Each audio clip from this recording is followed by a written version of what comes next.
infrastructure is crumbling this evening as the Nintenbyte Podcast continues its unprecedented rise. In cities across the globe, fans are rioting. The Pentagon has issued a statement describing the Nintenbyte Podcast network as a pixel-based prophecy. Some say the rise was foretold, others say it's just a really good podcast. We're talking twisted nipples, milk, and a sock puppet who doesn't talk. It's dangerous to go alone. Watch this.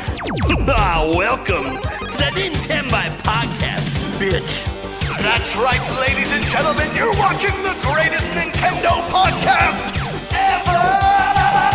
Yeah! Is that a Joy-Con in your pants, or are you just happy to see us?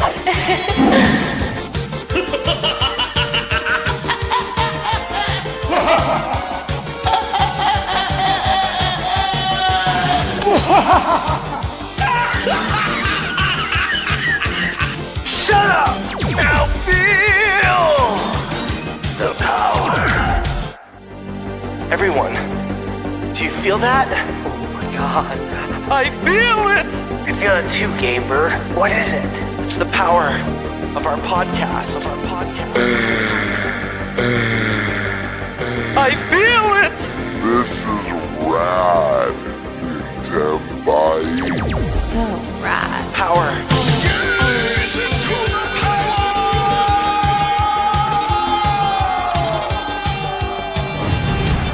Now bask in their glory. I'm Nintendo Brian. Oh baby.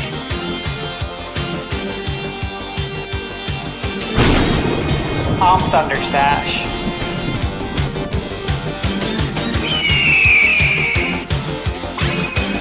I'm Gamebird Classic.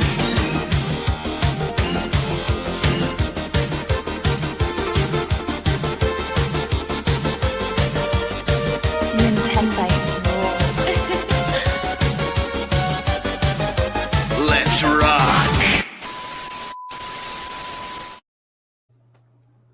All right, everyone, welcome to the Nintenbyte Podcast, Season 3, Episode 60. We got a lot to bring your way, including an extra guest who will be here in a little bit in Shadow Fox Infinite, so he'll be chiming in here in a moment. We got a lot to talk about today, though. Tons of stuff to get into, including the big news of the day, the surprise story of the day, the one that, we kind of all thought would happen someday, probably, but didn't know that the announcement would be today.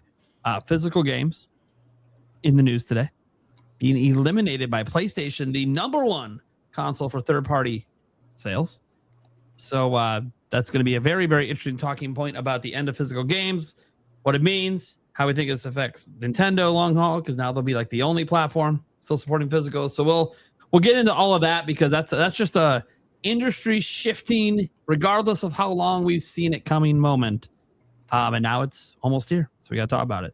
We got to talk a little bit about Star Fox. I don't know how many people on the panel have played it, but we're going to talk about it some here and give our impressions and thoughts. I'm pretty sure Birdman has. Looks like Sandstorm's played too. So there you guys go. So at least those guys can chime in a bit. I can give some thoughts based on my demo experience.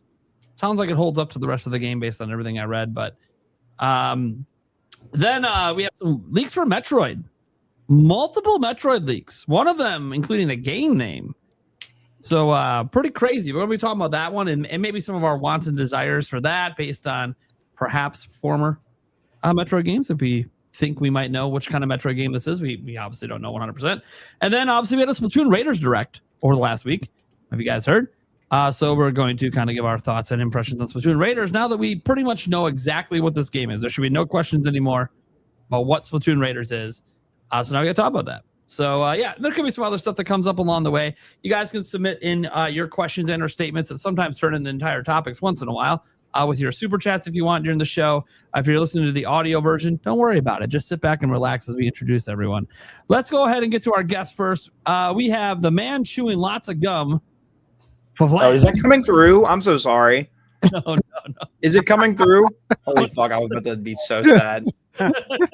Is it actually? Tell me, is it actually? Is it actually No, coming it's to not mine? coming Okay. through. We could just hear chronic I'm chewing and deep. breathing. I'm just deep in the sauce. Hi everybody, I'm Vavlam, Deep in Deltroon, the Nintendo, somewhat political commentator. Hope you're all having a great day. It is hump day, I guess, if you need the sauce already this week. Then we got Sandstorm.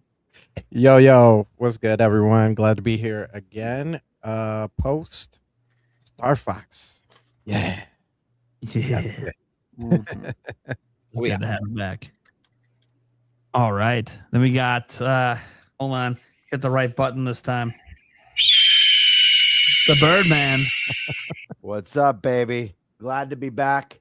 I will not be gone for any foreseeable, barring any emergencies that pop up. I will not be gone going forward. I've gotten a bunch of shit out of the way. I'm feeling good. Happy to be here. We got some crazy topics tonight. So, dude, I'm happy you're back. I don't have to carry the show anymore. So, yeah. Well, listen, I needed the rest. I do feel the instant weight of this show on my shoulders, but listen, that's my burden to bear. So, it is what it is. What it is. Haha, Jinx. Eric. Hello. Hold on. Hit your button. Let's get it right here. Oh. Why is it spicy? Damn it, I fucking regret not cutting that. You gave it to me. It's as is. What's up, Eric? Yeah, another Wednesday. Wednesday. It's fun. Men's soccer team's in the lead for now. Yep. Brewers are tied, or at least they were tied. Yeah, I don't know. All right. Next up, yeah, of course, Thunder Stash.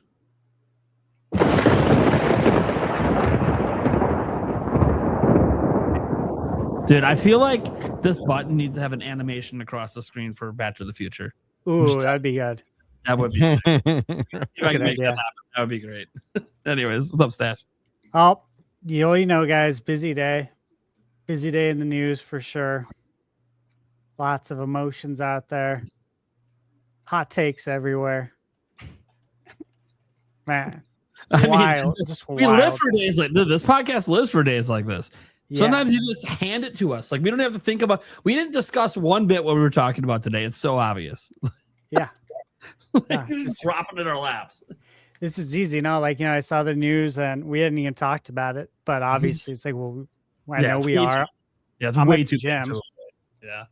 And I'm just like there thinking about this while I'm working out. I'm just like going through everything in my head, all the different ways this is going to domino effect stuff. I'm like, oh my God. And then I leave the gym, get on X, see my timeline. I'm just like, holy shit. Yeah, dude. The Everybody. Domino's Pizza UK is getting in on this. Everybody's sounding off, like literally. Dude, I mean, it's industry changing. It's shifting, altering. Arguably the biggest industry shift in our lifetimes since going to a disc, I guess. Probably. Yeah, it's wild. So it'll be fun to talk about, though. Yeah. It makes for a great podcast discussion. But look, guys, we all know this sucks ass for gamers. We're not beating around the bush. Nobody's happy about physical games going away. Yeah. If you are, I'd like to meet you, actually. I'd like to meet the person who's happy about it. And not just happy because you're trying to laugh at fanboys. I don't know. I mean, legitimately actually happy that an option was taken away. The CEOs might be happy. I would say the people who make money off everybody else and the American. I think consumer. Listen, I think it's pretty. I think it's pretty obvious the savings is going to go to both the consumer and the devs, guys. Come on. Right. Yeah, game prices are about to get cheaper, right? With physical out of the way. Oh right? Man, yeah, kill the middleman now, right? Like GTA was just predicting the future by going code in the box, but what they were just trying to take advantage of the current pricing structure because once physical is gone, we know $80 games can't exist, right? Yeah, it's not going to happen. Yeah, as a matter of fact, going to be $100 games. $20 to $30. This is gonna be a fun conversation. We're not gonna have that yet though, because we want to make sure that Shadow gets to say on that because I know he's gonna have a lot to say. I'm sure he's already said a lot on the internet, and I haven't bothered to check it because everyone's talking. There's so much. So let's go around the room though and figure out who's gonna do what topic. Who wants to go first today? Anyone leaping out of the chair? Being like, I'll take Splatoon Raiders. There we go. Direct. Splatoon Raiders direct. All right, we'll get that one out of the way right away. Eric, what do you want? Oh, you want Stash? You got one? What do you got? Yeah, I'll take PlayStation. All right, cool. We'll do physical that. games. Eric, what do you want? Don't worry, I'll put extra. I guess I'll put notes in there for you. I guess I'll do Star Fox review impressions. Okay, because the one that you don't need notes I have for. absolutely no fucking And clue about the you don't Metroid need leak, notes so for it. And so and Yeah. Metroid leaks I covered today, so that's fine. It works out. Then I don't have to put the notes in. I can just Yeah. read them off. All right. Good thing I left all my Metroid stuff open. I think maybe I don't know. I'll make sure. All right, guys. Screw it. Let's get to our very first topic. Gamebird, what are we talking about? Yeah, Splatoon Raiders. It got a direct, guys. We finally got a nice little deep dive. We got the full enchilada to see what this game is all about. It was, what was it, 15-minute direct, I think we had, followed by a treehouse where we got to watch them play the game. And the big reveal, and what's funny about this one is that, can we get the trailer going in the background? Yeah. Hell yeah. What's funny about this one is exactly 1 year ago. Let me pull this up. I posted a video on my channel, Splatoon Raiders, the next big roguelite. And it looks like this is them fully fleshing out that roguelite experience, expanding on a lot of the really great ideas from that DLC that we got, Side Order, but doing this into a more exploration-based and base-based little roguelite adventure games. But what did you guys think of this presentation? Did this do first off, let's go around the room. Who here is a fan of Splatoon? Or if you're not, let us know if you're not. We can start with Favlam. Are you a Splatoon fan? Did those games do anything for you? Traditionally, no. But I do think I genuinely do like the concept of this is like this cooperative roguelike, and I do want to give this a try. Because what takes it out of me is like I don't know. I don't like something that's like hyper competitive on console sticks, right? I usually save kind of the shooting games for my PC and point and click and all that. But I think that this would be is casual enough of an environment that would be still really fun, and really interesting world to explore, especially somebody who's never really like I've played Splatoon in the past. I don't own it currently, I don't think, unless it's like been a hand-me-down somewhere on my shelf. It might be somewhere back there. But I mean, I caught some clips of the direct. I thought it was pretty neat. I might play it with my friend Josie Woe. We might do a little co-op something through this. I don't know. We'll see. But it looks like it's gonna be a good time. So okay, so this one piques your interest more than like the mainline series. Yeah, it kind of just because of like the way like the nature of it being like this co-op like massive world that you're gonna be going through. Because I really like the concept. I never got to play it, but I really liked the concept of the what was it? The DLC and Side Order. Side Order, yeah, with which was like the roguelike of that time, which this seems to have the elements of that. But I liked that in concept, and I was like, man, that'd be cool if they made more of that. And well, here we are. So I'm like, you know what? This is enough for me to commit to it. Let's give it a shot. Hell yeah. So I will be buying it. When is it out? This one comes out at the end of the month, right? July 30th. Am I right? Dude, they just time end of the month. Time is July no. Stash. It's got to be on July 23rd. 23rd. Oh yeah. Yeah. I like fast. 2-3 weeks from now.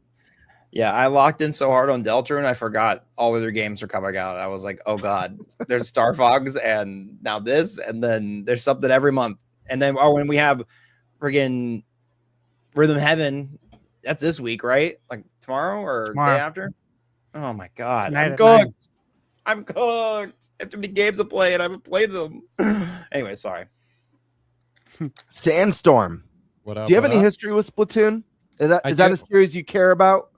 I do. So my history with Splatoon is similar to my history with insert fighting game name here. I picked them up and I'm like, I'm gonna do it this time. I'm gonna put in my best foot forward, and I'm gonna be sweet, and I'm gonna win a lot of matches, and then I play and I do okay, and for some reason it seems like I get worse and worse over time. And I always lose. And it's like, how is it possible that I'm losing when I'm not with the same people every single time? It's got to be me. And then I just fall face first off of the game. I I like Splatoon as a concept, as an overall concept. The online and all of that, I think is it's a really good take on a shooter that I felt like Nintendo needed for forever. And so I think it's a great game, but this time around, even though it's a single player and a roguelike on top of that, I'm just gonna say it's not for me this time. It's not for you this time. Yeah, and that doesn't mean I won't ever come back to the game at a later time or continue to play, Splatoon in the future. Just like right now, it's just like it's like I said, it's like fighting games for me. Like I know I'm gonna get into this game and then I'm gonna play it and then I'm gonna die a lot and I'm gonna be like, I feel like playing something else, and probably won't come back to it for a really long time until an update comes, like some random update. It doesn't even have to be a part of like the main story. It could be something really cheesy, and I'm like, oh, I got to get back in there and play for like 2 more weeks and be done again. So it's for me, I can't spend money like that. But I'm really excited for people who want to play this game because it seems like they're getting what they really wanted. It's not just like just a rinse and repeat of the single player from 1, 2, and 3, but it's actually like a concept in its own with the whole roguelike. I like the whole salmon run feel to it, and I think it's overall. I think it looks like a really good quality Nintendo game, but like I said, this one I'm just gonna have to sit back and live vicariously through all the other people who play it. For sure. And we'll dive a little bit deeper into like some of the things that we saw here as some of the different features that this game has. Eric, are you a Splatoon fan at all? Is this a series you've given a shot? And if so, or even if you haven't, Splatoon Raiders, other than the fact that this is a game that you have in your fantasy critic, obviously I know you want this game to do well, period. Yeah. But me buying it's not gonna matter. But no, I've dabbled a little bit in Splatoon. I'm not much of a competitive person like that, so this one might actually be a little bit more up my alley. I'm actually thinking about actually picking this one up. So yeah, I know I didn't really see the one got you excited a bit. What was that? So this trailer got you a bit more excited. Yeah, I didn't see the full thing. I came into it a little bit late from with Nate's stream, and I came into it a little bit late, and I was working, so I didn't quite fully catch it. But the parts I did see, it looks pretty decent. So I definitely think this is something that I'm thinking about picking up, and yeah. Oh yeah. Stashman, history with the Splatoon series. Is it one that you enjoy, not so much your style? And where does Splatoon Raiders fit in with that? Does it get you more excited, a little bit less excited? Yeah, so history of Splatoon Raiders, it goes back to day one. Buying this on launch day. I've played them all. I think of all the Splatoon Raiders, though, this is the one that I'm most interested in. And I would say because it's primarily a single player game. Sure. I love single player games, and you guys know I really try to limit my time that I play multiplayer games that have, no end to them, right? I only have so much time with the amount of games that I review that I can't be like hanging out playing these games that have no ending to them and just playing those for the rest of my life. I'll never get anything done. So for me, this is more exciting. I also play and review a lot of roguelikes on the channel. Sure. I've seen comparisons of Splatoon Raiders to like Nintendo's version of Borderlands, which I think is badass. And then I've also seen in a preview that it was compared to almost like Nintendo's version of a Ratchet and Clank, which again, I'm like, dude, that's awesome. Like everything that I'm hearing sounds great. Everything I saw too in the direct, you know, it's more of what we saw. We got to see a little bit more of the map and kind of how the mission structure is going to work. At the same time, like once I see enough, I'm gonna mentally tune out, and I do that by design. You guys know that. I do the same thing with movies, movie trailers. I only want to see so much, man. And then I'm like, cool. This looks really exciting. I'll see the rest of it when I actually play it and get my hands on it. Until then, I have stuff to do. Right. You know what I mean? Like I'm excited for it. I'm in. I'll be reviewing it. That's where I'm at with it. So, yeah, I would say that of all the Splatoon games, I am most excited for this one. And I had a lot of excitement going into the first Splatoon back in the day. Sure. But yeah, this one's like right up my alley, dude. It's doing all the things that I like. This looks like a blast.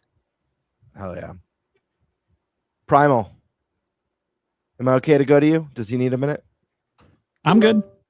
Okay. So my first question for everyone was, what's your history with the Splatoon series, and whether or not you love Splatoon? Does this, what we've seen so far for Raiders, get you more excited about the series, or not really do anything for you, or get you less excited, I suppose? So I've always enjoyed Splatoon. I've been playing it since the Wii U days, the original release. For some reason, that's also the game that I like the gyro controls in the most. I don't know if it's the Wii U gamepad, because I also played with the Pro controller back then. So I don't know. But for some reason, when we got to Splatoon 2 and 3, it just didn't feel like the gyro was as good. Could just be a skill issue, which is totally fine. And I probably should, with Splatoon 4, whenever that comes, force myself to get back to use the gyro again. Because twin stick, you're going to get wrecked. This is what it is. If you've never played multiplayer Splatoon, you just don't know. Gyro's the way. I actually want to see like gyro controls versus mouse controls one day. I just want to see it, because people are insanely good at gyro. Like insanely good. I don't know if that's necessarily better than point and click with a mouse, but it's got to be up there. That being said, I really enjoyed the original Splatoon and Splatoon 2. Splatoon 3 is the one that I ended up not playing quite as much of. I've always enjoyed the single player in all the games. I always thought it was a little underrated. The boss fights were always just incredible in Splatoon, very inventive, and obviously here they're going to just get even more inventive and more crazy. And so my whole thing though with this game is my number one concern is that this is going to feel like a mode in a Splatoon 4 rather than feeling like a fully fleshed out game. Because right now it's definitely a roguelite. It's got this mission-based thing, and you're getting your treasures and upgrading your stuff. But like we've done stuff kind of like this in single-player Splatoon before. Not necessarily like this is more seemingly based on Salmon Run, but even then, I'm mentioning things Splatoon has done before. So while they're doing some unique things with this one that had me really excited, it's also kind of like, okay, but why couldn't this just be a mode in Splatoon 4? That's I'm waiting for like the other shoe to drop on like what is a bigger deal about this compared to single player in any of the other Splatoon games. And I get that like the bigger deal here is probably the co-op aspect. You can have like up to 3 people playing with you online or in person, and that's cool. But it just kind of feels like a gimmick to add on to a structure that is literally based on a mode we already have in Splatoon 3. So I'm very like, everything about this looks great, and the customization looks great. And I think people aren't talking about it enough. I think it visually looks really great. Yes, the ground textures leave a lot to be desired, but Splatoon ground textures always have. The focus has been on the characters, the action, all that, and all that looks crisp and great. And they're focusing on the right stuff, and it looks like it's running at 60 FPS, which is great. I just have concerns that there's going to be enough meat on the bone to satisfy most people. Like for me, I'll be fine. But I also really love the single player, and it can justify spending $50 just to play that. I don't know that everyone can. because one thing about Splatoon is it's infinitely replayable, but this one shouldn't be that way technically because it's a single player, seemingly linear experience. Well, if it's got the roguelike elements, maybe it will have replayability. Yeah, I mean that's the thing. Like the playing together and going through missions together, like that part obviously adds some replayability. I'm just very, very curious is all. I know I'm probably going to end up enjoying it, but I'm very curious. I want to find out. I'm very curious my own thoughts if I'm going to think it's worth the money, because this is the first game Nintendo's had come out that I'm kind of like, I don't know about that, because it looks like something that should just be in Splatoon 4. So, how much is this game? 50. Okay. So I'm in the same boat as both Stash and Prime. I've been playing Splatoon since the first one landed on the Wii U. And I personally am not like a big PvP competitive gamer, like in any aspect. I don't really play many PvP games, if at all, other than like local multiplayer, having fun with Mario Kart or Smash Brothers. That's really the most for me. However, the thing that I love about Splatoon, and this is kind of just speaking to Nintendo in general, is their way of taking a stab at a genre and creating something truly unique that's different than what everyone else is doing. Yeah, Prime. Sorry, I just wanted to make sure I point out that is this the first game company in history to properly label easy mode? You're as easy mode, right? Yeah. Just noting, they're not even avoiding it. They're straight up going, "Nah, you play in this mode, you're a fucking tourist. Get out of here." That's so funny, dude, man.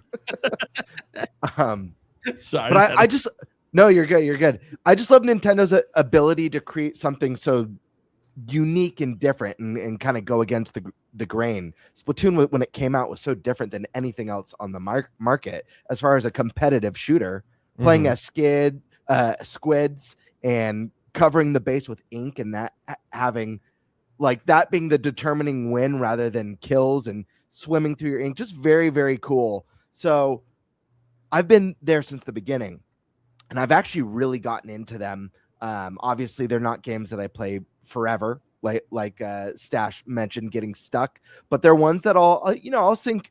I've probably sunk maybe 30 to 40 hours into each one. I've done the single player, plenty of competitive, and my favorite mode in 2 and 3 was Salmon Run. I've always hoped for a better single player version of Splatoon since the get-go, because essentially the way single player works in these games is a tutorial. It prepares you. You don't get to pick your weapon or your loadout. Each mission puts you with a specific weapon. The level's designed to kind of train you how to use that weapon, and the boss fights really exist to help you with your maneuverability, your mobility, and how you utilize the weapons you have. They're fun, but again, they're meant to teach you. Getting something like this finally is extremely exciting. I did play Side Order. I really liked it. For what it was. And I'm on record on this podcast of saying numerous times that I'm not the biggest roguelike or roguelite player. I'm kind of burnt out on them. However, I will say, I feel like in recent years, that genre's catered to my taste a lot more because they've been adding more and more permanent progression. And that's something I feel like in early roguelikes was missing, and something that I see very, very strong in this game that has me very excited. There's a really cool crafting system here. They've got all the different gadgets that you can unlock and level up, the trinkets and charms. They have they introduced the 3 different ink packs. There's the power one, the tactical one, and the speed one, or whatever it was, the support one. I forget what it was. And depending on essentially which tank you take, it's almost like tank healer DPS type setup, Holy Trinity, dictates what sort of gadgets you can get. And I think there's going to be some really cool dynamics here, whether you're playing single player or with friends and choosing your loadout. And to me, I feel like on the surface I could see your complaint, Prime, but I actually feel like this game looks really, really packed with content. It looks like there's going to be some really cool, unique enemy varieties. They've got the bosses, and then there's the mega versions of the bosses, and then there's like almost like the shrines where you're going down levels. And they said some of them might just be a few terrain levels, others might go down and down and down, and you'll never know when it's going to end. As well as different types of raids. And there's even a monster hunter mechanic where you could be fighting like a raid boss in this game. And if the boss is too tough, you could like shoot out the flare to call out someone. And they're going to be incorporating an incentive system to where if you answer people's distress calls at boss fights, you get rewarded, you get compensated for going out and helping people in areas where they're stuck.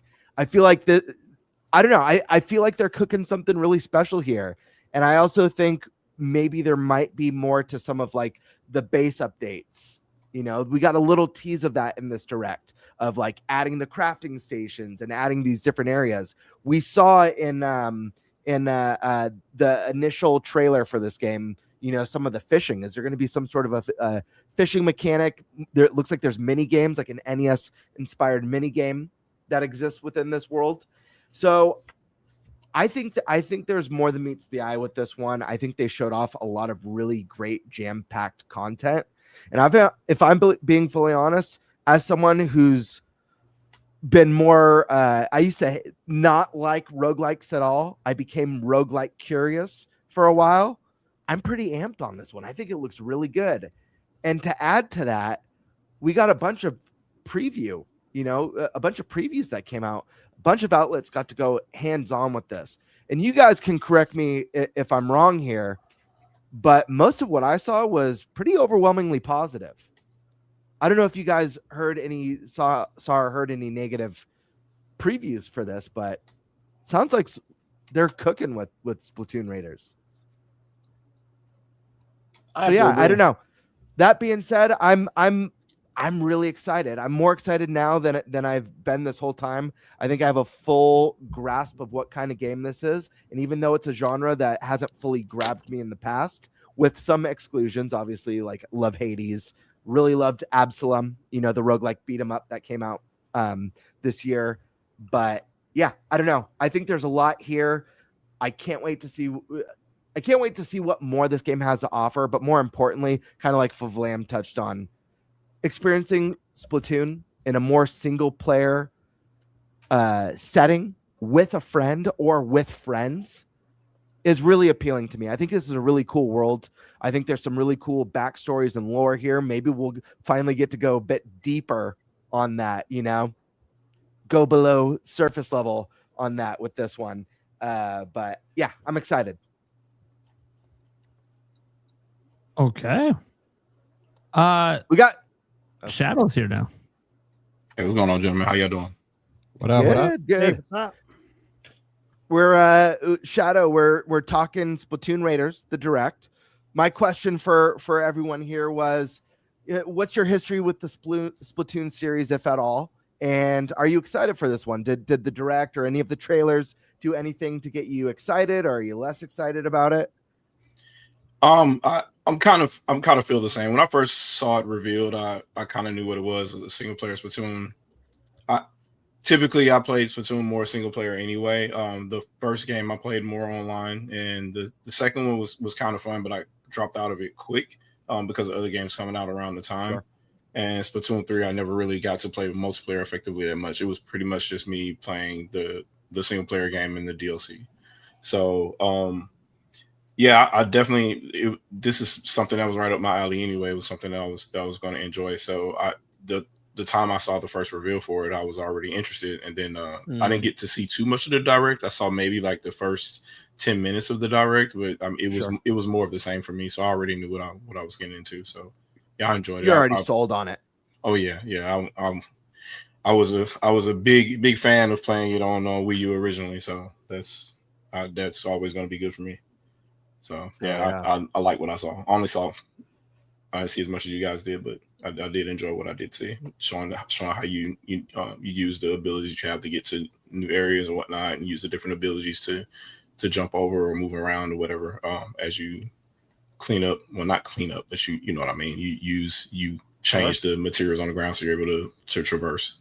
So that's more of what I want. It doesn't look interesting, but when you play it, it's addicting. Absolutely. And I don't know about you guys. I don't know how you all felt about Salmon Run. If you've all played Salmon Run before, because obviously there's a lot of influence from that mode. That one's a horde mode. This obviously has there's a lot more to Raiders than Salmon Run, but I found Salmon Run a blast personally. Yep. Like agreed. I loved how intense it got, and then when you finally got to spawn like that giant Godzilla style salmonoid, lots of fun. So I think there's going to be a lot of cool, like just experimentation here with the different gadgets and abilities and weapons that you're crafting and leveling up. So yeah, I mean, guys, anything else you want to add? I mean, we flew through that one really quick, but day one buy for me. Yep. Yeah. I'll be reviewing it. I'm excited. Maybe a Christmas pickup for me. Stash maybe has played it. I wouldn't be surprised if Stash has already played Splatoon Raiders out there. Look at him. Who knows? Yeah, from what I understand, a lot of influencers got codes already. So. Was at that preview event, I feel like he would have dropped a preview already. Look at him. Because I have a lot of embargoed stuff. I have 15 videos uploaded to my YouTube channel that are scheduled right now. Yeah. That's wild, man. 15. Yeah, I know. Like I've been working like a madman. So, but I'm like, I can't show my full hand. I'm literally not allowed to. Just leave it at that. Love it.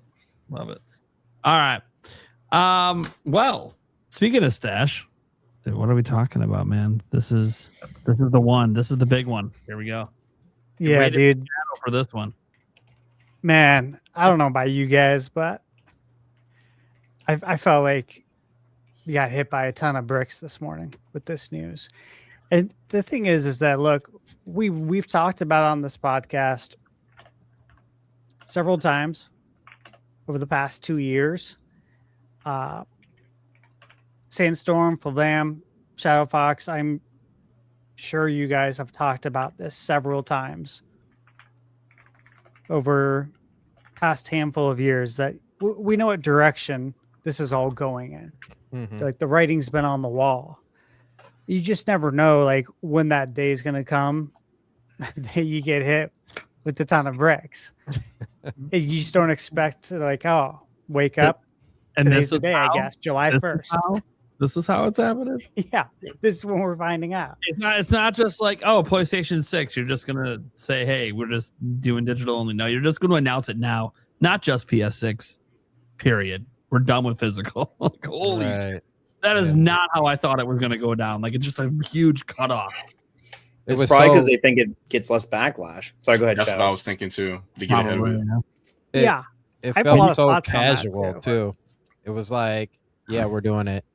Oh, by the way, we have PS3 and Vita news. Go check out this article. Oh, by the way, you don't like this news either. Have a good day. Yeah, blog post. Not even like an official press release. It was just a casual blog post by I think some guy named Ian. Wasn't even by a PlayStation team. For the three listeners that don't know what we're talking about, Stash, what the fuck happened? What is the news? Yeah, so PlayStation announced today that they're ceasing production of physical games, and this will take place in January 2028. So obviously today's July 1st, 2026. We're not too far off from this. I feel like they should have just made this like their one more thing in the next state of play. By the way, shoot you with here's your one more thing. It's just a bullet to the head. We had to bring one more thing. Physical games ending.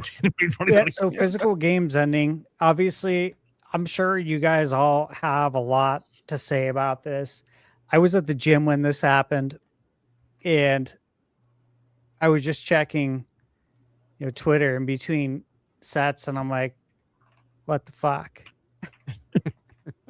And I just kind of like zoned out. The reaction to be today. I mean, it's gonna be a shit show, dude. I'm rarely ever on my phone at the gym because I can't stand it when people are on the phone. But there's just not a lot of people at the gym in the summer in Arizona. Just hot as heck out here, and people just aren't up at the gym. So I'm like, all right, no one's gonna be trying to hit up this machine. Let me look at this real quick. And I saw it, and I just kind of zoned out. I don't even know. Like I was just in another world for a little bit, and then I just thought about it the whole time. So came home from the gym, brought up a Word doc, typed up a bunch of stuff. I'm like, all right, these are my points. So I have all my points, but I don't want to like go through all of these right now. I want to hand it off to you guys, and let me ask you where your thoughts are at. What was your initial reaction? Let's start with that. What was your initial reaction to this? I'll just throw. I got two initial reactions. I'll just be super quick. One of them was fanboys live for days like this. Whether you're a Nintendo fanboy trashing on Sony or you're a Sony fanboy defending Sony, you grew up today ready for war, and you live for this moment. This has been the most entertaining day of your life in a long time. So I'm very happy the fanboys got to have their console award today. Congratulations. Now the men are going to talk. All right. My actual initial impression for me personally is just incredibly sad. Knew it would happen. Knew Nintendo would probably be the last one left. I kind of figured this whole time PlayStation 6 would end up being all digital, especially when they said they're doing a handheld. I'm like, there's no way they're doing physical with a handheld again. So that alone was like, okay, they're probably leaning. And then you look at all the SKUs available for PS5. Most of them are digital only. And yeah, I know the revenue says 80% split, but that also that's a little skewed because that includes all sales. So that means all the DLC sales. That means all the cuts from microtransactions. That also means all the digital only games. So the actual split with their physical games was never 80-20. Now, was it still more digital than physical? Obviously, they wouldn't get rid of physical if it still made up a majority of their sales. But it's probably more like a 60-40 split. There was seemingly still a fairly strong amount of people buying physical on PlayStation. That said, obviously they have all the numbers and they decided now's the time to pull the trigger. So it was just incredibly sad and predictable, but it's never going to stop me from playing games. Been on record before. I play games for the games. The format is secondary.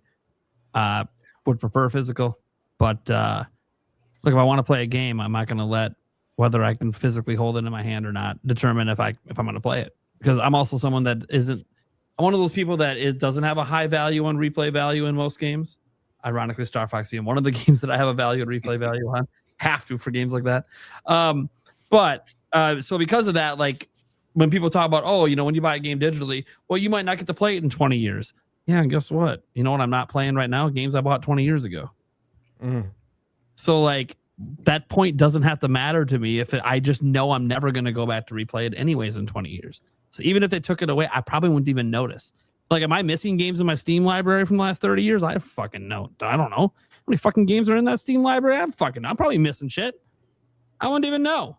So like, that's the thing. Like I play games in the moment, I beat them, and then I kind of move on. So there's only select games that really push replay, arcade style games, obviously multiplayer games, stuff like that. So yeah, I just think that it's a whole bunch of it's unfortunate, it's sad. I have a lot more to say, but that was my initial reaction. I'll leave it at that. Okay, very good. Lamb, how did you feel? Yeah, today? I'm gonna push back on that because you're also a youngin on the show. I think that while I agree with the sentiment of like sometimes you. Like I'm obviously like every game I have on my shelf, I've played at least once, but I'm not regularly playing them and whatnot, right? But I think the sentiment of saying like it's not as big of a deal, I don't necessarily agree with, just because like I think this is a bigger, and I know you said you have more to say. I'm sure there's more nuance to your take, right? But this is such a much bigger issue that goes even well further beyond the gaming industry at this point. And there's the saying, you'll own nothing and you'll be happy, going into subscription-based models, going into things. And that's with not just physical media, but also it's slowly turning into our physical hardware as well.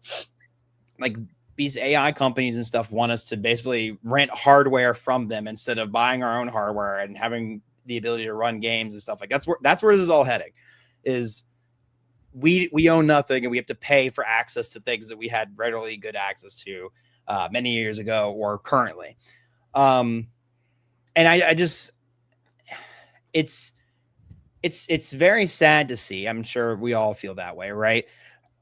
Because like I went to too many games this past weekend, and I'm doing a video about how I bought like every single Mario and Sonic at the Olympic games there. That was a pretty fun little thing, right? But like I couldn't do this. I couldn't do this if physical media doesn't exist, you know? And I think getting rid of physical media also warrants itself to like erasing history, erasing culture, erasing things of the time, erasing things that, you know, it goes deeper than that, because I mean, media, like video games are an art form, even as silly as Sonic and Mario and Sonic and Olympic games, you know, like these things tell stories and they tell compelling narratives. And sometimes they tell stories and narratives that aren't necessarily, not everybody is happy that they're telling that story, and they're giving messages that people aren't happy with, you know, 1985 Orwellian style. And they maybe don't want those games to exist anymore, a book burning of a sort. Right.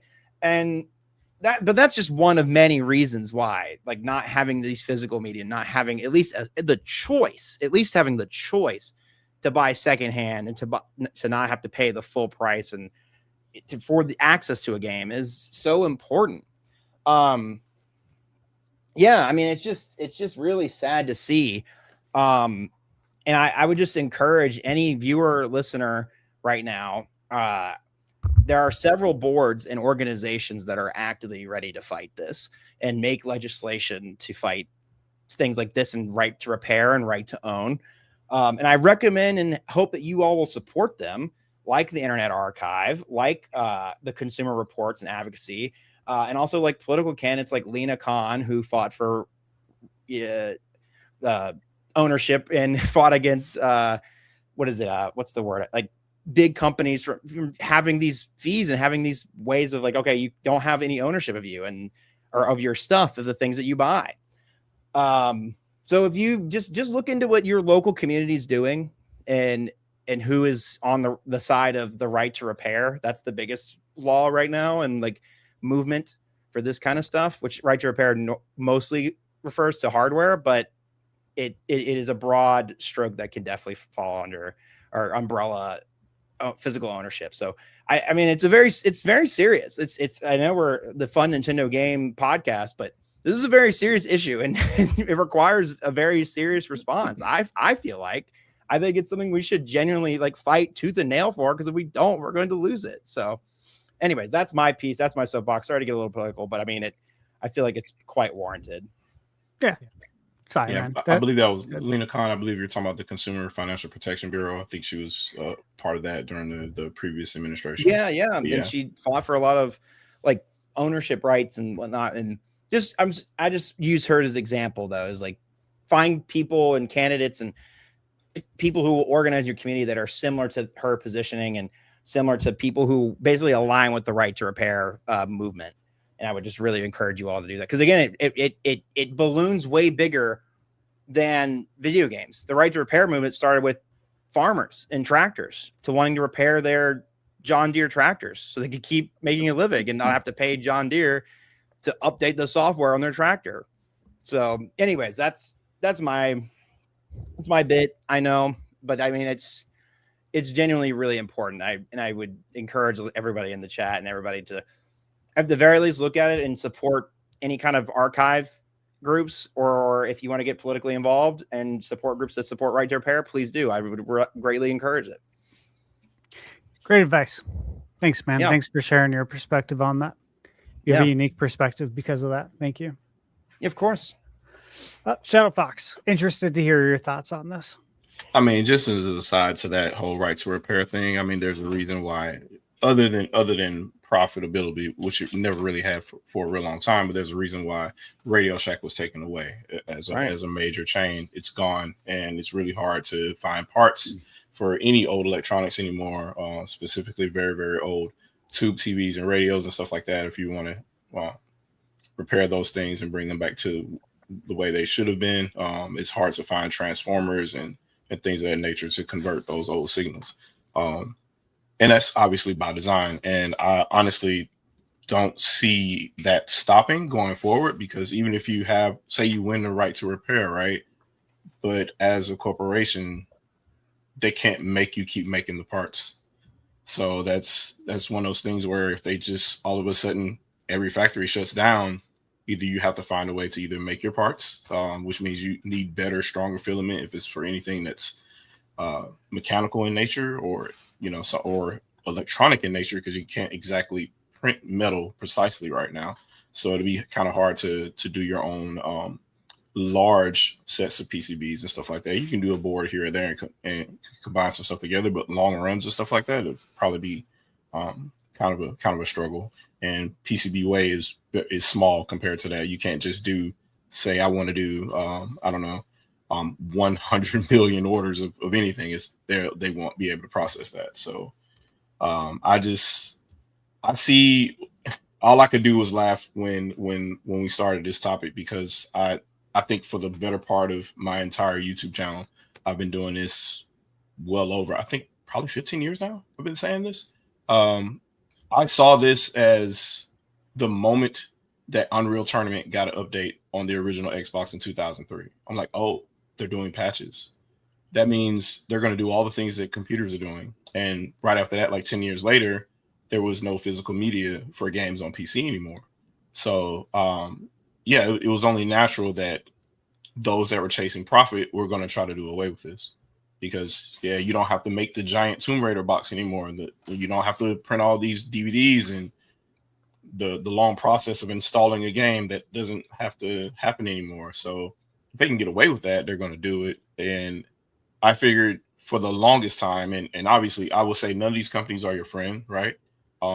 Obviously I have a Nintendo focused channel for the most part, because for whatever reason, a lot of the foolishness is around Nintendo a lot of the times, because a lot of people believe things that really aren't true about that company or what they do and their philosophy, but they aren't your friend either. So the only reason that they're sticking around with this, because they know it benefits them greatly to have a large presence in retail spaces to show their games and stuff like that, right? So they want that stuff. Maybe the only presence. Yeah, I mean, they might be the only presence, and then on top of that too, they also sell a system that literally sells itself, because you can just take it around and, hey, what are you playing? And you can, that kind of stuff. So if you're walking around or you're in a store, you say, hey, I played this game, and somebody's next to you, it's free advertisement for them. So why wouldn't they want a physical presence in as many retailers as possible if they can at this point? It just benefits them. So even as a evil corporation or whatever, it works for them too.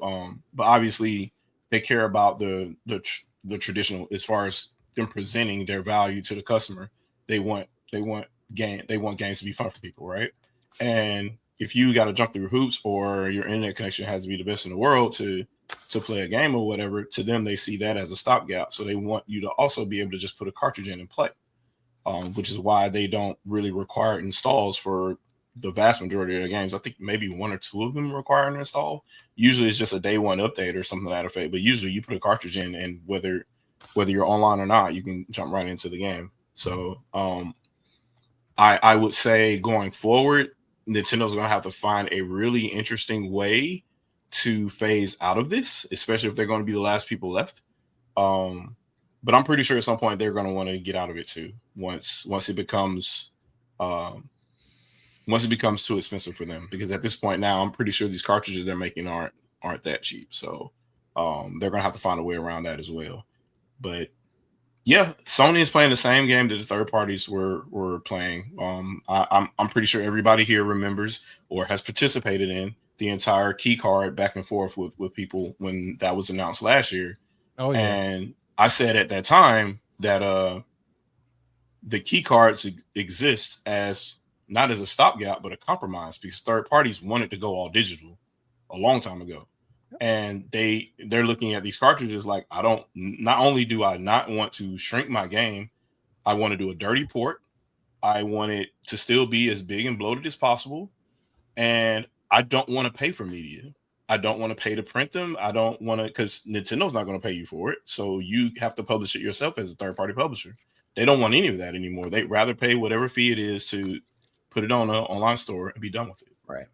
So right, they forced their hand on everybody else, and Nintendo's the only company that came up with something to meet in between. And Sony's like, they already see the writing on the wall for PS6, so they're like, yeah, let's let everybody know what's going on, and here we sit. So they put it out there, and honestly, I do think it's kind of smart for them to get ahead of it now, because it would be so much backlash, and it would probably be the biggest story about PS6 once it's finally announced. So they don't want that kind of a drama happening once they announce it. They want to get ahead of that, so it's already out of the way. You already have the expectation. But what we should have noticed, though, it should have been obvious that they were going to go digital only when we realized that both Microsoft and Sony were kind of like half stepping. Like, hey, here's your PS5, here's your PS5 Slim with no disk drive. Here's your Series X, here's your Series S with no disk drive. Also, here's your Series X with no disk drive. Get ready. Like they kind of groomed you into it. So yeah, I don't know what else to say. It frustrates me because I literally just went through a whole bunch of hoops to get a bunch of physical games back from my son to play on my PS5. So it's the news is I don't know how to say other than I kind of feel like finally people are seeing what I feel like I've been screaming into a void for the longest time. This is going to happen, and now it's happening. And it's crazy to see people surprised by this.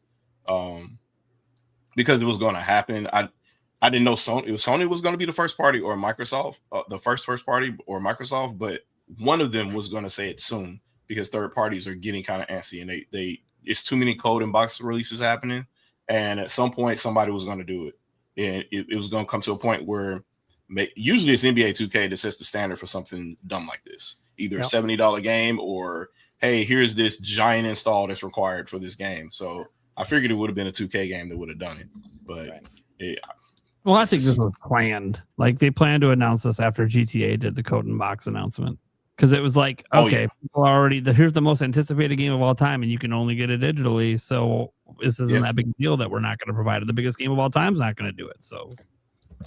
And Rockstar has no blowback because they're Rockstar. Like notice how everybody magically changed their standards. Right. A game got announced. So dumb, dude. There was some blowback for it, but it was so minuscule. Yep. I'm just like, holy shit. Dude, I almost saw more for Fire Emblem. What the fuck is happening? Yep. Fire Emblem I can at least still get for 70. What the fuck is going on? How is this game because of you make all the excuses you want. Yep. It's going to be profitable day one. It doesn't need to be $80. Right. Yeah. And it's still just a single player game. We heard all these excuses. It's going to be a huge online game. I'm like, that's not even for that yet. So what are we even doing? We don't even know if GTA Online is going to ship this year. Right. I would be surprised. I doubt it. Next year. Not expecting it. Yeah. The irony in that too is that you can make up whatever excuses you want. Rockstar has already done multiple discs for a download for a game, so it's not like it's not possible for them to it's got to be 500. There's no way the game is going to be a terabyte as a single player game in itself. You can make it multiple discs, but they're not going to. And even if it was like, you can still do the multiple discs. They cost pennies.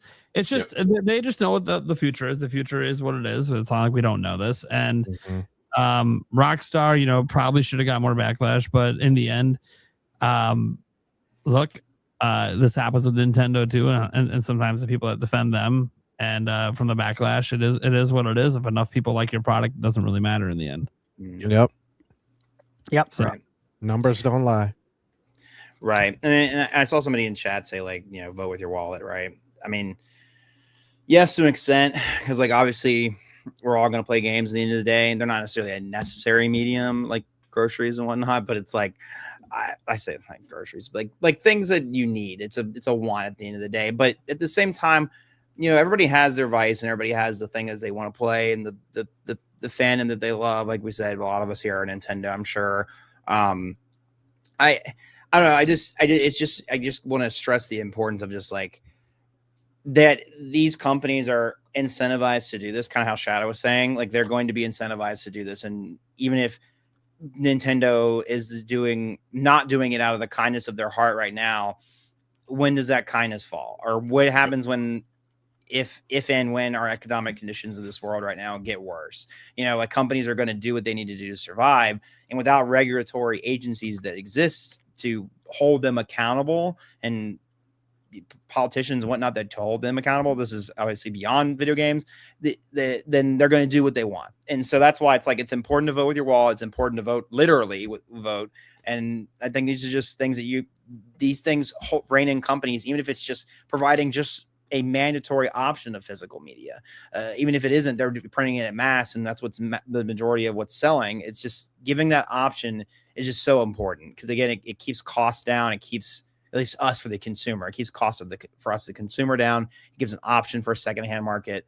And yeah, and I mean, there just needs to be more legislation also around like owning digital, even if it isn't all digital thing. Like the fact that when you pay for these things, you're not buying a license. You have to be buying. We should be buying like a ownership copy of that game and that media. So, anyways, Sandstorm, what are your thoughts? So first off, because I got to be the one. I gotta go in kid mode. All the hate on those cards. Ooh, the hate was real on those cards. Nobody is gonna buy game key cards. It all has to be on disc. It's blasphemous. Nintendo is stealing your money. Why are you buying that slop? Blah blah blah blah blah. And now we get this, and it's bittersweet from a console war perspective, but overall it really does suck. As you can see, like all of us pretty much have games in the background, from the oldest to the latest games. So like we're collectors, that's what's really kind of just dying is like the collection, being a collector of these games, and just not even necessarily playing a game. Like I don't have to play a game to enjoy a game. I can just pull it off my shelf and be like, man, those were good times. Like we were really enjoying this generation or that generation. So it's unfortunate that we're here. I was hoping that it would be not this well, Nintendo's already in the 10th generation, but I was hoping that it would be the 11th generation that this, finally started to happen. But like Shadow said, the writing was basically on the wall. As you can see, more and more developers don't have problems with, one, not putting everything on the disc, and two, starting to put the codes in the box and everything. For a Nintendo fan or anybody who's like who is borderline on getting a Switch 2 in the first place, we still have physical media, and that's really cool. We just got the announcement of Oblivion coming Perfect August 11th. Yeah. Full game on the disc. I don't know if somebody like tipped them off and was like, you got to say it. You got to say that too. But yeah, it was absolute great timing. To know that the full game is on the disc cart. But it's just it's crazy to me because we're in like a struggling time already. It's almost like being in, for those of you guys who are old enough to remember or actually feel it, it's almost like being in the recession and then somebody being like, oh, the recession is going to be, it's only going to be a couple more years. And then you find out something else and you're like, the recession's not going to be over in a couple more years. Like the fact that we're going through this RAM situation and price increases with components, and then you find out that Sony, like Prime said, the biggest third-party seller, is going all digital. You got to ask yourself, like, what is the price? What are they going to put in the PS6 as far as memory. Like, how is that going to look for them? Because at this point, a terabyte is like, it'll vanish faster than you know. So are we going to get a 2 terabyte? They'll go the Apple route. Terabyte? They'll say, fuck you, buy more. And that's off a cloud. Deadass. That's probably what's going to happen. And that's like, I don't mean to be like doomer about it, but like that's we already have the example, you know? No, and I definitely agree with that. And that's the struggle. Because you're already on the bus of, hey, we're giving you cloud saves, but we're charging you for it. You can get some discounts, but we're charging you for those too. And if you really want to play our old stuff, we're going to charge you for that as well. So now it turns into, oh, you also want more space. Well, you can't have physical space, but we'll give you digital space, and that's going to cost you as well.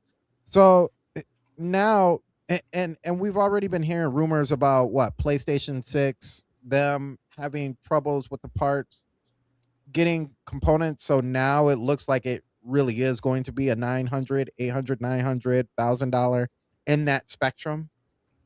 And so now we don't even have physical memory at that point. It's just it's bad, man. It's bad. It's really bad. Yeah, and then on the hardware argument, again, I'm sorry to get political again, but it's just so relevant and important. Like, if there's like a local data center, like some sort of way that you can protest it or go to like a local council to stop one from being built, that is the literal direct cause of all of the price increases of hardware and the unavailability of memory and RAM and parts. It is a 1-to-1. That is the direct cause. It's not even like a dissociated thing, you know? Mm-hmm. So if you can attend that and find something near you and help stop these places from being built, even if just for a little while, or, you know, go do it. Go get involved. This is the time. Yeah. I mean, the time was yesterday, but no better time than today, you know? Yeah. So the second best time's today. That's the best way to put it. So, yeah. Anyway, sorry. No, you're good. It's so relevant. I can't help but not make that connection, you know? It's just, like I said, it's just really unfortunate. To be honest with you, I thought out of the 3, it was definitely going to be Microsoft that was going to say it first. Yeah. It sounds like more of a Microsoft move than anybody. But with Sony doing it first, like Shadow said, they kind of put all the bad news or the worst news out in front. And in 2 years, whether the PS6 actually shows up in 27, I'm still thinking 28. But in 2 years, by that time, how many people are really gonna honestly care? You know what I mean? And I say that in a bad way. But how many people are really gonna honestly care when Sony goes, hey, look at these graphics, shiny. Look at Grand Theft Auto now, shiny. Look at this first-person title, super shiny. Maybe I'm different than the average person, but I graphics don't impress me anymore. Like, it can look as realistic. Yeah, no, I don't think. I think there's an excellent animated something I saw on TikTok or somewhere once. It's like, I'm gonna make these people fucking sit down and play an old video game until they realize it's about the game, not about these stupid fucking graphics. You know what I mean? Like, yeah. I mean, don't get me wrong. Like, I'm sure that's like one of the appeals of GTA is that it has that really cool art style but it's an art style. It's realistic. That's the point, right? Yeah. But if the game's not fun, it could have the most realistic grass, the most realistic tree. I think a great example of a game that is boring. I'm not trying to say it's super boring, and I'm sorry for people who like this game. Oh God, what was that game that came out? Fuck, it just lost me. It was at PAX East and West, and it was like an open world adventure game, and you I think not something blood. I could be wrong. I'll look it up. I'll look it up here in a second. But anyways, the point being, you need it. That's how forgettable it was. The point being, it should be fun. The point of games is fun, and it doesn't matter what it looks like. And it's the art style. Crimson Desert. That's exactly. Oh, Crimson Desert is great. I think that's a great example of a game that spent way too much time on graphics and looking good and beautiful, and not enough time on being fun. Which it is it has its moments, but Yeah. anyways, yeah. And I will say this too, because I don't think this actually gets pushed hard enough. But this is all our fault. This is purely all our fault. So something that I've learned, and I'm gonna tie it back. Something that I've learned as a parent, that I didn't even really think about until my kids got older, and I'm like, dang, that was really my fault. We this generation, my generation, we course correct our kids.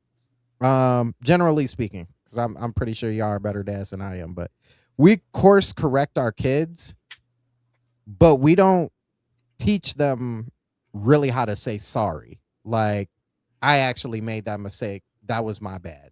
I'm sorry.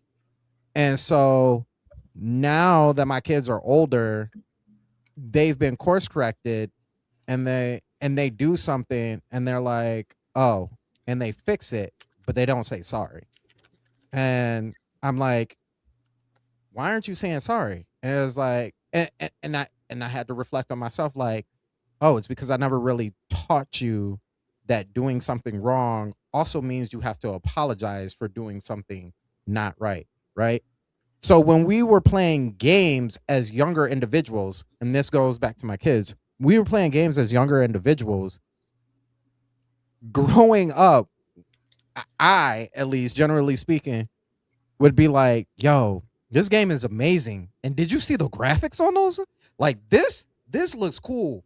That looks cool. And this looks cool. And that looks awesome. And I'm playing, and it feels like real life. So all these things that I do to describe the game, and of course the games are fun, right? All these things that I do to describe a game, I've also taught my kids. Like, this is fun. Did you see that? Oh, look at that. That's almost like, oh, did you see that? The lighting on here is so now the generation, and I think it was more than just me, because a lot of younger individuals are this way. Now kids are like, graphics, frames, graphics. And you're like, what about the gameplay? But the graphics, though, the graphics have to be just right in order for me to play this. Like, I can't play this without the graphics in the frame. And you're like, but is it fun? But the graphics, though. And so now we're kind of living in this like karma, I want to say. And it's the same thing. It's the same thing with like buying stuff digitally, unfortunately, because I'm looking and even thinking of my Switch, like my library. I'm like, dang, a lot of my stuff is digital. It's actually more stuff digital than I have physical. And I have 2 cases full of things that are this isn't even half the stuff like that I have. But that's not even half. And the stuff that's digital is 4 times that. So it's like, but it's all out of convenience. So I'm conveniently buying stuff digitally. And at the same time, I'm like, why are we buying stuff digitally? It should be physical. It's like that one mom in the house who's like eating in her room. And she's like, why are you eating in your room? You shouldn't be in your room. Nobody should be eating your mom. You're eating in your room. I pay the bills around here. It don't matter. Yeah. So it was our fault. We set this up ourselves, and unfortunately, at this point in time, like, we got to eat crow. This is where we're living now. But that's my take. I'll say one other thing too. I guess the other difference between our time growing up, or not to date myself here, but it has gone from the schoolyard arguments or recess arguments to it's on your phone everywhere you go now. And that's the thing where you already have presumptions about a game. You've already had knockout, drag out arguments about a game before you ever picked it up. Which is crazy, because back then, to even talk about a game, you had to play it first. And if you didn't play it, you're listening to somebody who did play it tell you about what's going on in it, or the only other thing you have is information from a commercial, or you're looking at it in a GamePro magazine together with your friends. And that was the only real, tangible way for you to get information about a game then now. But you have people literally spreading misinformation about games for money now. So you have a wealth of information. Time you unlock your phone, and it could be good or bad, and that's completely changed the culture on how all of this stuff works now. So it'd be real easy for an evil corporation to say, all we have to do is at the end of every one of our ads that are not ads that people could recognize, it could just be a group of influencers on a podcast, and at the end they just magically say, this game will be way cheaper if you buy it digitally. And here we go.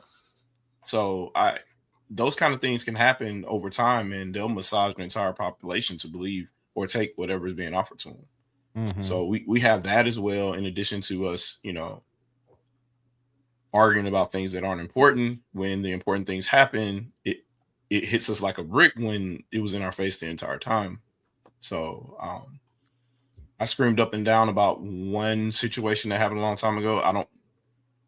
I know this conversation kind of like there's it polarizing a little bit, but the big thing that bothered me the most about the whole Jeff Gerstmann situation it wasn't just him, and it wasn't just about the whole the Depression Quest game. It was about the fact, knowing that you have gaming press being directly influenced by publishers, and you have gaming press also colluding in game journal pros. So it was already happening back then when, IGN was still selling like magazines that you could print out as PDFs back then. So it was happening way back then. So what's happening now. It's all corporate. So I don't know what I hate to sound like a doomer here, but I don't know what the right answer is to resolve this. But it's happened in front of our faces, and we couldn't really fight the monster that was with us the entire time. And it seems like they had every weapon at their disposal. So if we use one thing to combat them, they just come around a different way and just say, hey, well, you know what? And now everything's more expensive. So what are you going to do now? So it's just the nature of the beast, I guess. And if you enjoy your games, enjoy them while you can afford them, I guess, or while you have the time to. Because it seems like you won't have either the way things are going. The games are going to want to drain your time or your money, one of the two. Yeah.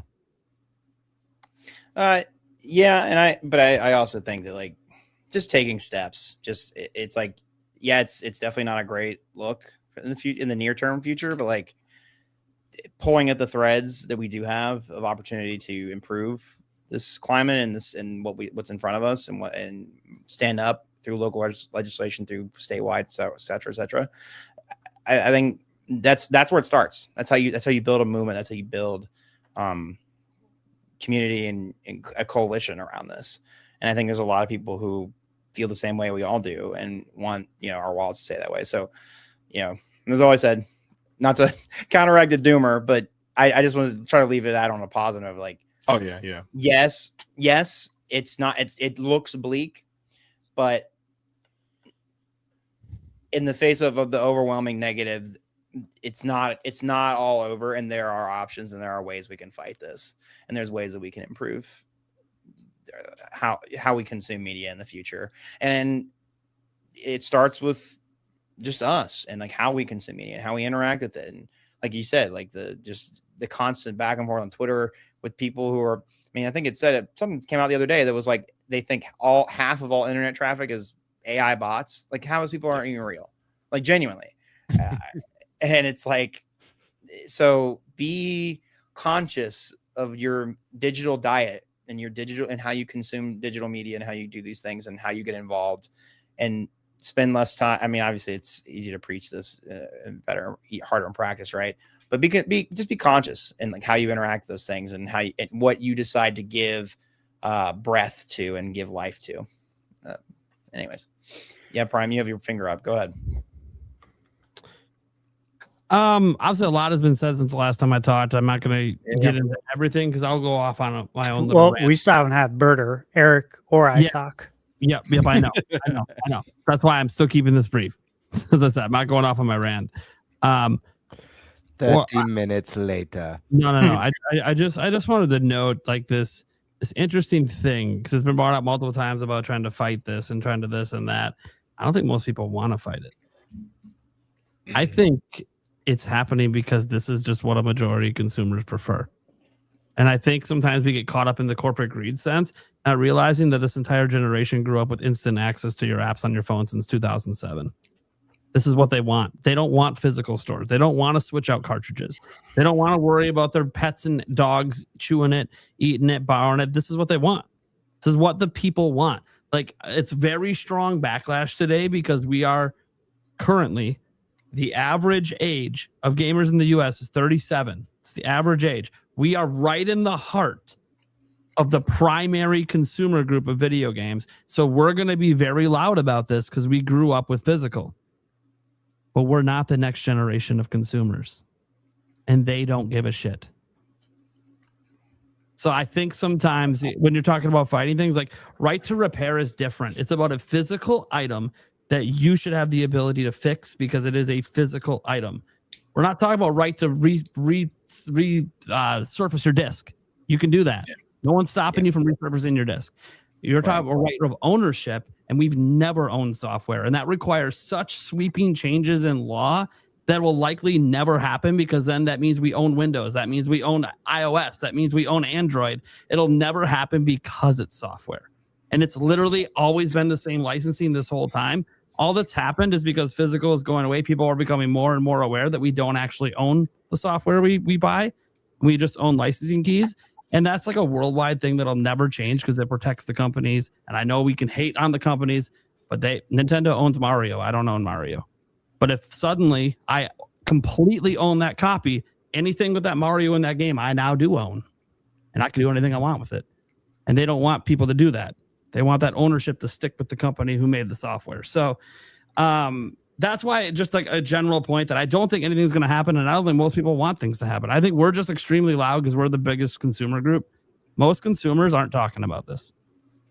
I was literally at Walmart today with my kids grocery shopping in the electronics section, watching people talk about video games. Not a single fucking person mentioned that physical games are going away in 2028. Nobody cares.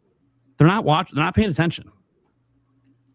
Like, I'm not saying nobody. Nobody's a strong word. I did say that word. I did say nobody. Not nobody. I just think it's a very strong, financially stable group of people saying this. But for the most part, it's just it's just water under the bridge. Even us. Think about us on this panel. We all own digital games. Is there one of you guys that doesn't own digital? And why'd you get it? It seems like Sandstorm for convenience. Yep. I'm not going to feel guilty for buying a digital game for convenience. Why should I feel guilty about saving my time? Oh yeah, sales. No, that's not the argument I'm making. At all. Because like physical games could go away. I know you're not making that argument for Lamb. I'm not trying to put it in your mouth. I'm just pointing out that like there's this general sentiment around video games that like we need to save this. We need to save, but why? Consumers are actively showing that's not what they're interested in. Like we could talk about digital sales and being shoved down our throat. Well, guess what? Nintendo didn't get to 50-50 on their own game releases. 50-50. If you go look at the stats, it's 50% digital, 50% physical. Nintendo didn't twist our arms to do that 50% digital. That's because customers wanted that convenience and they valued it over what physical offers. Nothing we say about physical with ownership and being able to play your games in 20 years. These people don't care about that. Yeah, touche. They're not going to be playing this shit in 20 years. They're not going to be playing it in a year. Most of these games. It seems true for me, by the way. I'm one of those people. So that's why, like, I don't want options to go away, but they're going away because how we choose to consume. It's not just like Netflix wasn't shoved down our throat. We chose to do it because we liked it better than buying things individually. Like right, and yes, corporations took advantage. Of course they did. Right. Of course they did. But we're not going to go backwards. The whole reason we switched to this, that reason still exists. It's too inconvenient. And it feels stupid to say go into a fucking store to buy something's too fucking inconvenient. But it's not just that. It's the unwrapping it, the having to put it in. Oh, to find out that your Blu-ray player isn't compatible with this fucking Blu-ray because it's a new format that your Blu-ray player doesn't support. And you need to buy the $700 Blu-ray player to play it. Or, oh my God, my daughter opened it and now the disc is scratched and I can't watch the special features. Don't have to worry about any of that. Or fumbling through your discs to try to put the right one in for the movie you want to watch that night when you could just go on a menu and type in, I don't know, whatever the hot shit movie is. Maybe you're watching the latest Game of Thrones stuff. So you type in the House of the Dragon and you won't go watch that. It's just right there, instantly available. That convenience, along with none of the drawbacks outside of the fact that you could lose access someday. And you know the way the world works now in the streaming world, when you lose access, that just means your show went to a different streaming service. So you could just switch and go to that streaming service instead. So Or CLSDs. I think this all sucks, and I think we're spending way more money on subscriptions today than we used to spend on basic cable back in the day and all that. Yes. And I know I'm still paying for basic cable because I want my sports. That was the plan all along anyway. Yeah, that was always the plan. They were never going to get rid of basic cable. It was going to suddenly become much. I'll say this: if you get basic cable, it's actually not that bad of a deal now compared to everything out there. It's really not. You got to deal with commercials. But it's really not that bad. But in these days, I mean, when do you not have to deal with commercials? You know what I mean? Like that's a premium now. Yeah, when you're rich, you get the premium tiers and everything. I'm the worst of it now because I tried to cut the cord, and what ended up happening was I ended up still having cable.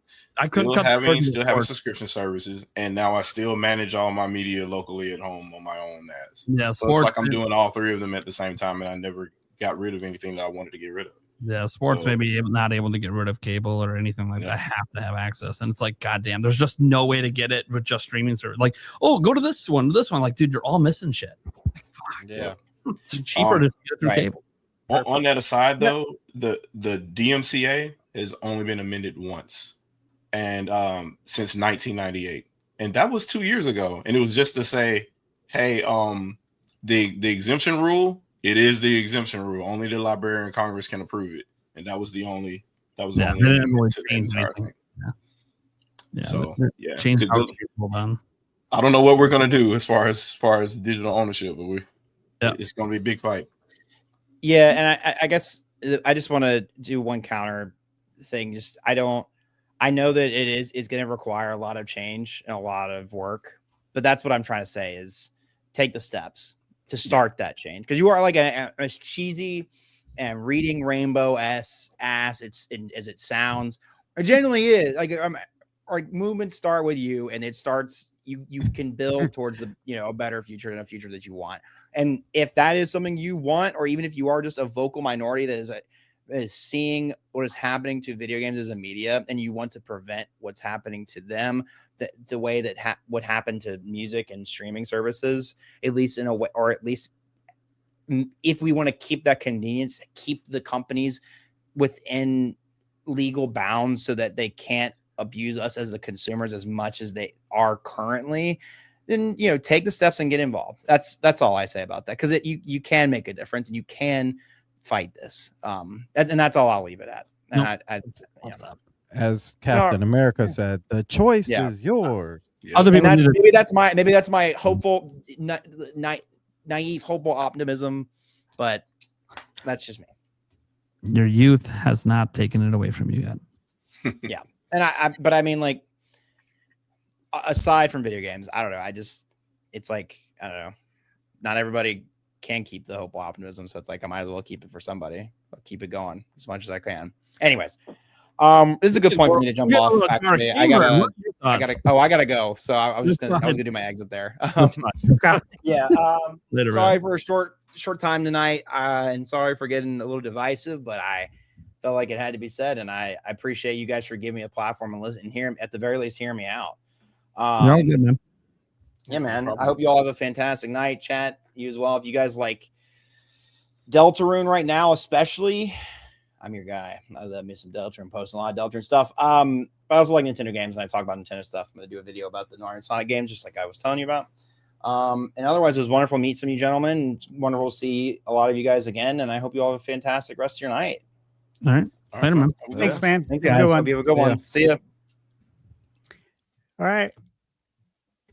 Game Bird, Your thoughts, man? I know You're you're, all a fucked. big You're physical all gamer fucked. as well. Your corporate masters own you. You're fucked. I like How's the, that for optimism? I No, like listen, preference. Stash, when you started this topic, you asked a question. How did you feel this morning when you saw the news?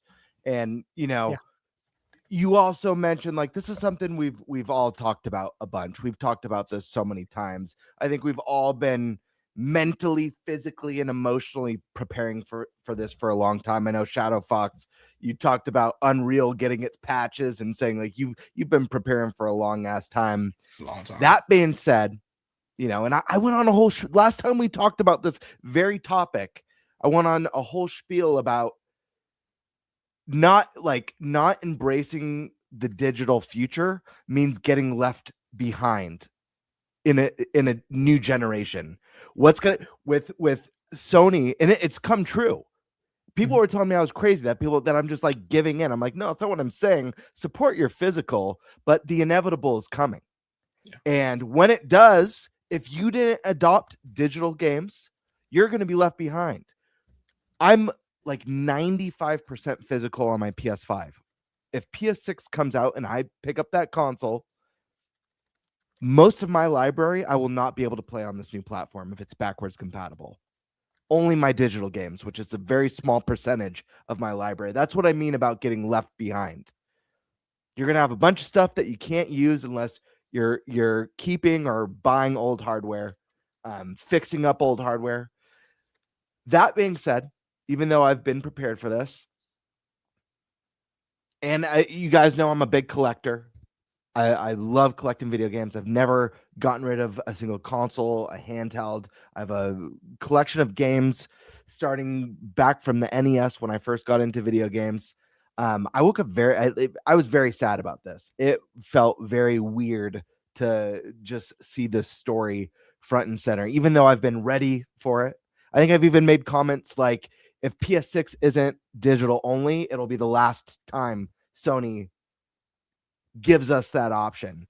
And I thought that if it was an option with PS6, it would be an add-on, just like how PS5 Pro, you can buy that little disk drive add-on for it for like $80 or whatever.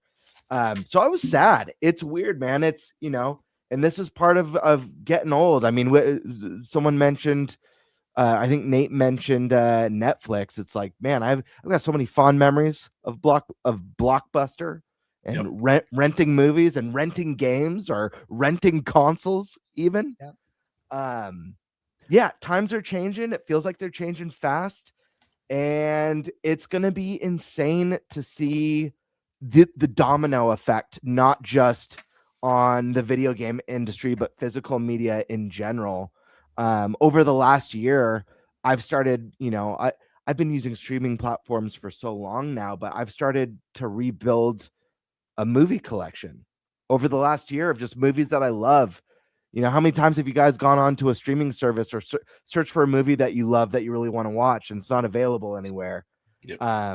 So I've started picking up movies that I love, and I've built a nice little collection going. I'm having so much fun doing it, but it's scary to think of like the domino effect this is going to have outside of gaming. And I do wonder, Nintendo's going to be, assuming they're going to be the company that carries the torch the longest. It would be a real shocker if they dipped out before Microsoft. I can't see a world where that happens. I'm really curious to see what happens. We talked about like retail space, walking into stores a couple of years from now, going into the electronics department, and the only video games that the eye can see are Nintendo games. There's no other platform with games on the shelves. What do holidays look like, when we talk about game sales? Because think about when, like, as a parent, Nate, I know, you and I have done our Christmas shopping for the kids. As a parent, Sandstorm, you're a parent. I'm not sure if you are, Shadow, but like grandparent. There you go.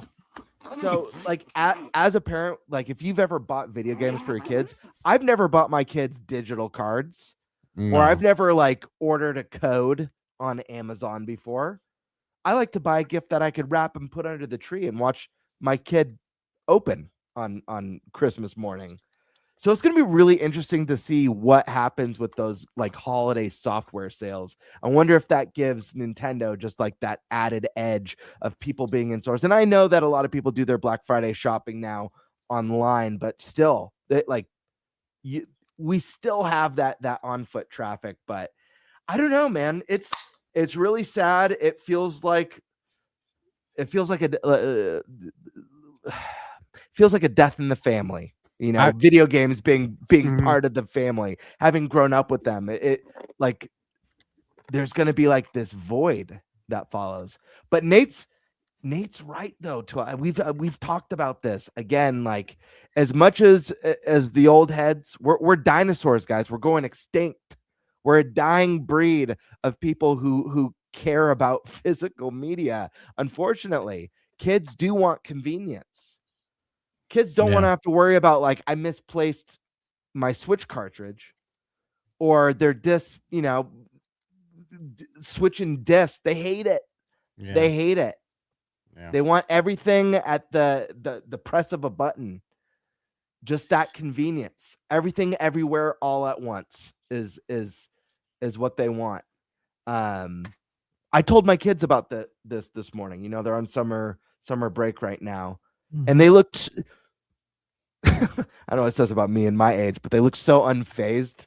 I had like a look of like deep concern. You know, I was like more sickly pale than I already am with a look of deep concern. And they're just like blank, expressionless as I'm telling them like this horrific news.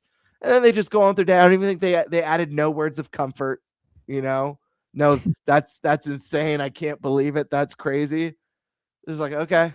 They don't have a comparable experience. Like I'm pretty sure everybody here is old enough to remember you having, you know, whether you bought the game or somebody else bought the game, you have the anticipation of going to a store, Toys R Us, Best Buy, or whatever at the time, and you go pick out the game that you want. Tell my age, they had cards out there, and you walk it out to the front, and then they bring you the game.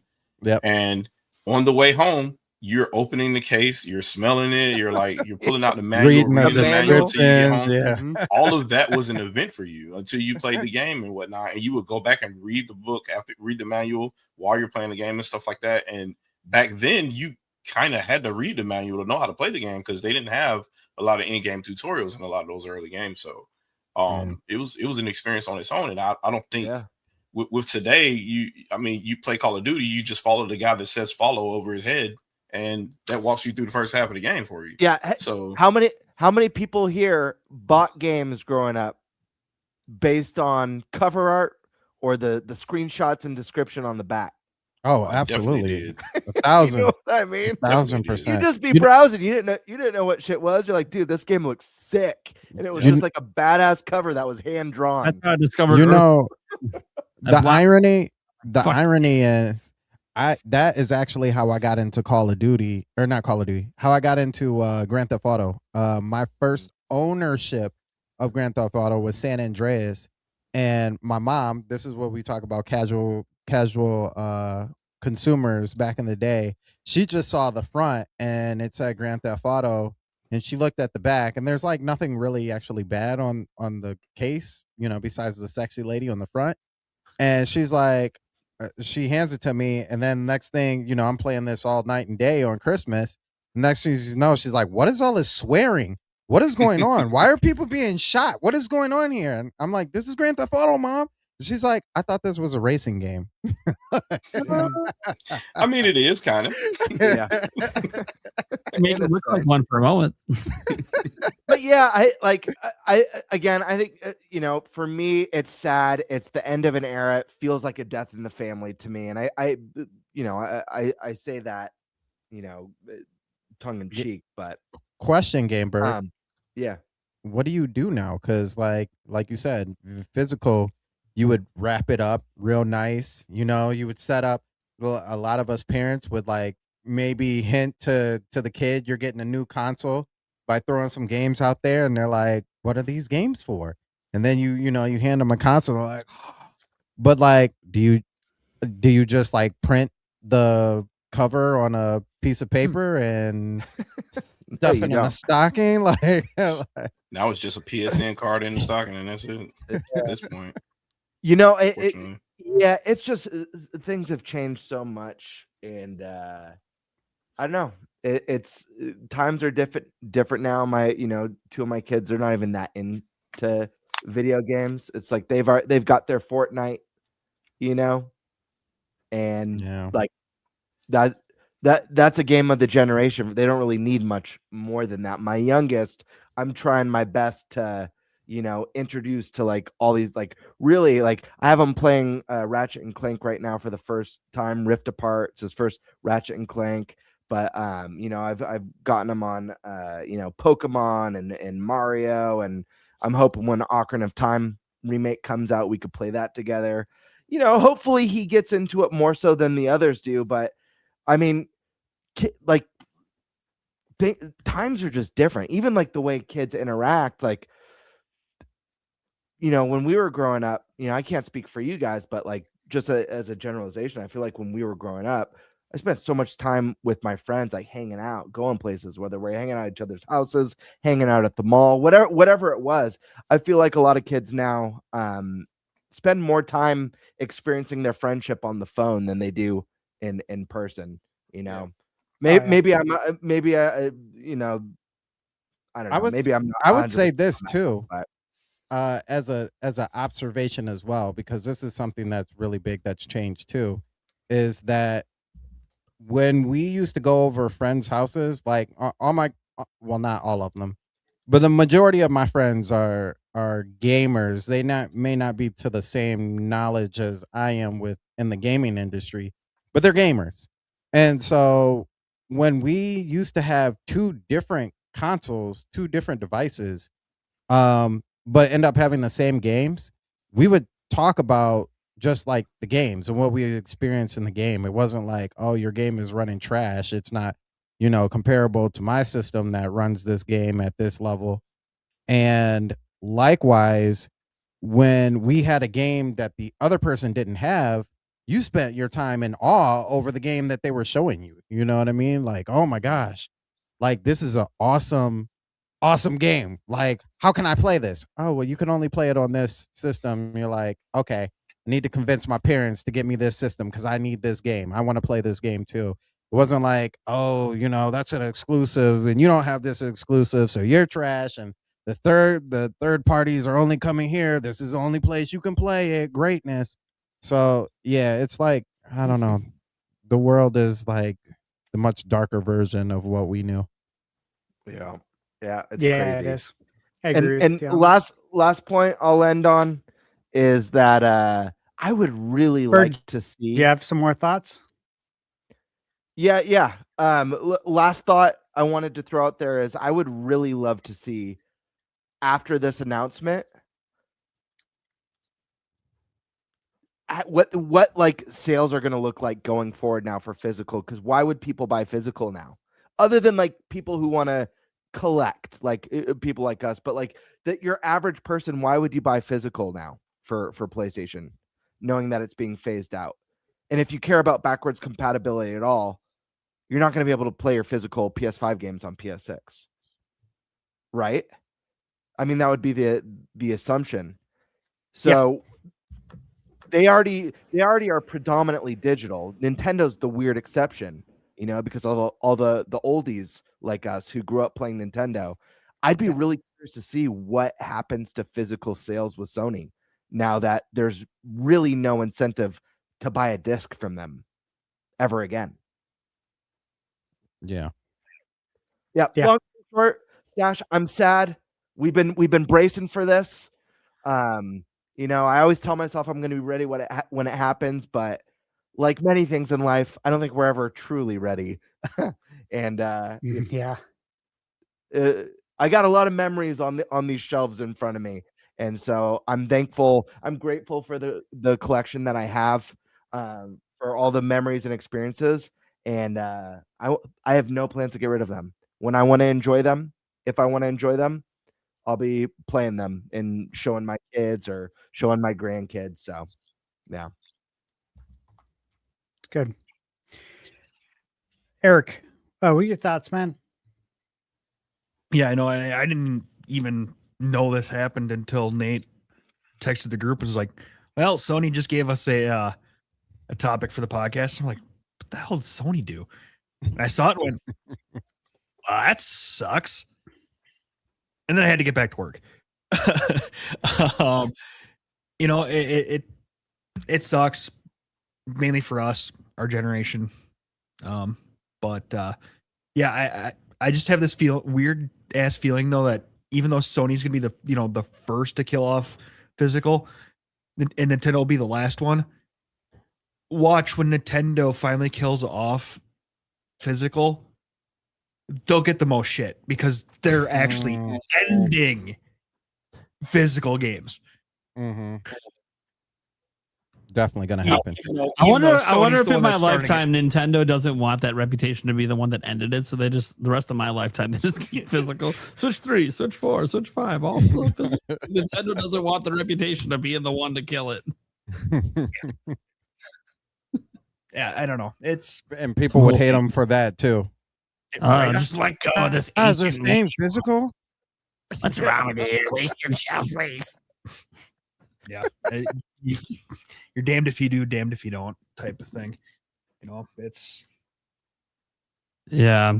I don't know. I don't really have much to say because we all knew this was coming. We all just were kind of hoping that it would be another day later than sooner. Push it back another generation. Yeah, right. You know, I had that faint hope that they would sell PS6 without a disc drive, but still let you buy a disc drive. Mm-hmm. Well, that hope is gone. You're right. Well, I mean, actually, you know what, Nate?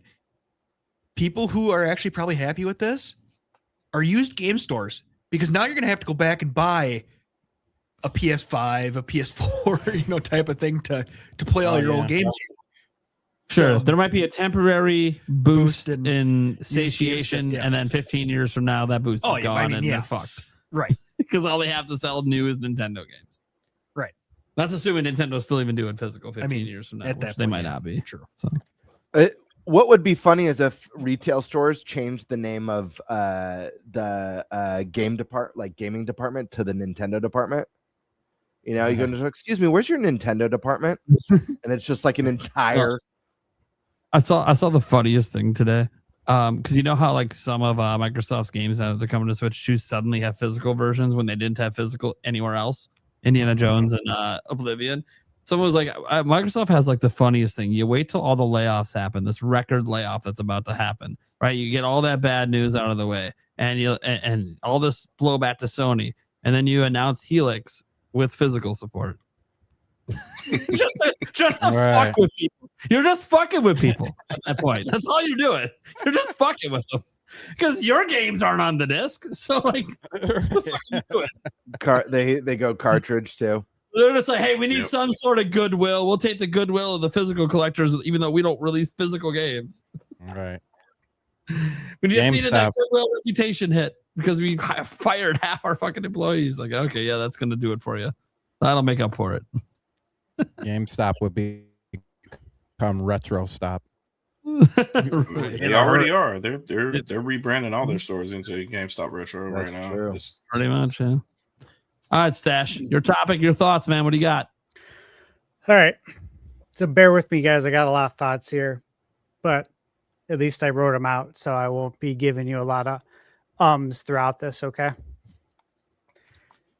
So, for starters, I think Sony timed this just right.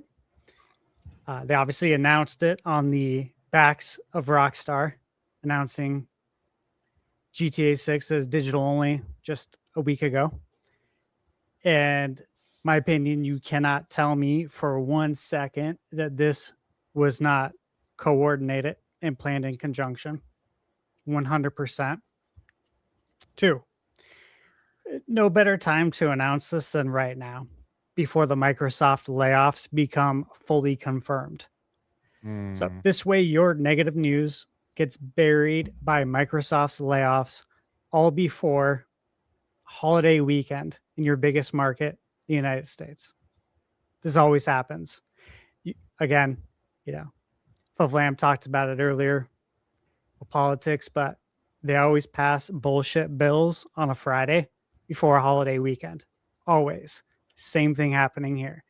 This is how your negative news gets brushed under the rug. And now Microsoft can basically, Sony can pass the baton back to Microsoft. Start shitting the bed again. Nintendo, don't answer the call when Microsoft calls. Okay, we don't need more shit. We don't need a third certification right now. It says Microsoft. Don't answer. Don't answer. Well, they might be finally bringing over all the rare games. No, it's a trap. Third point that I had on just my initial thoughts was, Ed, I don't know if anyone's talked about this. This is just what I'm thinking. I think Sony's predicting a down market for PS6 due to the uncontrollable nature of the pricing of the components. And in all my years managing, there's no better time to institute a negative change, a negative impact to, the staff, to the business, in this case, to the consumer, than when you're predicting a down market.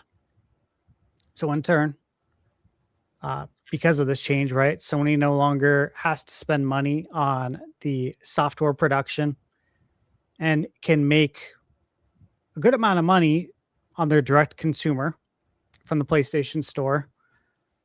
So they're not taking a negative in that. And then as far as the memory components, again, Sony owns Blu-ray. This is a controllable for them. The memory, that's not a controllable. But hey, we own Blu-ray. Let's just stop making them. If we stop making them, we can make more money on software, right? And again, obviously by announcing it now, it plants a seed in every consumer's mind. It should, if you have any common sense, to not be surprised when PS6, of course, is announced as a discless console. And even when PS5 Pro was announced and said the disc drive was going to be sold separate, the writing was 100% on the wall then. When the generation started in 2020, the writing was on the wall when you had both options. We've known the split for digital physical. I've brought up the split several times here. Sony's at like an 80-20 right now, physical to digital. Microsoft is at about it. Last I checked was a 92-8. In my opinion, Microsoft is already out of the physical game. So when we say we thought Microsoft, would be the first one to do it, in my opinion, they were. They're out of the game. I talked about this last year on the podcast. I went to Best Buy. Went there to go pick up a pre-order. They're taking down all the Microsoft shit. I told you guys about this. I have pictures of it. I asked them about it. Yeah. We're not going to be carrying any of their physical stuff. Sam's Club did this over a year ago. You guys remember that? People shared it all over. I don't even shop there. I go to Costco, but same thing with Sam's Club, man. They stopped carrying it a long time ago. So Microsoft, I don't even count them. They don't have their shit together.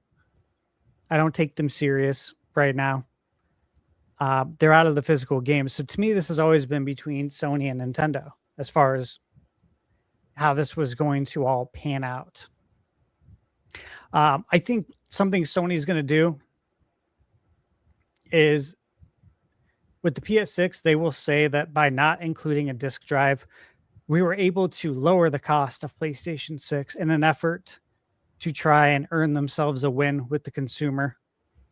And I think a lot of the sheep will eat it up and believe it, sadly, but that's predictable. Here's some of the concerns that I have. These are really like my concerns and observations coming into this is that obviously, guys, previously we had the option to buy physical or digital, and prices were always going to be different unless it was at launch. Many times, and I'm sure you guys are the same way, I could go to the store, right? Maybe I need to grab something at Walmart. I don't like going to Target at all. I've talked about this before. Mm-hmm. There's a bunch of drones in there, NPCs everywhere, zombies, dude. I'm like, I don't want to go in there. Michaela will be like, "You want to go to Target with me?" I'm like, no. You know the answer. Of course not. However, when you go, can you check the video game section for me? See if there's anything clearanced out. Because you guys know sometimes Target does some crazy clearances. So, and I'll see someone post about it on X. I'm like, shit, wonder what mine looks like, but I don't want to go there. So if she goes, I'll have her look.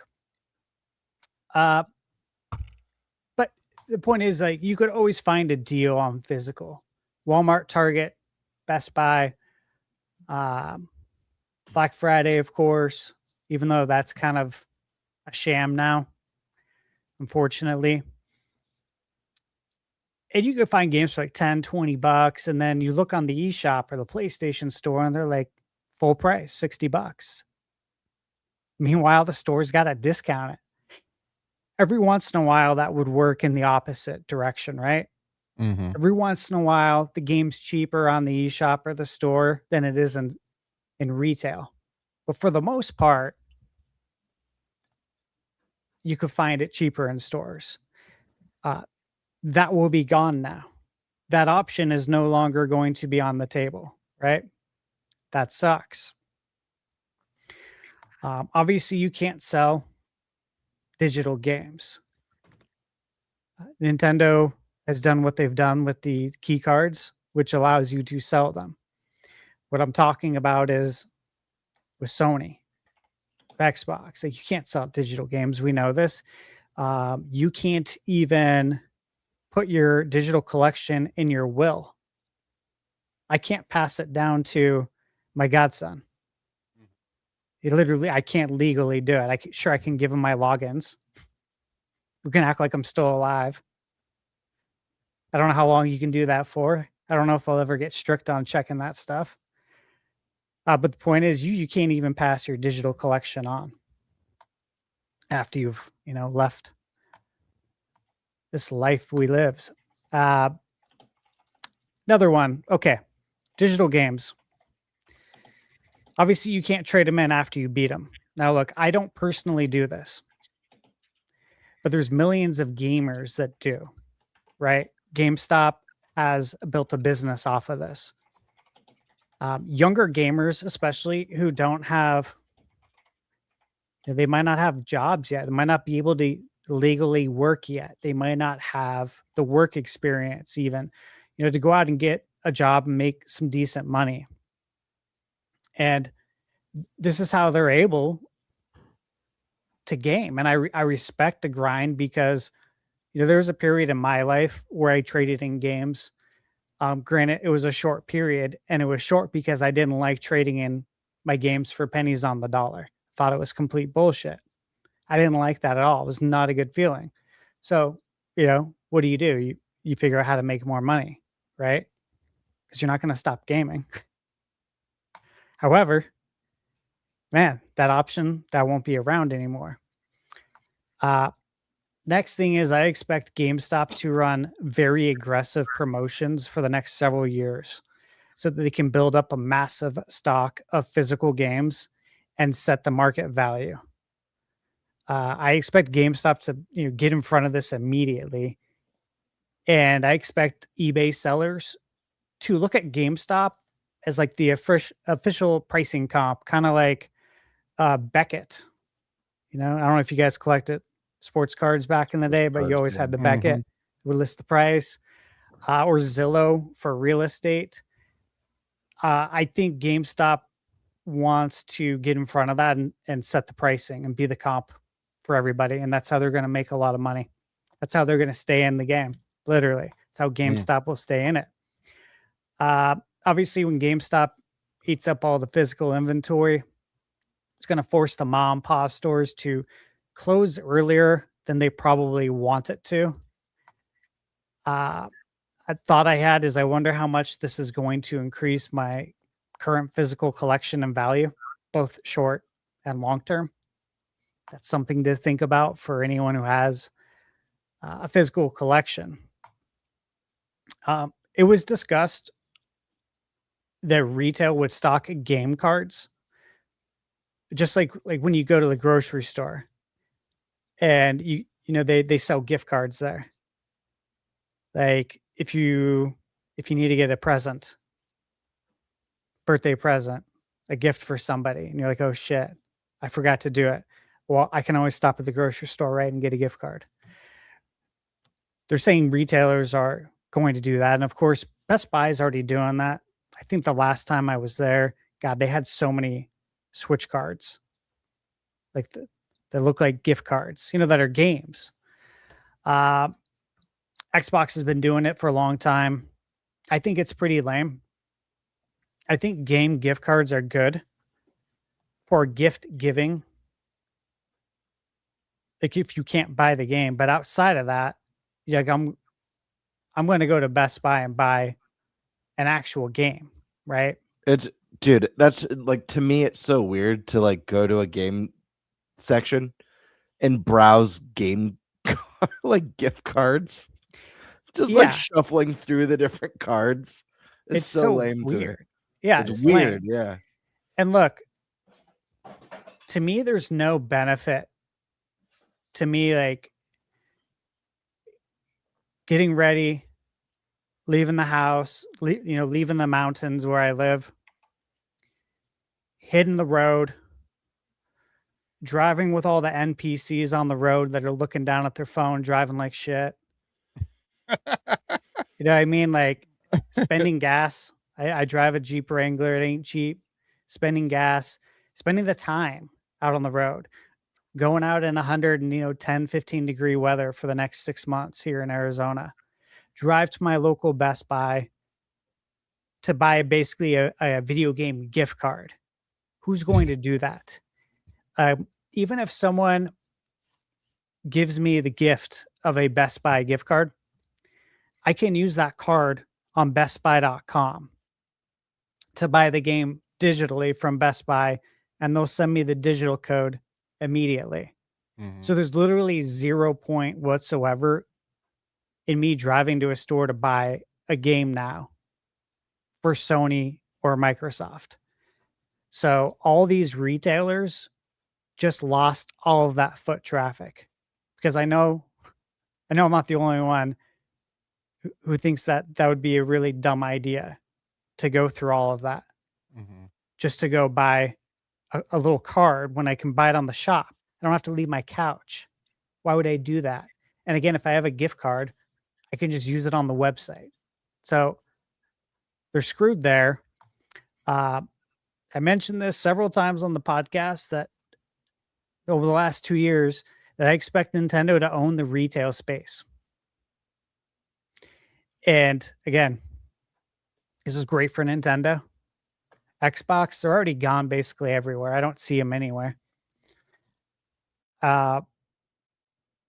We knew PlayStation would go next, but now Nintendo's going to own that shit. And it's going to be interesting to see how they treat that, because you can look at it as this is an opportunity that just fell in our lap, right? Like we're the only ones who have physical. Our competition left. They left the gym. There's nobody here now, man. It's just us. What do we do now? Again, you guys mentioned it before about the game key cards. I never saw anything negative about these things. Like, I get it. You want your full game on there. I get that. I get downloads suck. I get that there's people in areas where you don't have good internet. Totally, I get all of that. But this was a meet in the middle thing. It's always been about the publishers. Okay. They don't want to pay all the money to get those games to retail. It's always come down to the publishers. I don't want to interrupt you, but Yeah. real quick, I just want to say it's just really strange how a publisher does not want to do their job that they exist to do. market and produce the game and manufacture it so it can be on shelves. That's literally their job. But you can continue. Yeah. And I agree with you on that. I think it's crazy. But somewhere along the way, the suits really took over the gaming world and started making a lot of decisions. Yeah, the people who don't even play video games. It's like, I worked in corporate management for so many years. And so many employees didn't respect people in corporate. But they respected me. And the reason why is because I worked all the positions. I know how to do all of it. I did your job. I excelled at it. And that's why I'm here now. So I get it. And I get that all these other people that I work with, like, facts be facts, I get it. They don't know how the fuck to do your job. They don't know anything about it. And if they sat in your chair, they'd get their asses handed to them. They'd quit. Honestly, it's too hard. Sometimes when you go up, things get easier. So I totally get that. But that's what you have now a lot in video games is the suits making all the decisions. That all they do are they're looking at the money. It's like with sports, man. And they're just looking at all the numbers, the analytics. They're building a team off analytics and nothing else. Very similar. And that's not the complete answer, obviously. Another thing I thought about though, guys, is that as of January 2028, the only time you'll be going to a midnight launch will be for a Nintendo game. Oh yeah, that's wild. I was thinking about that, and like I talked about this just a couple weeks ago that I was excited at the prospect of pre-ordering GTA 6 physically so I could attend the midnight launch, kind of document it because it's such a huge moment for gaming. And I thought it'd be fun, nostalgic, and it would guarantee a great turnout of excited gamers. It'd probably be really good energy, good vibes. It'd just be a fun way to celebrate 13 years of waiting for the next GTA. And obviously that's not going to happen anymore. So I expect the next game that will generate enough pre-orders to justify a midnight launch would be for Ocarina of Time. Yes. It's really exciting, right? Oh, I'll be there, baby. I'll be there too. But I was thinking, okay, well, after that, one more piece of business out of me before they shut down. Well, I thought about it too. I'm like, all right, after that, then what? I'm like, well, 3D Mario, Smash Bros. I bet Smash Bros. Yep. Smash Bros. Yeah. Like those three feel good. If it's physical, Kingdom Hearts 4. Yeah. That would be one. Good call. That would be one of the physical, yeah. Pokemon. Yeah, Pokemon. Oh, absolutely. Oh, that's one that I feel like would be one of the games, period, to go last and go digital is Pokemon because they know it sells so well. It's crazy you say that. I feel like because it sells so well, they'd be the ones to be like, let's go Game Geek card right now. Because they did it with Pokopia. Like, they don't care. Right. They know people are going to buy their shit no matter what. Yeah, true. So but I hope I'm wrong. I hope Wind and Waves is not a key card, please. Please no. Yeah, I hope so too. Please don't say Pokopia was starting a trend, please. So I think Nintendo owns the midnight launch. Go from January 2028, and again, this is going to happen fast. Time flies. It'll be here before we know it. 2 points left. I'm done. Best Buy. I remember when they stopped selling CDs back in 2018. Mm-hmm. I remember when they announced that they would stop selling movies in 2024, and I said, "Shoot, it means we're getting so wild, dude. We're getting that much closer to video games." That was my immediate concern and thought, and my talking point was like, "Oh, the Grim Reaper's coming, man. He's about to knock on that door too." And I had said Microsoft is basically there. Sony will follow suit. and Nintendo would be the last of the Mohicans when it comes to physical gaming. And here we are, exactly as it was foretold. And I think, guys, that the takeaway from this should be that if you want to continue to have options on Nintendo, you have to give Nintendo a legitimate reason to continue producing true physical games.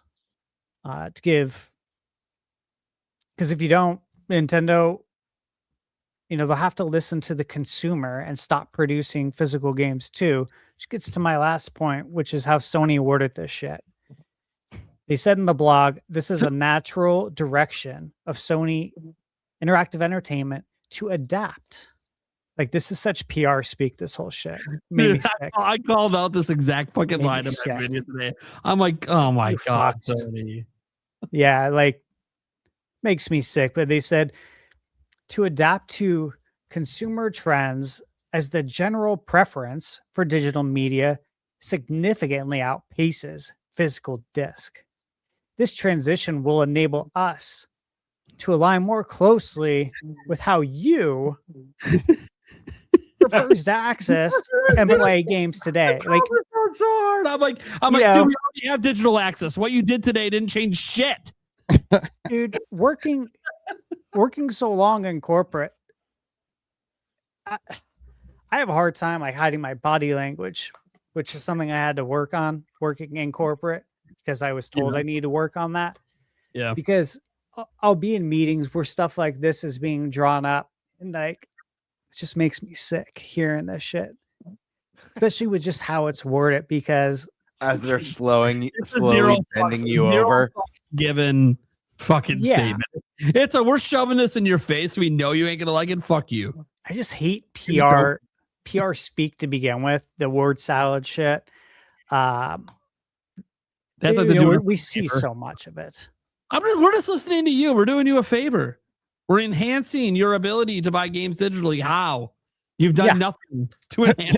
That's exactly what they said. And so, look, to end it, this is Sony's way of placing all the blame on you, the consumer, because you drove this statistic.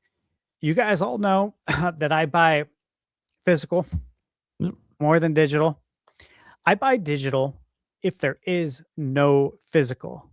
Okay, nothing's going to stop me from playing video games, but indie games, if you will, because they don't have the funds to produce a physical game out of the gate.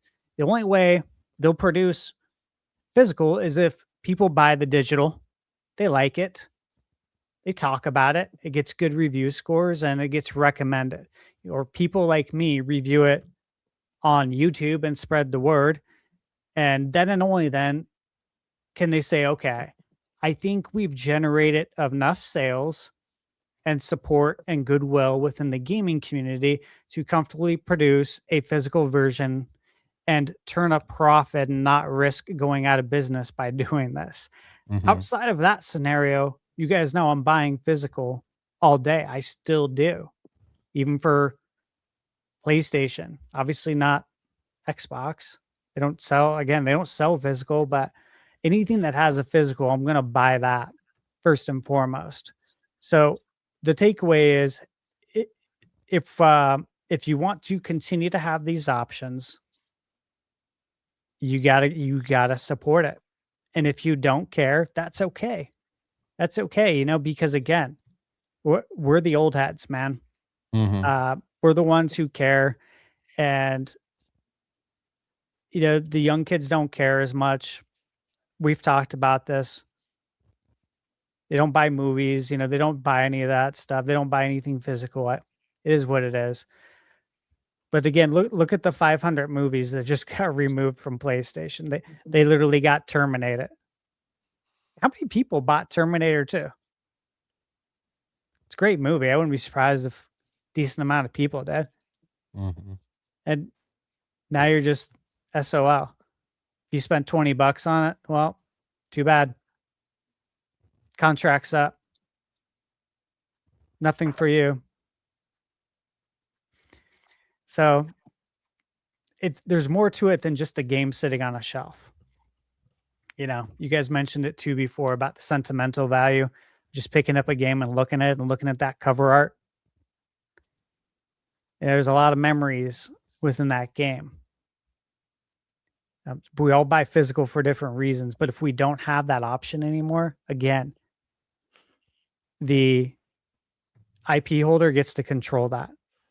You know, like everyone buys Ubisoft games, right? After what, 2 months, 6 weeks when it goes on sale. And the reason why is because they're not flying off the shelves. And then the retailer has to discount them. That's not a problem anymore. If Ubisoft thinks Assassin's Creed is worth $60 or $70 for the first 3 years that the game's out, they control it. Nobody else does anymore. You can't go on eBay. You can't go on OfferUp. You can't go on Facebook Marketplace. See if someone's trying to get rid of it. It's over. Just one place that controls all the pricing. It's not good. Is being sued right now. For those that don't know, the class action lawsuit against the PlayStation Store at the moment over monopolistic practices. Kind of ironically timed with this announcement, since this just made it more monopolistic. That said, all these closed platforms have that same digital store problem. So we'll see if anything ever comes of that in a lawsuit form. I'm not sure if anything can come of it. We'll find out.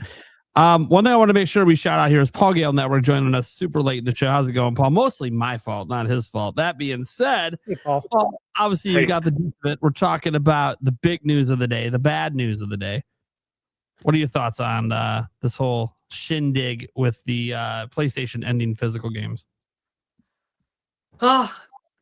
Like Steve said in a lot of those points, it seemed like an inevitable thing that would happen. You know, we saw it with other mediums. There's less of an attachment that a younger generation has with physical. They didn't necessarily buy CDs, buy DVDs, have a desire or a need to collect and build up a shelf's worth, you know, from youth. Think about it, like iPad, iPhone, other smart devices, just having access to all of these apps without a cartridge for each thing. More convenient, yes, but less of a piece of an attachment that you need to have with it. Space. Probably more people are living in smaller spaces as the world gets more populated, so the likelihood of having more space to collect stuff for a younger audience, for growing families, is also lower. So, yeah, happening with CDs, happening with movies, Netflix streaming, all of the different streaming devices. It's why buy a movie? I knew people back in the day who couldn't wait for Smallville to release all 10 seasons of that on a DVD and buy it. I don't know anybody today is like, dude, I can't wait till Stranger Things releases all 5 seasons on Blu-ray. No, why? I just watch it on Netflix. What if they don't release it later? What if they take it off? Whatever. I had my blip of attachment. I don't need that ownership. Look at Spotify. Why buy any music? Just go on the internet. So the sad thing is, like with our favorite medium, I think amongst everybody here, is video games, and seeing that tangible nature slowly go away. But, you know, kind of to be expected as with everything else. Unfortunate in some ways for gaming overall, but since this is a primarily Nintendo-oriented podcast, is good for Nintendo, because there are still going to be millions of people every year that are out there shopping, doing their holiday shoppings. Every day is someone's birthday. Every day someone goes to the mall, someone peruses Target, someone goes to Best Buy, etc. Now, maybe people will stop going to said locations that don't have any other gaming, but gaming will still exist in some capacity because there's still non-gaming but gaming affiliated items like t-shirts, socks, costumes, amiibo, toys, crossovers with Lego, etc. So I see this really benefiting Nintendo because now there's always been an association with Nintendo and youth. Nintendo for everybody, but Nintendo definitely hits harder with the youth because you just look at, if any of you have kids, go to your kids' school and see what are the costumes in Halloween time. It's Nintendo and it's SpongeBob and Ninja Turtles and Transformers and Star Wars and Marvel and DC, but nobody's dressing up as any Xbox or PlayStation characters for the most part. You might rarely get a Ratchet and Clank or a kid in Halo, Master Chief, but you know what I mean? So like Nintendo's going to have this visible identity of gaming in the store, but also it's kind of like a Trojan horse that will work both ways with they'll have Amiibo on the shelves, they'll have the t-shirts on the shelves, and now if you are attracted to some of this Mario stuff, some of the Sonic stuff, and you want to continue your shopping with buying a game of that, you're only going to see a Nintendo game. You're only going to see Sonic Adventure 3 after your son or daughter or grandkid wanted that Sonic t-shirt because they like Sonic the Hedgehog and the movies. You're going to go to the store. You're going to be shopping around Target. There's a Sonic shirt. You know what? Let's see if they have any Sonic games. Oh, only for Nintendo? Yeah, ma'am, misters, whatever. They exist on other platforms, but you can only buy a Nintendo Switch 3 cartridge of Sonic Adventure 3. Oh, well, I don't know if he has that. Well, actually, he has both. Well, I guess I'll just get that one. How long will Nintendo last? Will they hang on in there forever and always in physical? I hope so, but part of me wouldn't be surprised if, they eventually go digital only as well. But, maybe not. Maybe they will see the value in doing things their own way. They've, marched to the beat of their own drum many times in the industry when it wasn't the most popular thing. And sometimes they've bet on themselves and it's worked out in the long run. You look at IP and how they bet on themselves. And in some ways, they really could have used more support during that N64 third-party era. But in other ways, all the first-party games that they've banked on, they're always and forever exclusive to them, which makes like an SNES Mini or a Classic Edition more compelling than a PlayStation Classic Edition because those games are available everywhere now. So it's not like you need that PlayStation Mini to experience those games. They're available, elsewhere, whereas Nintendo keeps it in-house, right?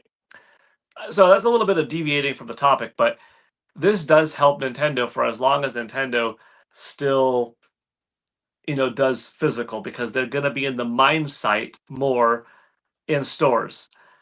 There's probably plenty of analytics going on the outside though.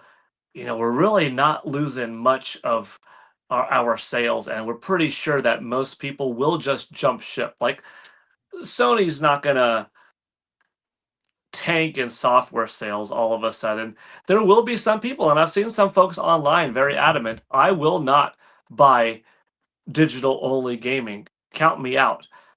Like Thunderstash said, though, I will never also, like you said, I will also never stop gaming. There will be nothing that ever prevents me from my medium. Like, dude, as much as, and I have kids myself, so all of my collection, yeah, it means something to me to show them my old cartridge, my old instruction booklet, flip through them, show them the different disc sizes, give them a history lesson because I'm a historian.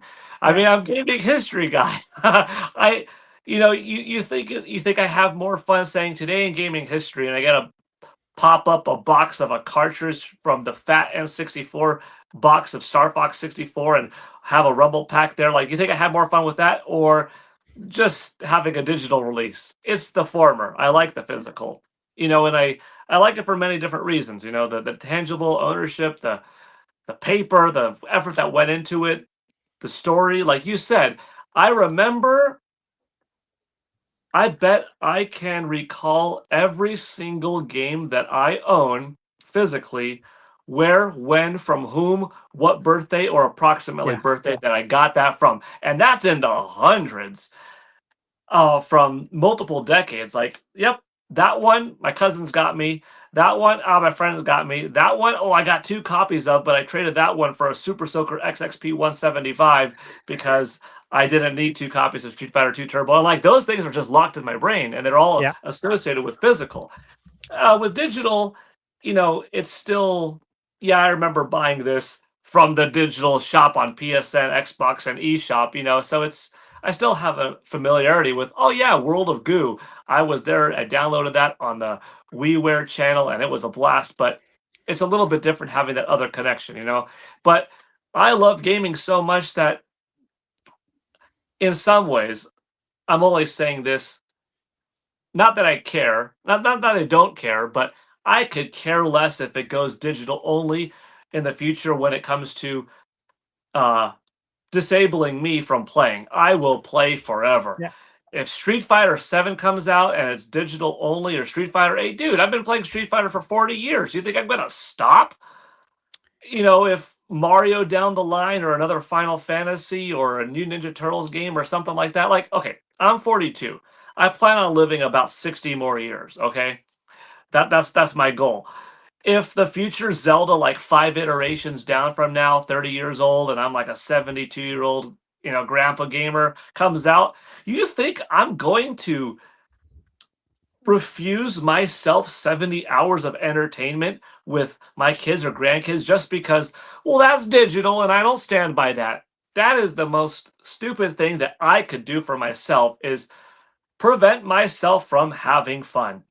I will just have to switch gears and say, you know what, Paul? You're renting this for $70, the game, or $80, instead of pure ownership, because they might take it away. And that sucks, but is the value still going to be there for the amount of fun and the payment that you have it? I've already had that mindset in my mind with movie theaters for a while. I like going to the movie theater, but there are some people that said, I'm not going to go spend $20 to see a movie in the theater that I don't own, that I only get to rent my time with for 2.5 hours and watch it. I will wait for that movie to come to VHS, DVD, Blu-ray, ultra high def disc, so I could own it for the same price and have it forever. So that's kind of like this. Just think of it like this. Digital is not as bad as this, but digital is going to the movie theater and not having complete ownership of it. You just get to watch it, but it's still worth it. Physical is the DVD movie that you get to watch. But I would say, like I said, the digital ownership is actually better than just going to a movie theater, because you do have it. And if anybody says, yeah, but you might not have it forever, look what PlayStation did. Yeah, but and so you have to go in there with that knowledge of, hey, this isn't completely permanent. It might be taken away in 10 years, 20 years.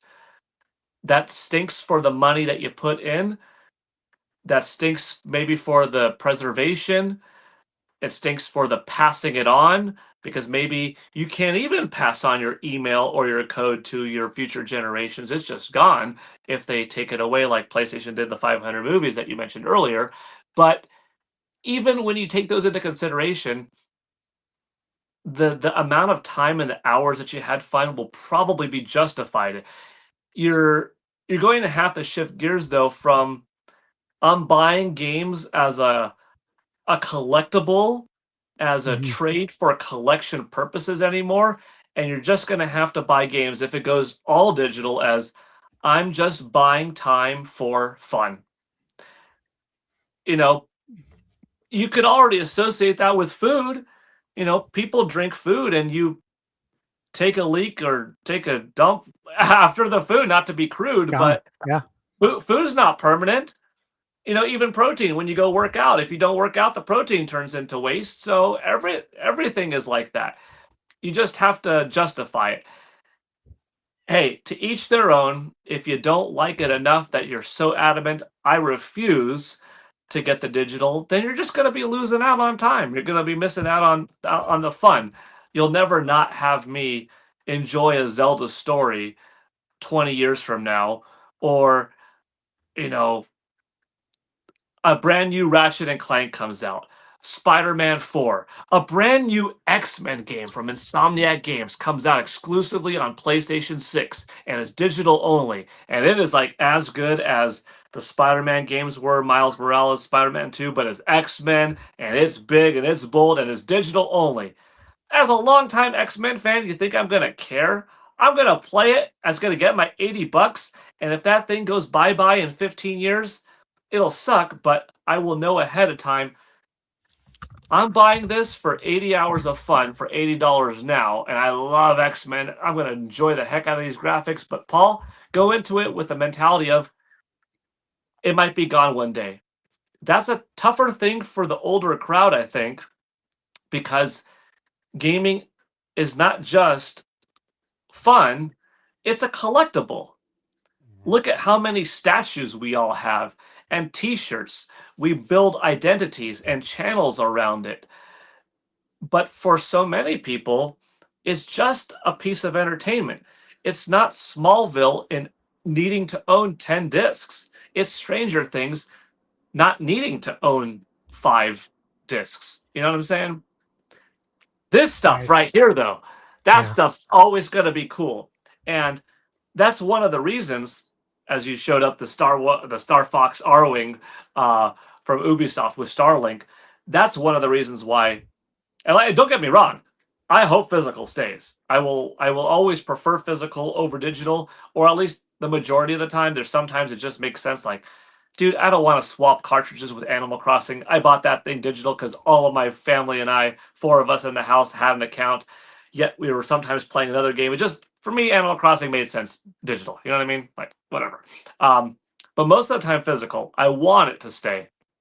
And I want it to stay also for those reasons, because I like the shiny tinfoil collector's editions. I like when they throw in a cloth. I hope they have this badass collector's edition of The Legend of Zelda Ocarina of Time that comes in a gold steel book. And I would love it if it comes with like a canvas, like chamois kind of map that you get to unfold, and it's the Hyrule map from Ocarina of Time, or a piece of tapestry that you get to unfold, and they'll give me a keychain in there and make that thing $120, $150. Like, dude, I am sold.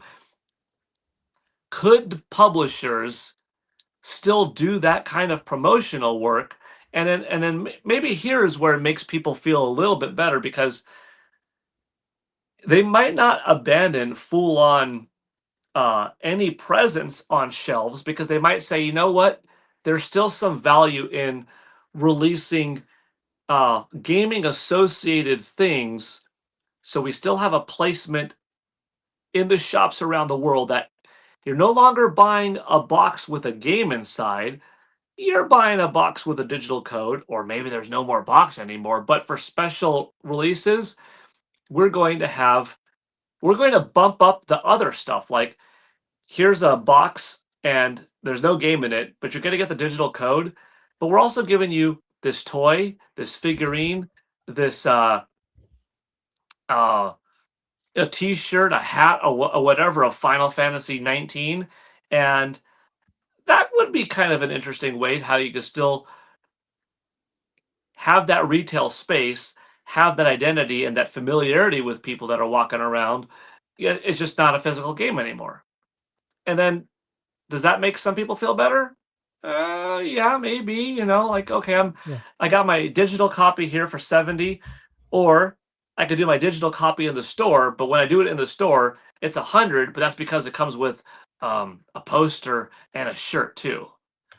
Oh, it doesn't solve the problem of, I want my damn physical disc or cartridge that a lot of the generation still holds on to. And I get it. But it does soften the blow a little bit, because you're getting some extra swag. I don't care about the swag. I just want my physical game. Well, dude, you're either going to adapt or you're going to be left behind. And that's just a unique thing per person, I suppose. Yeah. Paul. You know what I think? I got one last thing to add on this. And I think it doesn't matter what you think. Just kidding. I don't know where that came from. It just came out of nowhere. You're good. No, you're good. Listen, I think this would be an amazing time tomorrow for Nintendo to make an official statement. Yeah. You know, do their PR spin, and do, as consumer preferences in the broader entertainment industry continue to ask for physical media. Just shut the Petty. Nintendo will continue to push physical media for the ongoing future, this is obviously a natural direction for Nintendo to adapt to consumer trends and the general preference for physical media, as it significantly they should do a total attach a video of this is how you share games on Nintendo. Oh man, the irony is they're petty enough to actually do it, and they would make it a whole commercial. And at this if we time, still had Reggie, it would be absolutely perfect. Oh boy, to do a commercial so with good. Reggie for that, and just do like the same, like, you know, like this PR. Stash, you were complaining about this like PR statement. It's so like grooming PR speak. people. Yeah, Yeah, it's so manipulative, saying like this is a natural direction for Sony to adapt to consumer trends. yeah. This is your fault, people. This is what Makes you me wanted. sick. Don't be mad. You asked. So I by the think way, it's time really we'll- funny for your Nintendo. ability to buy games digitally by removing them physically. By the way, we didn't do anything to your digital purchase. By the way, we did literally nothing, but we enhanced it. we Nintendo enhanced kinda it went by full circle, making too, it 'cause the they're- only option. You do enhance it by making it the only option. Literally enhanced it. It's still the You know? option. Just, you know, At this time, we're also pleased to announce that we'll be reprinting all classic cartridges for a limited run, and discs of all Nintendo systems releasing so that you could buy them officially new once again. And like, here's these old N64 carts and GBA carts, and we're just bringing them all back. They're going total 180 from the rest. Well, it's like I said in a tweet earlier. Be fine. today. If I could time travel and go back to the 90s and told myself that cartridges would outlast discs, I'd be like, you're full of shit. Yeah. What was the superior medium now, huh? Yeah, we have the answer now, don't we, bitch? You know, and in reality, it's over. Cartridge was always the winner because cartridge, you could just cram more megabytes in it. It just cost more, but it technically is limitless. Disc has a limit. It just took me 30 years to get that console war right on the playground, up? baby. I got to go back to my EGM and look at that Final Fantasy VII ad where it said you would need 1,500 cartridges to play this game, and here you just need 3 discs. Yeah, don't worry, 1997. 29 years later, I'm looking back at you and saying, hey, cartridges here, baby. I'm just looking at Angel Studios since we were talking about Grand Theft Auto at some point earlier today, and they write the engine. And their wonderful job they did with Resident Evil 2 on that same platform that had a cartridge that was so limited. Turns out if you know what you're doing, it doesn't matter what medium you use. So yeah, Final Fantasy 7 could have been done too with DivX or whatever kind of compression tool. The console war ads. 512 megabit cartridge. Part I of have me one missed question for you guys. You did that. What's up? And you know, the reason I want to ask this, I think I know the answer, but you know, the audience, they may not know. And a lot of people today, a lot of people on social media, be it on YouTube or X, and it's people who have YouTube channels, won't name names, but they made declarations that they will not be buying a PlayStation 6. Kind of like, well, I guess this is it. You know, it was a good run.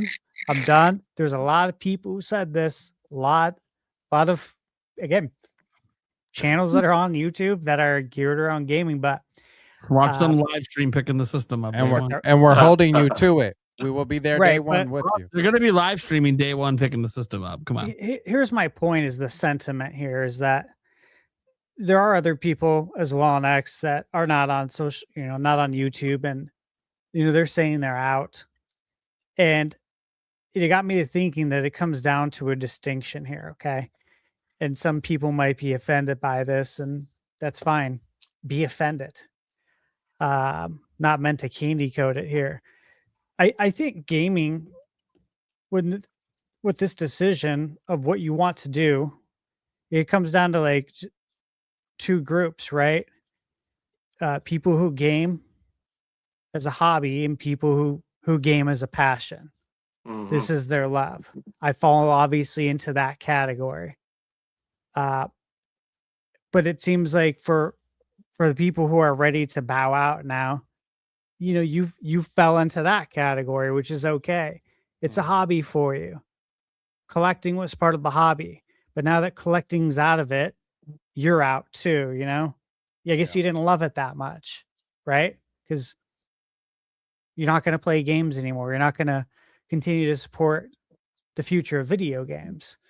And that was the distinction I had noticed, is that, well, it comes down to whether you do it for a hobby and for fun and to pass time, or you do it because you genuinely love video games and you're passionate about it. So I got to ask you guys again, I presume I know where you fall, but what do you think about that? Where do you fall? Maybe I'm wrong. Me personally, I've publicly said for quite a while now, I think this is probably my last time buying all the consoles at once during launch, and it's going to take quite a bit of game releases and stuff like that I can't get anywhere else from Sony and Microsoft to get me to buy their system going forward now. I do think I'll eventually fold and end up buying whatever they end up having now, but if you just look at the track record of PS5 and Series X, Series S, it's not anything to write home about. I'm glad I got them early, so I didn't have to spend $900 for one of them now. But you know, I can count on my hand how many experiences are locked to just that system that I've had on those. Because otherwise, they're PS4 games, they're PC games, or what have you. And now a lot of those games are coming to Switch too. So there's kind of like almost no point for a lot of this stuff. And I don't care how shiny the floor is. I know what reflections are, and I know how ray tracing works.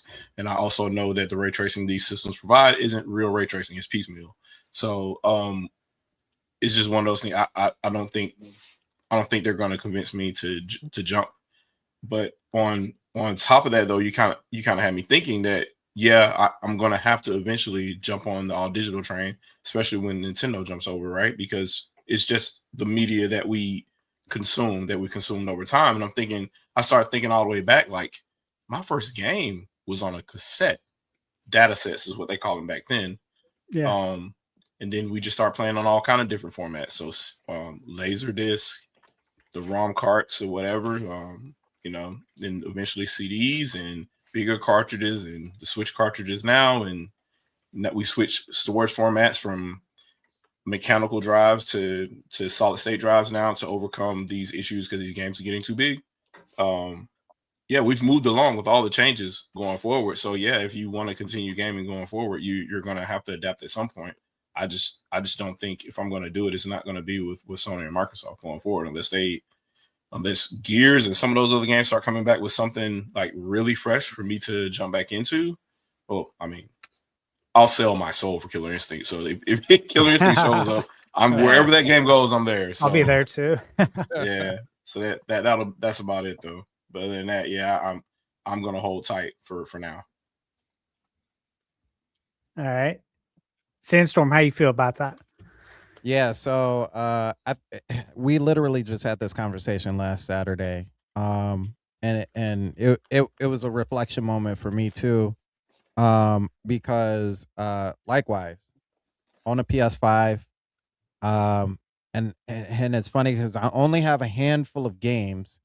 I can tell you off bat, my kids could probably tell you we have more than that, but I know we have NCAA. I know we have college football. I know we have 2K. I know we have Madden. We have Crimson Desert. We have Ghost of Yotei. We have Avatar. And I think that might be it. We may have one other game. That's a PS5 game. Now, out of all of those 6 games, I've played NCAA. Don't play it anymore because it's boring. Never got into 2K now because I feel like the game isn't what it used to be. And I have literally no interest in it. I'm a whore for samurai games, and I have yet to pick up and play Ghost of Yotei, which is crazy to me because Ghost of Tsushima was my game of the year that year it came out.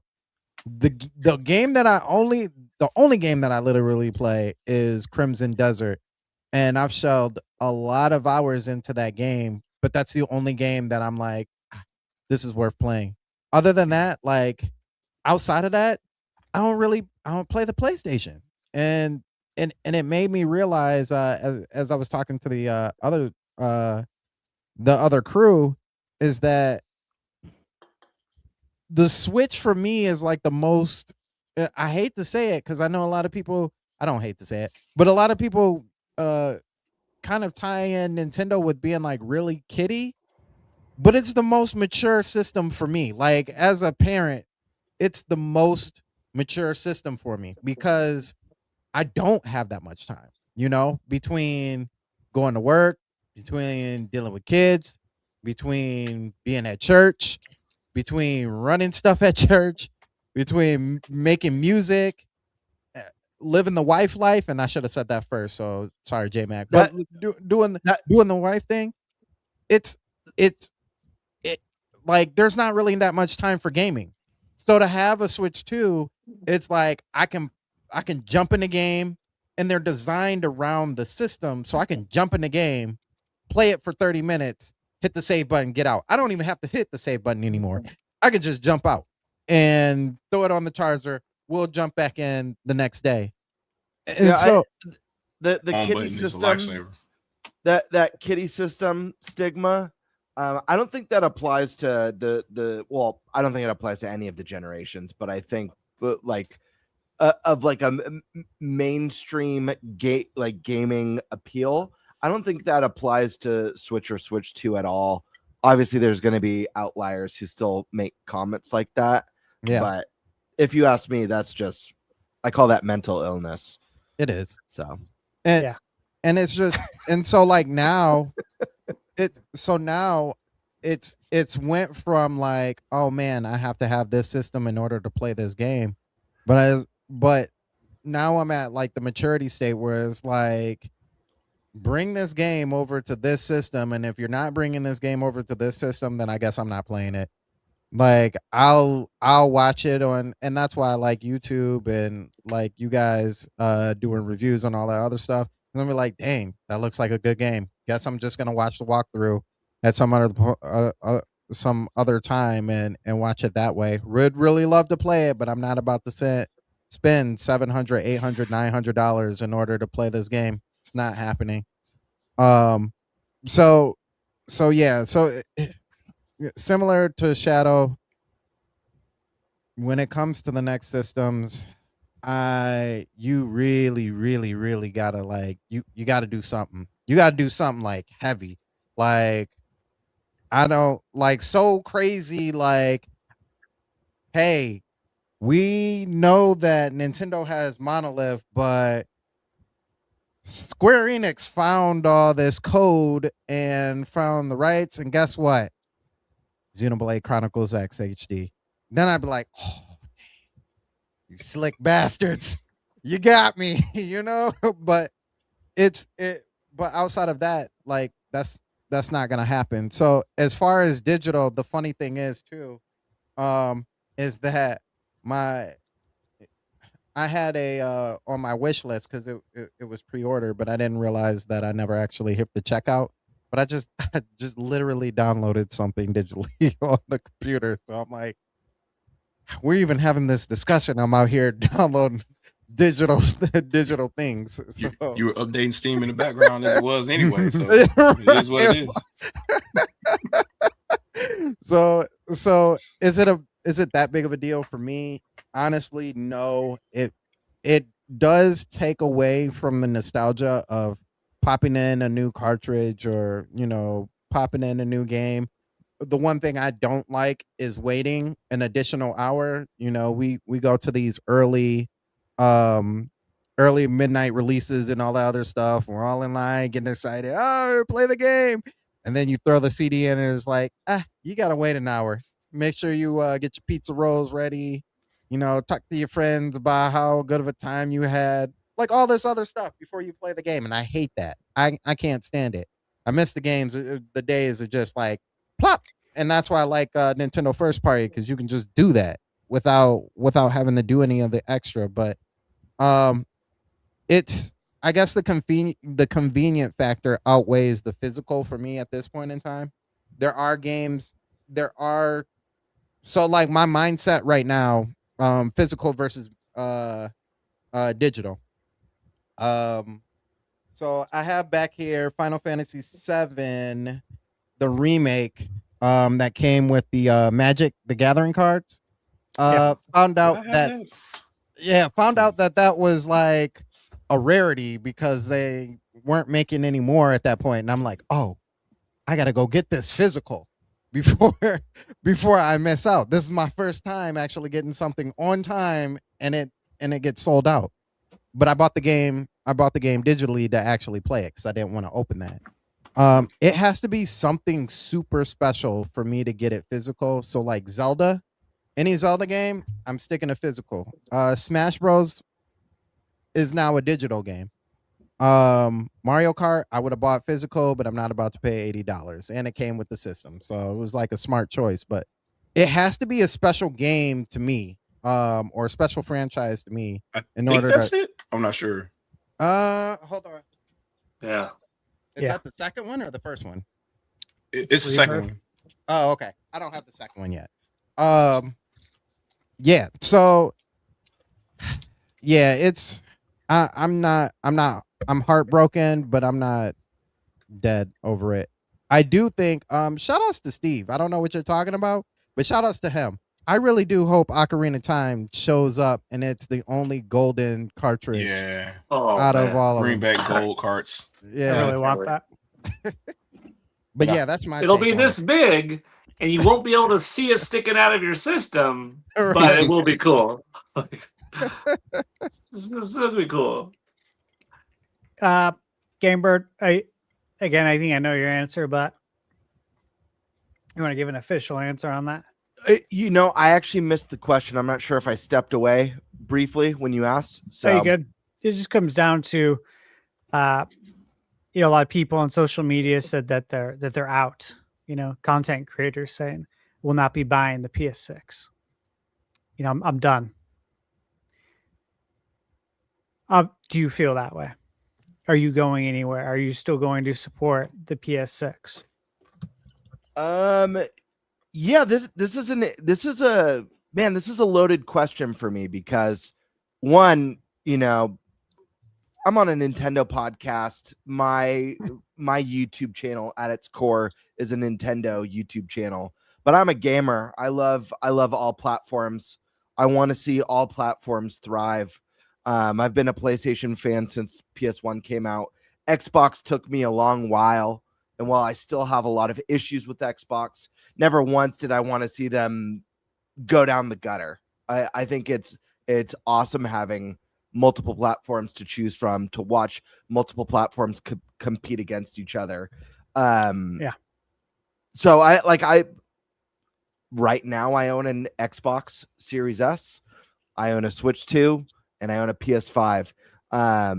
Everything that we know about what PS6 might be, excluding all digital, that they might be going for the hybrid approach, is extremely appealing to me as a gamer.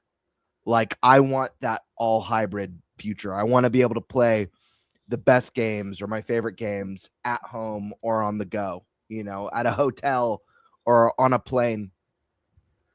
So if Sony goes that route, I'm very interested, because at the end of the day, despite me having grief with all digital, I'm a gamer. I'm not going to want to miss out on these great experiences.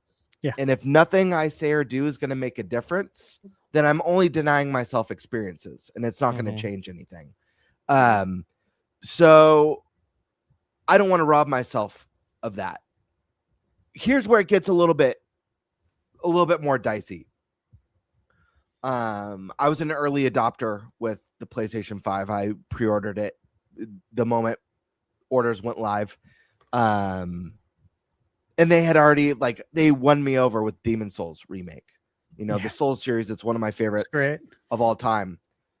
I was sold with that gorgeous remake. The truth of the matter is this, though, and this is where it gets a little bit more concerning, even when you factor in price, because price is the first scary barrier of entry with PlayStation 6. According to current reports, parts are roughly $1,000 for PS6, if the reports are true. what's this console going to cost? And if it's a hybrid, it's going to be expensive. You know what I mean? Is this going to be a $1,200 system? Maybe $1,400, $1,500 at launch. The second and probably the biggest problem, as someone who loves PlayStation, I've found PS5 to be one of their most disappointing gens. And the biggest reason for that, for me, I can't speak for anyone else, but for me, is because I love Sony exclusives. You know, yes, they've always had great third-party stuff. Yes, they've always had great RPGs, but they also were built on a foundation of incredible exclusive titles across multiple generations. And my two favorite PlayStation gens, I think the two best are PS2, I think is still king, and I think PS4. It's those even numbers. Maybe, I don't know, maybe PS6 will be kick-ass after all, despite the digital only. It's still PS1 for me. Like, and mainly I love PS1 too. RPGs and fighting games were sick on that platform. Absolutely, man. I completely agree. But gaming development, you know, it's no secret, games take a lot longer to make now. And with Sony, with the decisions they've made, dissolving a lot of their Japanese studios, focusing on Western AAA, it's been like, you know, we get little sprinkles of great first-party experiences every few years with these major droughts. And now with diminishing returns on power and visuals, seeing third-party games like Resident Evil Requiem being day and date on the Switch 2, the third-party element is going to be less of a motivational force for me with the PS6. I'm going to want it for the great exclusives. And if we have less great first-party exclusives on PS5 than previous generations, how few are we going to get on PS6 with higher costs to develop and bigger development time? So there's a lot of things in there. To simplify, I don't want to miss out. I want to be a part of that conversation. I want to be having those experiences generations to come, whether it's Nintendo, Sony, whatever it is, whether if Sega enters the hardware space somehow, or some other big third party enters the space with a stellar console. I want to be a part of those discussions. I don't want to be that person who's just bitter and talking shit behind a webcam. Yeah. You know, I'm going to have things I don't like, but I am interested. Will I be day and date? You know, will I be there for pre-order? I don't know. We're going to find out. You know, depends on cost, depends on that launch experience. But I'm interested. Okay. Eric, do you buy PlayStation? I have never owned a PlayStation anything. Wow. So you're going to run that back, right? That's impressive. Yeah. Okay. I don't know. I was more of an Xbox guy. That's what I had, and that's kind of what I stuck with. Nothing wrong with it. I think that's. I think so. you're the first So did you have person an I know. N64 before the Xbox? Yeah. Okay, that makes sense then. That checks out. Yep. Because otherwise there was a big gap. Yeah. No, I had an N64 before the Xbox, and then when pretty much Xbox 360, then took a break, then went to Series X, and yeah. But no, who knows now? I mean, my cousins had a PlayStation, so if I ever wanted to play a PlayStation, I'd just go over to their house and play it. So I never needed to own one. Yeah, makes sense. All right, Nate, last one to answer this one. Yeah, what's up, man? You're the last one to answer. I know it's been a while. I already forgot what the question is. Did you really? Just ask the question. Oh, yeah, I just asked it, but I'll ask it again. Would this change anything for you? You know, a lot of content creators said that they're not going to support PS6. They're done. They're buying PlayStation. It's over. They're full of shit. Yeah, I don't really. Yeah, look, people say shit, but how do you feel about it? Does this change anything for you? No. Again, I figure I know the answer for all of you, but the audience may not. No, doesn't change anything for me. Look, I've never been one to own all the platforms at the same time. Just never been able to afford it. Let's just be honest. It's expensive. It was expensive before the consoles cost what they do now. It's always been expensive. It's always been a luxury, one way or another. So I've never actually owned all the current gen available systems until this current generation. And I think it's just because I'm an adult now with grown man money. If I want to buy something, I'll save the money and buy it. And I don't want to miss out on any gaming experience. Like I believed in the idea of Game Pass. I knew they would probably bomb out and flame out with it, but I like the idea. Sounds good. And I got to benefit by renting games for a very, very long time and getting a shitload of them day and date. It was awesome. It actually saved me money because I was someone that was legitimately buying like 3-4 games a month. Like it was nice to save a little money there since I'm not big on replay. So a service like Game Pass is right up my alley. But, it would require Microsoft to be okay losing money for decades to build it up like Netflix did, and that they were never going to be okay with that. So, and then obviously with PlayStation, PlayStation 5 has probably been my most disappointing PlayStation generation, much for the same reasons as GameBird. They went away from the things that I fell in love with them for. They're single player games. The fact that we're going to probably, it looks like, go an entire generation, at least until the new generations here, without a game from Naughty Dog is wild to me. That is wild to me. An entire generation? Yeah. And then the next game they have coming isn't even one that I'm that excited for anyways. So we'll see. Obviously, I have a lot of faith in Naughty Dog, and if they can make the space epic work, that's awesome. Like, I have no reason to really doubt, their cachet to do it outside of the fact that they're taking an awfully long time. Because I don't know if they know they've nailed it yet. Mm-hmm. That scares me a little. If they don't know if they've nailed what this game is, supposed to be. But again, that's obviously a lot of assumptions on something we haven't seen, and it doesn't look like we're going to see it all this year. But yeah, no, this generation, I was the most fortunate one in my life where I got to own all of them, the Xbox Series X and S. I had the S at launch instead of the X. And then I've actually owned 2 X's because at one point I liquid metal cooled one. And then PlayStation 5 I've had. I think the only thing this really impacts is more so that I don't know if I'll own all 3 platforms next time. Most of that's because Microsoft hasn't really given me a reason to need to own Helix. You can just plus that's a down payment on a house. Yeah. Right. You can, most of the games I care about, they're going to be on PlayStation as well, right? And a lot of them will also be on Switch too. So there just isn't really going to be, I think, as strong of a reason to own Helix, unless look, if they give me some insane trade-in program with the X, and they can knock that price down to something more affordable. Maybe I'll throw it in there if they have some crazy program. I know they're trying to find ways to make Xbox be able to be purchased. So, if they do a crazy trade-in program, maybe then. But right now I'm leaning towards I'll probably, I already have Switch 2. I'll probably get PS6 at launch. The only reason I'd want it at launch would be like what GameBird said, like not wanting to miss out. That FOMO of being part of that group. It's real. Mm-hmm. It's hard to be part of a conversation if you're just not participating. And sometimes that conversation is really exciting.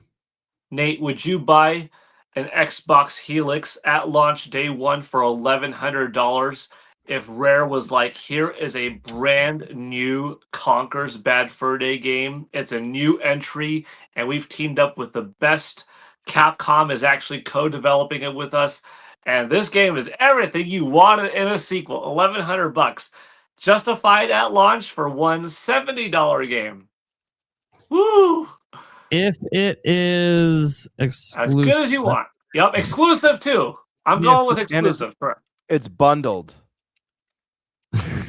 Yeah, it can be bundled or not, but exclusive to Xbox Helix. When you're talking about $70 at that point, does the price matter? Like, that's taxes. It's $1,100 or $1,170, whatever. Thinking about the $70 at that point once you're at $1,100. Because like the $1 Million Man Ted DiBiase says, everyone's got a price. Everyone's got a price. No. Yeah. That was right. Look. That was epic. That was a maniacal laugh, by the way. That man was. A lot of people, a lot of people, you know, look, in your hypothetical situation, I'm buying the Xbox. I mean, that's just straight up. But see, here's the thing. I am at a point in my life that I know I could save up to buy something like that. You know, if I was back in my super dirt poor, barely surviving McDonald's check days, I probably would think different and be like, you know what? I can't really afford that sort of luxury just for that one game. You know, the amount of time it's going to take me to save up is going to take a lot longer.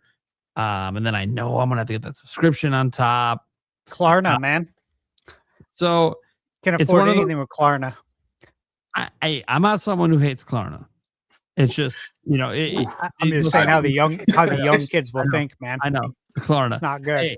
Hey, by the way, I've said this before. I'm on record. I've used Klarna before. Look, if you're going to be responsible and make your payments, there's nothing wrong with these super low interest. But you're not the people they're making their money from. The people that are responsible with their payment, they're taking advantage of a lot of other stupid people. And that's where they make their money. So again, if you're a responsible person, I don't care if you fucking use Klarna, it's fine. But we know where the real bread's at. The people who just they have no business borrowing money. They're going after those 18-year-olds. You can apply for credit. We're taking it. Yeah. Yep.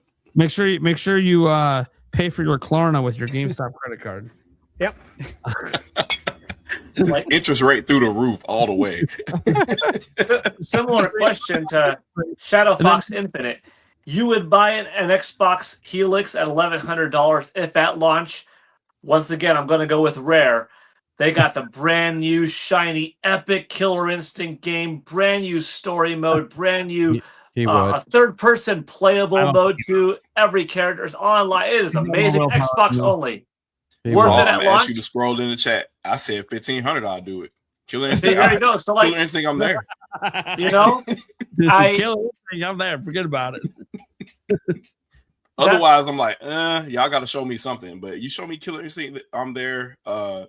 Gears of War, if it's like $950, maybe $1,000, like I'm kind of there. Yeah. But Killer Instinct, I'm there. I'm gonna do whatever to get to that. So yeah. They know it. I literally bought a Series X for that game. So. Yeah. What? I think a lot of the caveats out there, guys, are obviously I'm in a position in life where like something like that just sounds insane to me 10 years ago, but now it's like, okay, I could save up if I wanted to. Right.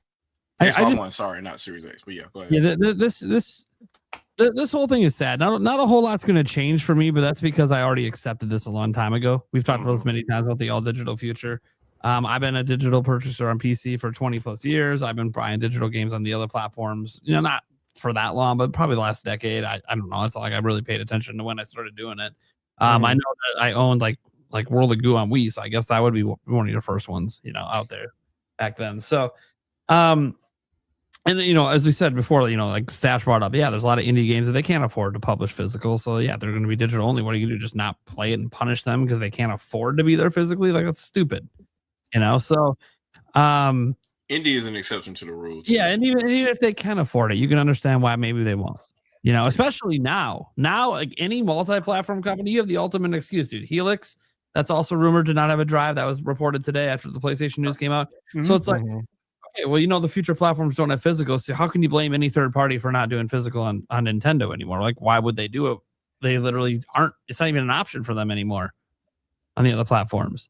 So like, I can't really get mad at them anymore. The only company I can really get mad at now is Nintendo. Don't put your shit on Game Key Card. Pocopia, let that be a one-off, please. Fuck. But no, seriously, like, it doesn't really change anything because I'm a gamer. I'm here for the games. Yep. I've said it before. The format they come out on doesn't matter. Obviously, there's always price points. I'm not going to get in on something. You know, if it's $1,500 for a PS6 and a game that comes out is that X-Men game, that Dream X-Men game Paul Gay was talking about. But that sounded pretty good, huh? Yeah, it did sound pretty good. Then they're like, oh, that's going to be $200 for that game. I'm like, wait a second. It's like Neo Geo prices for a game. I'm at $2K to play this one game. You know what? I think at $2K, I might just pass for now. I think it's going to take a lot more games coming out for me to decide, you know what? All right, I'll bite the bullet because now we're talking about a $200 video game. And that won't be the only one I'll probably want to play. And that's the problem. I'm that stupid son of a bitch that would spend $200 only on very specific games. Like if it's fucking Zelda, I'm there day one. Mhm. What if it's like Call of Duty? I'll pass. I'm good. The 90s were different. You would spend $250 to almost $300 for an arcade perfect port. And Easy. Neo Geo got me for sure. Neo Geo is the best. Yeah, A couple of Loved games. it. And then the system themselves here in the United States, they were ridiculously expensive. So yes, it was nothing to spend $700-800 for a system, and anywhere between $250 to $300 for games. So seeing it's kind of weird to kind of complain about game prices knowing stuff like that, but then you know what you got then too, because the ROM prices were really expensive then, and you were literally paying for the extra megabytes to be on the cartridge. Nowadays, it's like it's pennies per gigabyte for a Blu-ray. So, like, what are we even doing at this point? So it kind of doesn't add up to the price or the cost of them producing the media that you're going to receive. So, at least you knew back then you were paying for the extra cost for it to be on a cartridge. If I paid $80 for Killer Instinct on Super NES back then, it was because it was a 32 megabit cartridge. Like you knew that's what you were getting. So I don't know. It's everything's changed now, and they've kind of moved everything around as to where it's for them to make money instead of, hey, this costs a lot, so there's no way we could publish this way. Yeah, it's definitely different. Dark times. Yep. Can I give a little analogy to something, because I do want to? It's something that Steve said earlier. If you don't mind, I don't want to interrupt if there's another topic. Okay. I think the vocal crowd, because yes, the vocal crowd that is saying, I will not buy this anymore, it is easy to say, well, they're just not passionate, right? They were just enjoying the hobby. However, there is an alternative that their passion is just done differently. So I did a little bit of like a psychology test with somebody, and then this is kind of how this represents a different type of passion. I'm just going to give you a real life example. I'm just going to not name his name. Ironically, it is Superman related, which I happen to have a Superman poster behind me at the moment. But okay, I'm a long time Superman fan. You'll see where I'm getting at. I watched Superman animated series as a kid. I bought various Superman comics. I was there when Superman died. I was there when post Doomsday he came back and they had the multiple iterations. I watched the Christopher Reeve films. I watched Superman in reruns of I Love Lucy. I was there for Smallville. Loved it. Brandon Routh, Superman. This is he referenced some things I didn't think I'd ever hear said again in my life. Holy shit. You are a true fan. Yeah, you're on there. When you said the I Love Lucy episode, yeah, you're in there. The moment he brought I Love Lucy, I'm like, no fucking way. Who even remembers that? But fucking Unfortunately, I watched do, but it's it because of all the time on Nick at Night. I'm not even a mega fan, but I remember. I'm like, dude, right? who fucking remembers that? Great show. I had my Superman toys. I would have the red cape. I jumped off the roof. Why do you think I could fly? You know, like going into Henry Cavill, Man of Steel last year, Superman, David Cornsweet. Like, I'm a fan of Superman. Every new show that comes out, I give it a try. The My Adventures with Superman and Lois animated series that's going to have its 3rd season this summer. I watched it. I checked it out. When Superman came to the Supergirl show on the CW, before having his own show, the new Superman and Lois show, not to be confused with the old Dean Cain show, but like with Terry Hatcher, but like the current, the former current one with Tyler Hoechlin, that was a really good, three season. They finished it, but they finished it strong. The one where he had 2 sons, like I gave it all a shot. Most of the games not that great, but I love Superman, one of my favorites. Current day comics, New 52, different outfit. All right, I was there for the electric blue, electric red split off when he had like black suit, mullet hair. Love it. I have another friend, and like I said, this story is going to represent maybe an unheard reasoning behind some people's passion, behind how could you quit? How could you quit what you love so much? Were you just a hobbyist or and this is the other type of person. This is the psychology behind a whole different type of person. I have a similar friend, super passionate about Superman. I mean, on his car tires, the little valves for the tire thing, there's Superman symbols. His house got plenty of Superman posters all over here, blasted around over his bedroom. I mean, like it looks like it's like a teenage bedroom. And now I'm talking like I have a Superman poster myself, but like this guy, it's all over the place. Build-A-Bear, Superman stuffies, comic books up to here, stacked up. I mean, like, if there's like a Dr. Pepper Superman thing, he's gonna buy that. There's a Kellogg's thing with Superman, he's gonna get that. However, he has what is in his mind his vision of Superman, and he loves Christopher Reeve, and he loves the old school cartoon, and he loves the embodiment, the symbolism of what Superman is. It deviates a little bit too far left or right when it comes to properties like Superman. And he tried to explain it to me. I'm like, how come you won't, as a fellow Superman enthusiast, as a fellow lover of this character for 40 years, how could you not give the Tyler Hoechlin new Superman series a try? Because he has two sons, and in the comics he didn't. But in the comics have been rewritten. We're not watching the same Superman from 88 years ago. The character is not Dragon Ball. It's not Goku. It's the same character. Like, there's been different iterations. There's different planets. We know there's multiple different Superman. How come you can't? If you love it so much, how come you can't consume it? See, and like we understood. Well, he thinks I'm wrong in embracing all of it. You just like it because any slop. No, it's because not everything is good, but I love it so much that I have to give it a shot because I will never not be a Superman fan to try it. And the way he explained it was, I love it so much that it hurts me so bad to not see it be what I want it to be. And for me, that was sort of like an absurd take. I'm like, so just because I would agree this with new, you. just because this new Superman doesn't have that, you cannot turn it and accept that it's a different alt take. No, you can't watch the Supergirl series because that Jimmy Olsen was black and not a redhead kid with freckles. No, and nothing to do with like racism, just because it wasn't what it was, and that can't deviate it. And there is a certain type of person that is like, their passion is rivaling our own passion, but it's not understandable to us because it's like, if you like Zelda so much, why won't you try every Zelda game?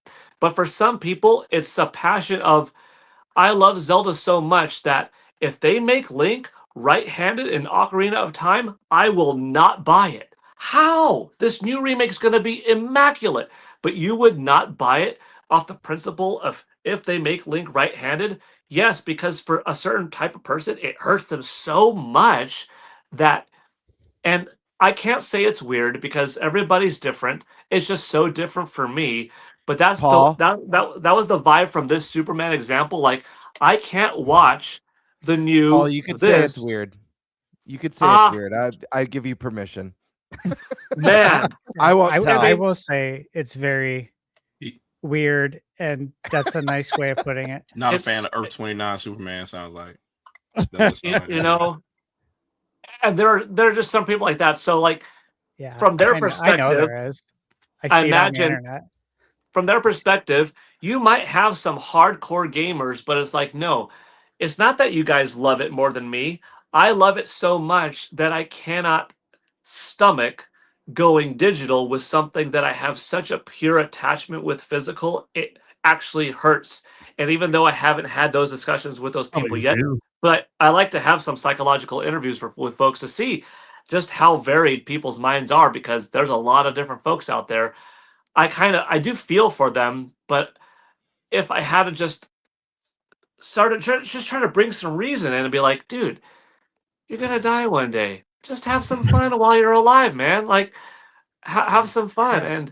Yes. And some people like their own idea of, it's of interesting. what something should be more than the actual thing. Yeah.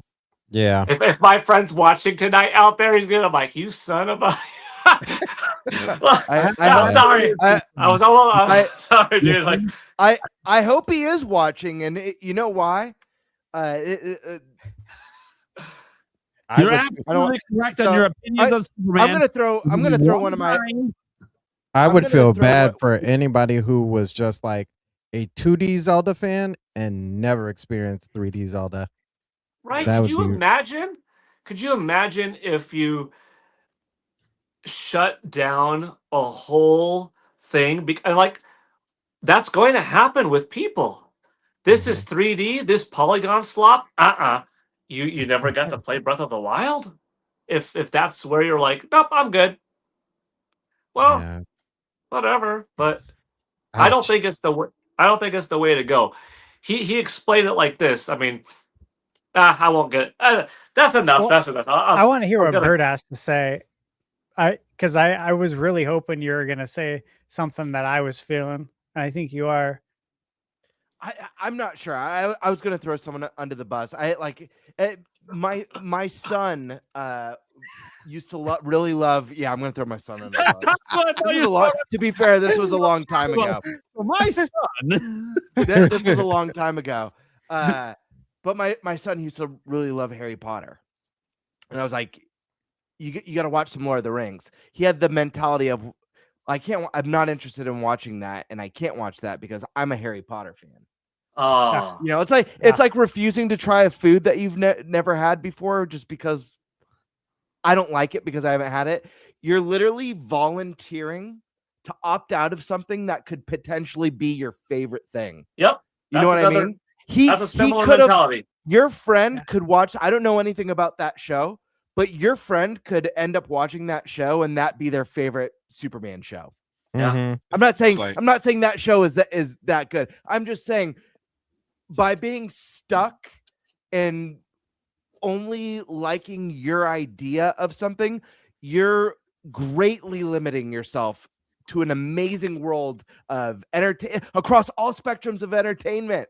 That's like refusing to play a turn-based, saying I won't play turn-based RPGs because I don't like them. I only like action RPGs, and then missing out on, I don't know, Expedition 33, the most nominated game of all time at the Game Awards. That's a beautiful experience that anyone should experience. Someone, Sky Swords Alyssa, one of our regular guests on this podcast, who doesn't even like, or at the time didn't even like turn-based RPGs, and it's one of her favorite games of all time because she was willing to give it a chance. People with that mindset are literally missing out on some of the great things in life. It doesn't have to be games. It could be movies. It could be books. It could be food. It could be music. I don't know. I'm just saying it's a very limited.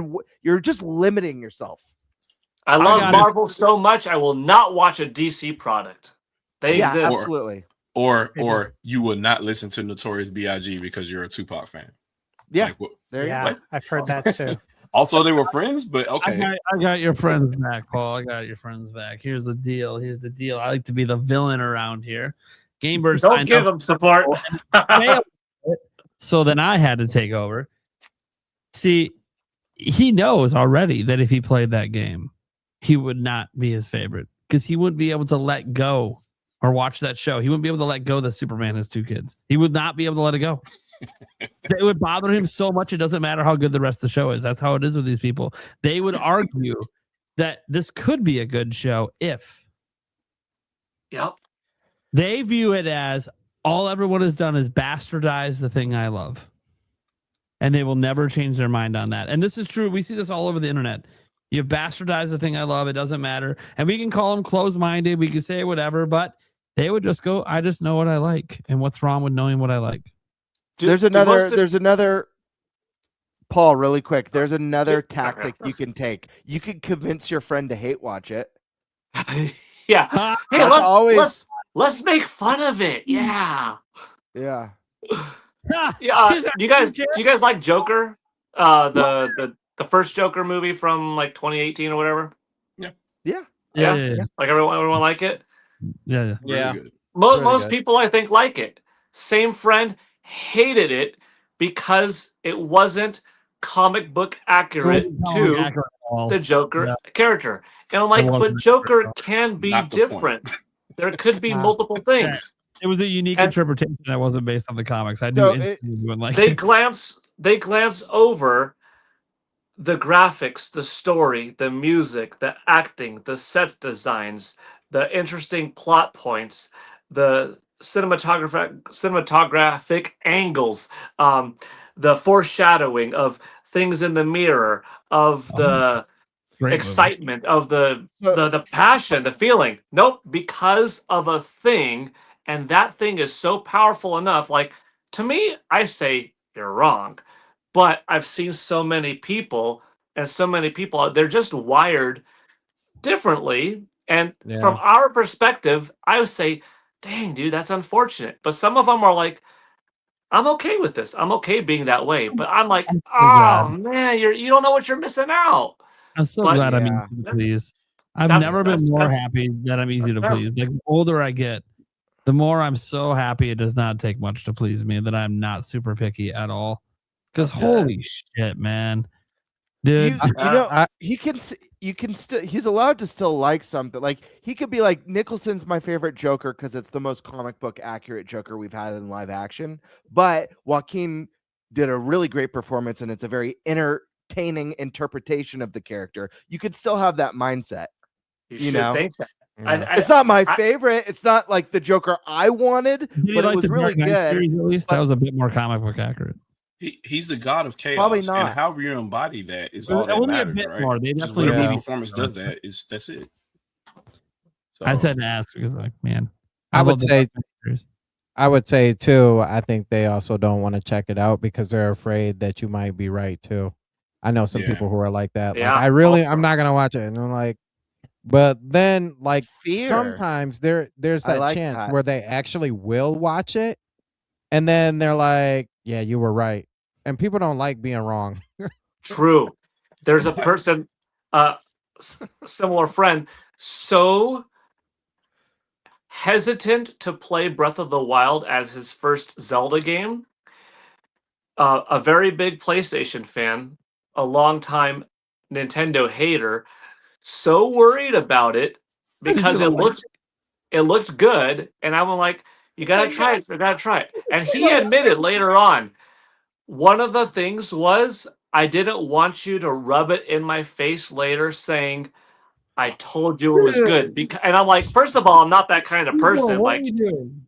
Yeah, you feel bad, but like, but like that's a common thing, though. Deprive yourself of joy. Stop worrying about what others think.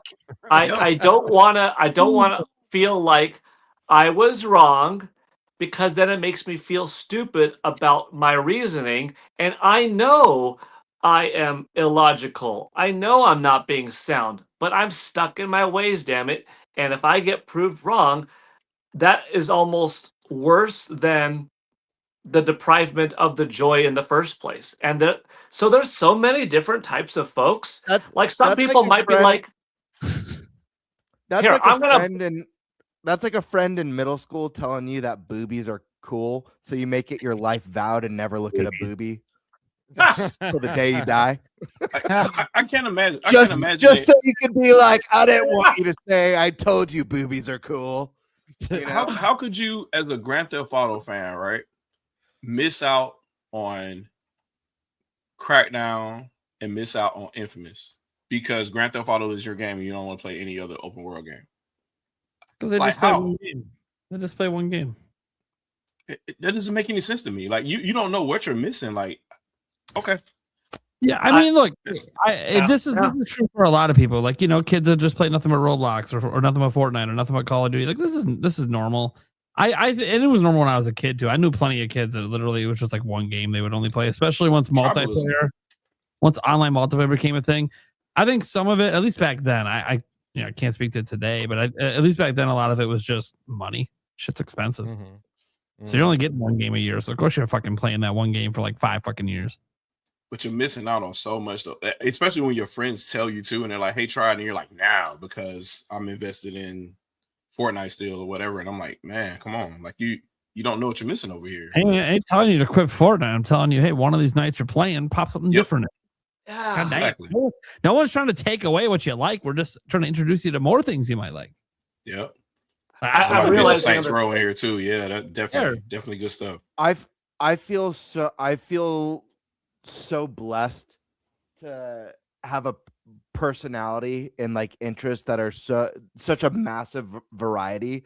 The fact that I love games across all genres is like the coolest thing ever. You know, we live in a time people complaining about state of plays and Nintendo Directs and how there's no games. It's like I can't even keep up because I love games of all types. I'm always excited for the next big thing. And I'm always excited for new IPs and to see what new ideas are out there and new experiences I get to have. Like, yeah. I mean, it's kills my friggin' backlog. Don't get me wrong, but it's cool that around every corner there's something awesome. You know, I'd hate to feel like stuck in this where it's like I have 3 IPs that I look forward to, so I have to wait a full generation to get the 3 games I want, and that's it, and just complain. Right. Speaking of something awesome. Thank you. I'm already here, though. I'm already here. I'm already here. Because we got to talk about Star Fox. Yeah. So, Star Speaking of sealed. yeah. Star Fox is now out. Has anybody actually played it? Yes. Nope. Yeah. I was an idiot and played Bayonetta 3 first, and I'm still stuck in it.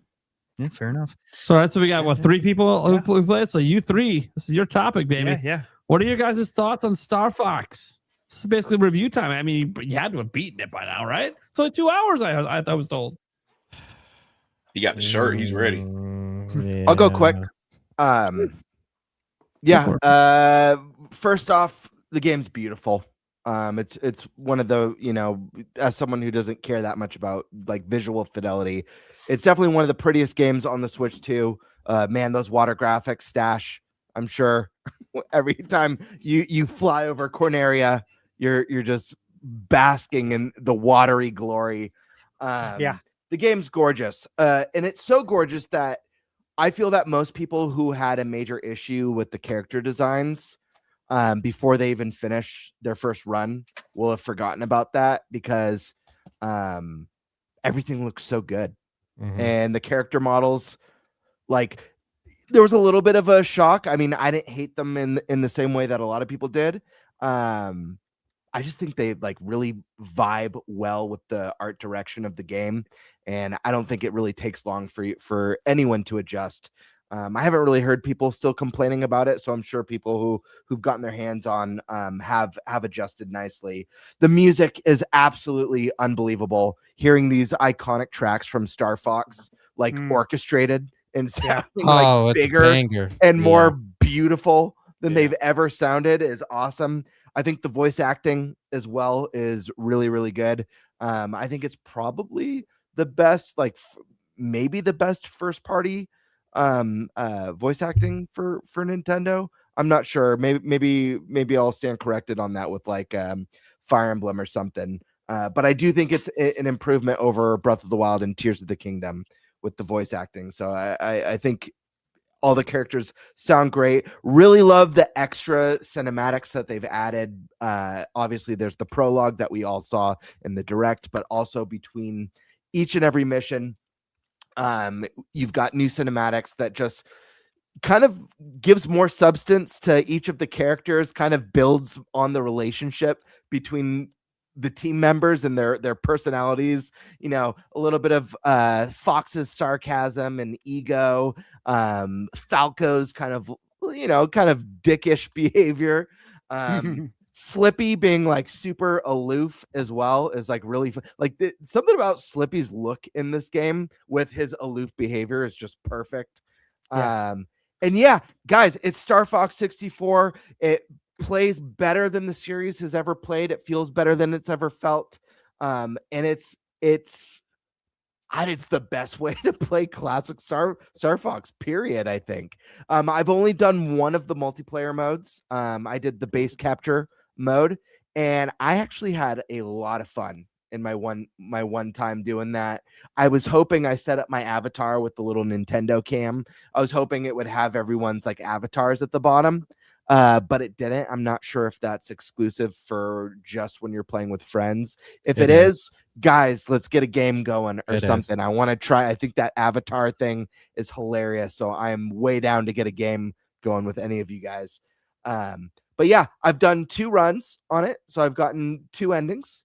I haven't gotten the full and final ending yet, so I'll be doing that very soon. And I absolutely love it.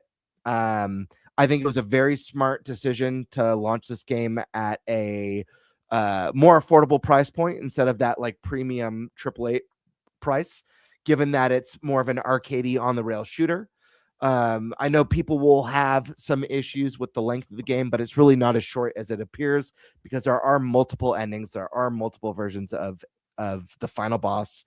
And there's also there's like achievements and medals to chase, as well as the multiplayer mode. This game is the whole package. And I think my favorite thing about this, other than getting to relive this, reimagine with an orchestrated soundtrack and gorgeous visuals and voice acting and cinematics, the thing that's so exciting about Star Fox is that this game is setting the stage for Star Fox to finally move on and be more grand, be bigger and better, and soar over new horizons. And my big hope, I know we've had some of the news about this game being #1 in the UK, which is really awesome. You know, that's a territory where Nintendo doesn't generally thrive in. I'd be curious to see what the US sales end up being and the Japanese sales end up being. My hope is that this game sets this IP up for success and start strong, and that the Mario movie is going to give that added boost with new recognition to this character, being introduced to a brand new audience. And yeah, I'm excited to see where Star Fox can finally go from here instead of sticking with this title in particular. I'm loving it. I can't wait to dig into more multiplayer. And, you know, if we're all lucky, because I think the multiplayer really impressed in a way that I didn't think it would. I thought it would be fine. I had a lot of fun in the matches that I did. The idea of them adding more content to this later, you know, new maps or a new multiplayer, I think is a really exciting thing. But yeah, those are my thoughts. Oh, go ahead. Yeah, go ahead. Much like what Gamebird said, it's a fantastic game. It's Star Fox 64, already an excellent title that has stood the test of time, fun for its era, but still cool and snappy and easy to pick up today, has just a timeless energy to it.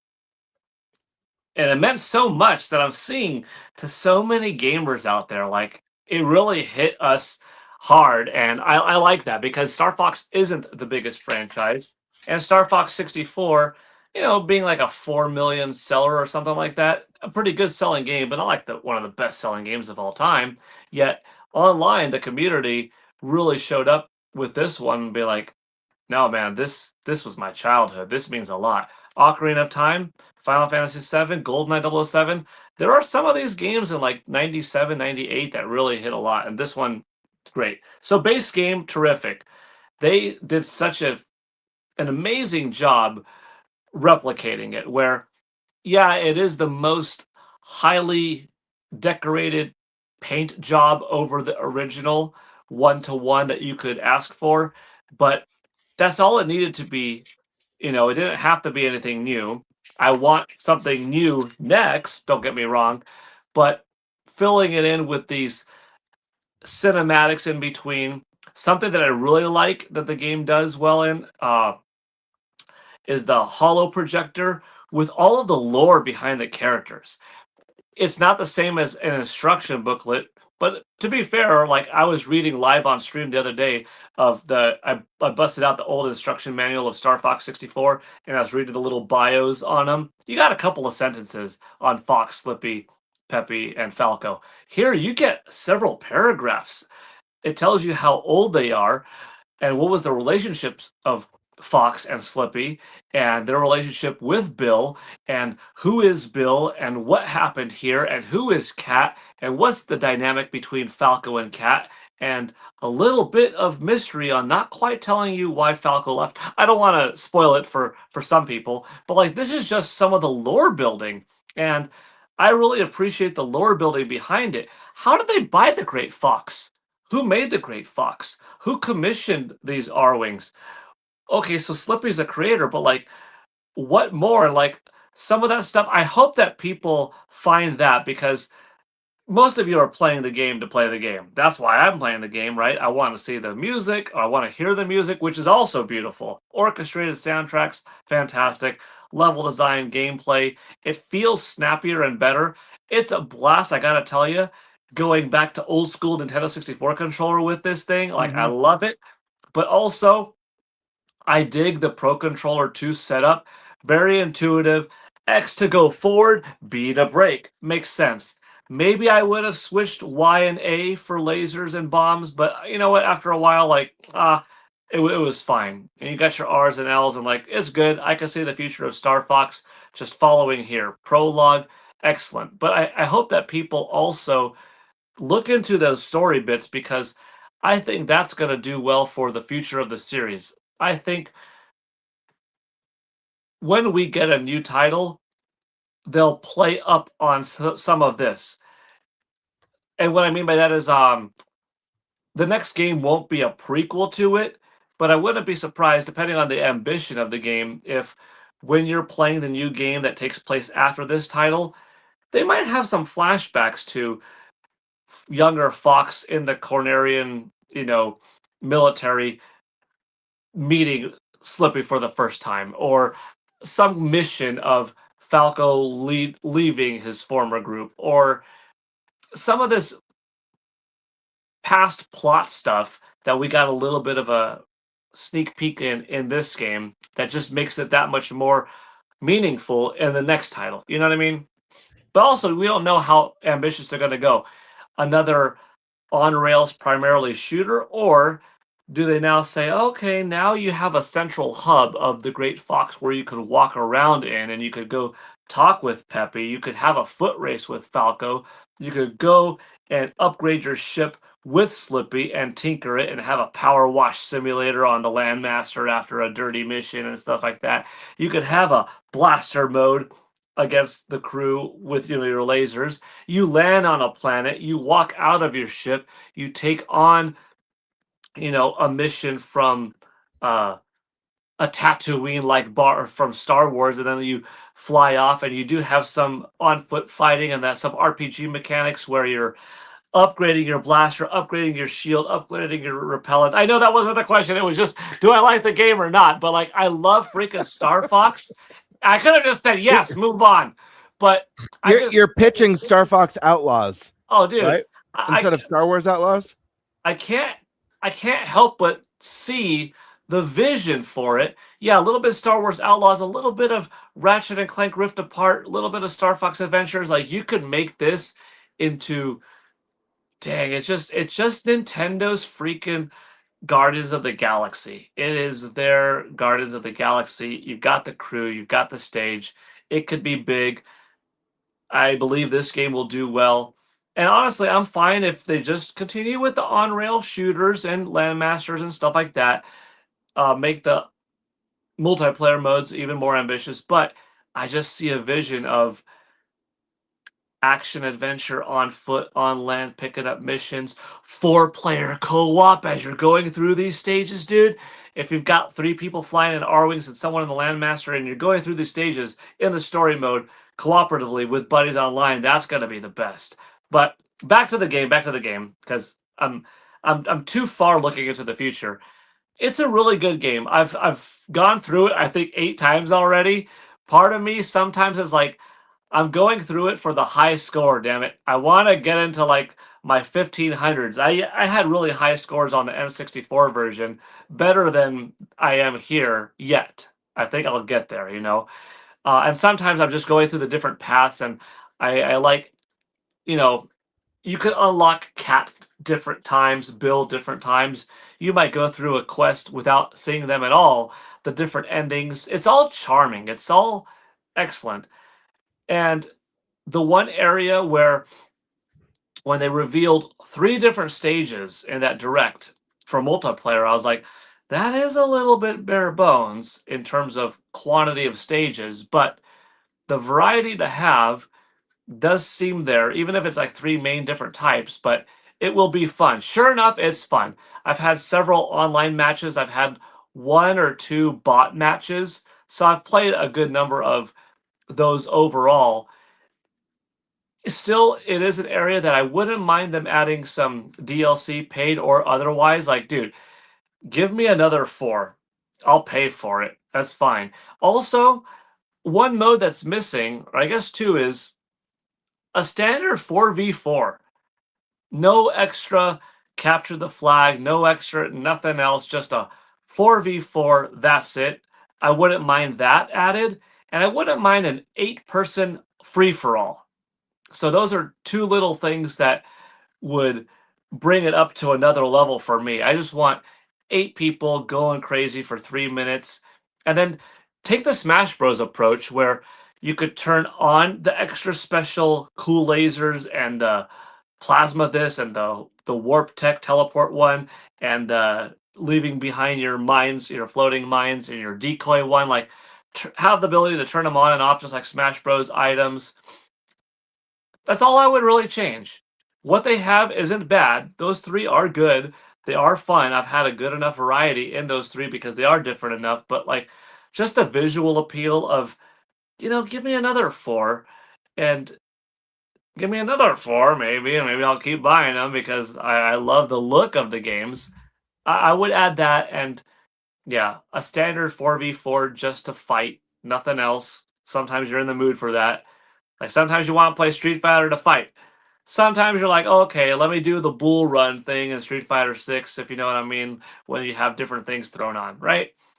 And an 8-person battle royale. Like, that's the only stuff that I would add. Otherwise, I wouldn't take away anything from the game. And it does also, I'm going to stop here because then I'm going to go into my Zelda theories. But if this is all they do for Ocarina of Time, they don't end up expanding the map by 3 times the size. When you walk into the Temple of Time, it's not 3 times bigger, and there's a new back way in the Temple of Time and an underground to it and a secret door in it. And Death Mountain isn't 3 times as long to get to Death Mountain from Kakariko Village. Kokiri Forest doesn't have 3 times the amount of residents, Kokiri children, and stuff like that. It's just a 1-to-1 remake, but architecture-wise new and not just painted over. But it takes a Star Fox approach with this much more voice acting, this much more back scenes. We're giving Ganondorf his backstory and all that stuff, but otherwise it's the same game, just visually very different. If this is that, I'm okay with that for Ocarina. Anyways, like I said, I dare not go too far in because I'll go nuts on it. You want to get nuts? We'll get nuts. There you yeah. go. There's some Batman for you. Bring it all back around. But I love the game. I don't have I don't have a score yet for it, but enjoyment factor is a 10 for me. Is it a perfect 10 game? I'm not giving it that yet because it's a hard game to review for some reason in some ways. But I love it. I love it. All right. Well, that leaves Sandstorm left, right? Mm-hmm. The Yes, final sir. Star Fox player on the panel. Yeah, man. So the game's great. I really enjoyed it. It does some things that like threw me off. I haven't played 64 like recently, and I wasn't planning on it because I wanted to go in here like as fresh as possible. But I can talk about the beginning part because I think most people played the demo. But I thought it was really cool how they started off. You like start off in the training, and so this is my first take. I didn't even play the demo, and so I'm playing. And I'm like, oh, okay, they're starting off soft in the demo, okay. And then you see some of the control options. You're like, oh, okay. So this is what this is for, to see if you really like this control scheme and everything. And so I remember from the old one, like you can stay in training as long as you wanted to. And I'm like, all right, you know what? I'll jump out of training after I kill 100 of the enemies or whatever. So I'm flying around, I'm shooting them down, lasers just pew, pew, pew. And all the while I hear the music playing faster, and I'm like, why is the music playing faster? And so I'm like, okay, whatever. Obviously something's wrong. And keep playing, and then it just goes into a black screen. And I'm like, okay, what just happened? Just for the next scene for them to be like playing in VR, and I'm like, yo, that's such a dope concept. So the whole time in the game, what it does, it kind of like Game Bird said, it gives a huge amount of like feeling and want to like traverse the game. And it, not that it necessarily well, it does and it doesn't, but not that your decisions like matter, they matter, but like they don't matter to the point where like the whole game is going to be like so devastatingly different, that if you go this way versus this way. But what's really interesting is that in the cinematics, for every level, uh General Pepper talks about one thing and he talks about another thing.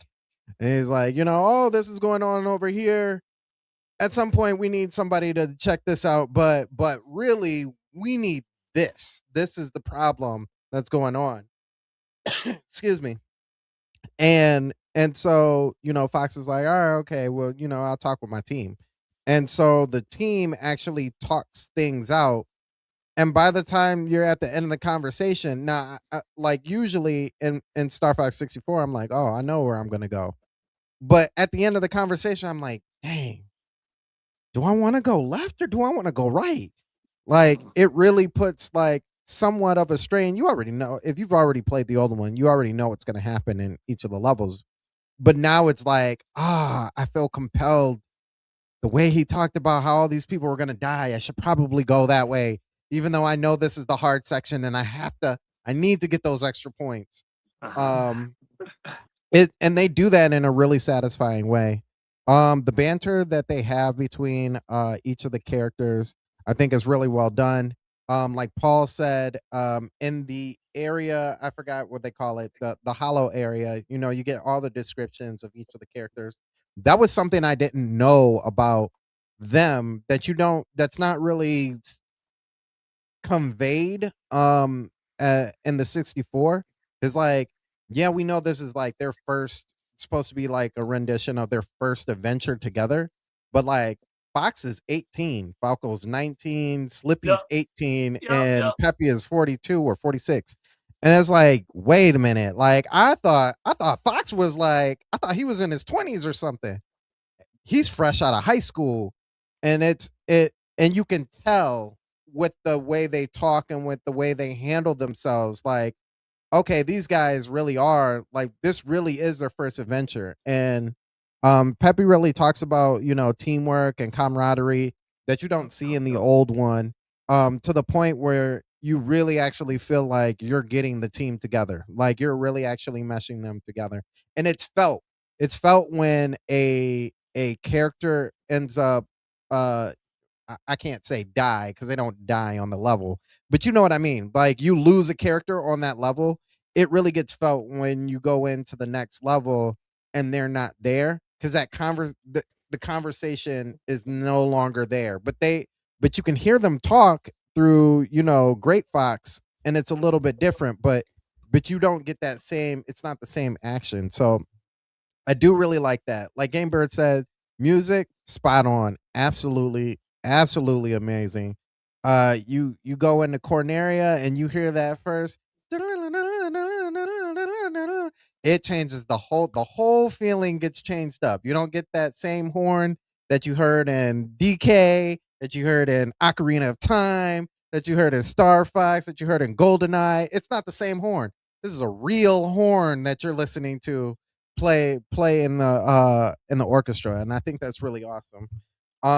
Online, I've had a couple matches online as well. Thoroughly enjoy the online aspect. I love the idea of PvPvE. It would be cool if there was more PvP, or just even some more odd modes that I'm sure that they can add to down the way. I will say this in the middle of my whole stint. The Storm crew is already set and prepared to take on any challengers. We already ready. Just know if you see Pigma on the screen, know that's me. I'm Pigma. You know what I'm saying? I wanna be him. He is me. Too bad daddy's not here. Too bad daddy's not here to see you fail. He says crash and burn in the other one, and I'm like, missed opportunity. But yeah, I the replayability is astronomically high. Just off the point system, the challenge mode creates a whole thing for it. And what's really cool is for those people out there who are still complaining about achievements, this is like riddled with achievements through the whole game. Points, doing certain actions and stuff like that grants you different avatars in the game. It also gives you you get like a license as well. You can change the license and background and all the other stuff depending on how much work you do and what work you do in the game. I will say this to anybody who hasn't played it yet or is planning on playing it. Please, please, please, please, please, if you've played this on the 64, please, as your first run, do the false ending before you do the true ending. Because if you do the false ending first, the ending of the false one is way different than the ending of the true one, to the point that I will say this, and it's not a huge spoiler. The ending of the false one, you don't get the credits. You don't get the credits in the ending of the false one. And the ending of the true one, you do get the credits. And the false one, if you do the false one first, it almost feels like this is like A New Hope, Return of the Jedi. Like it is really set up that way. It is really set up that way. So definitely do it that way. The only other thing that I can say about this game, the only negative thing to me that I can say about this game, I do really like the voice acting in this game. I do think it is top notch especially for the characters that you're playing with. But the bosses just don't hit the same. Like I don't in the English version. Now I've played it, I've listened to it in Spanish. Shout outs to Cisco because he Nintendo Cisco. He told me he played it in Spanish and it has a certain ring to it. In French and German, they all have certain rings to them. But like for instance, the first level, you do the secret, going under all the little areas and you go to the right instead of going straight. And you fight that boss. And in the 64, he's like, "Who are you guys?" And Star Fox is like, "Where's Star Fox?" It kind of gives that like cool, like type of feel to it. And the and the regular, I created a monster of a show when I got people going like a highlight late in the show. Oh my god! All right. And then it's like new Star Fox. He's like, "Who are you guys?"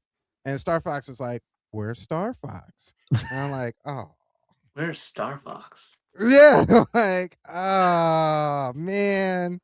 I miss all the bosses. Step on the gas. No, hit the brakes. I miss all of that.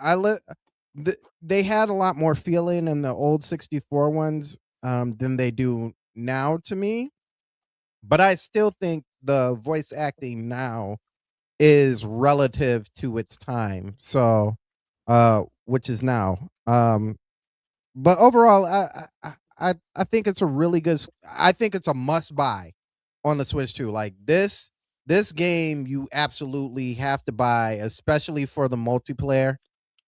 Because I think this game will start off like connecting those dots as far as like things like game chat and playing online with your friends. It really, especially when you're flying and you need help, you need that like, yo, I'm getting blown out of the sky, come help me out. Or as Slippy says, whoa, help me. So yeah, I would say this game is definitely a 8, solid 8 out of 10. Solid 8 out of 10. Sorry, Fox. Oh, wait. Sorry, Fox. I thought they had me.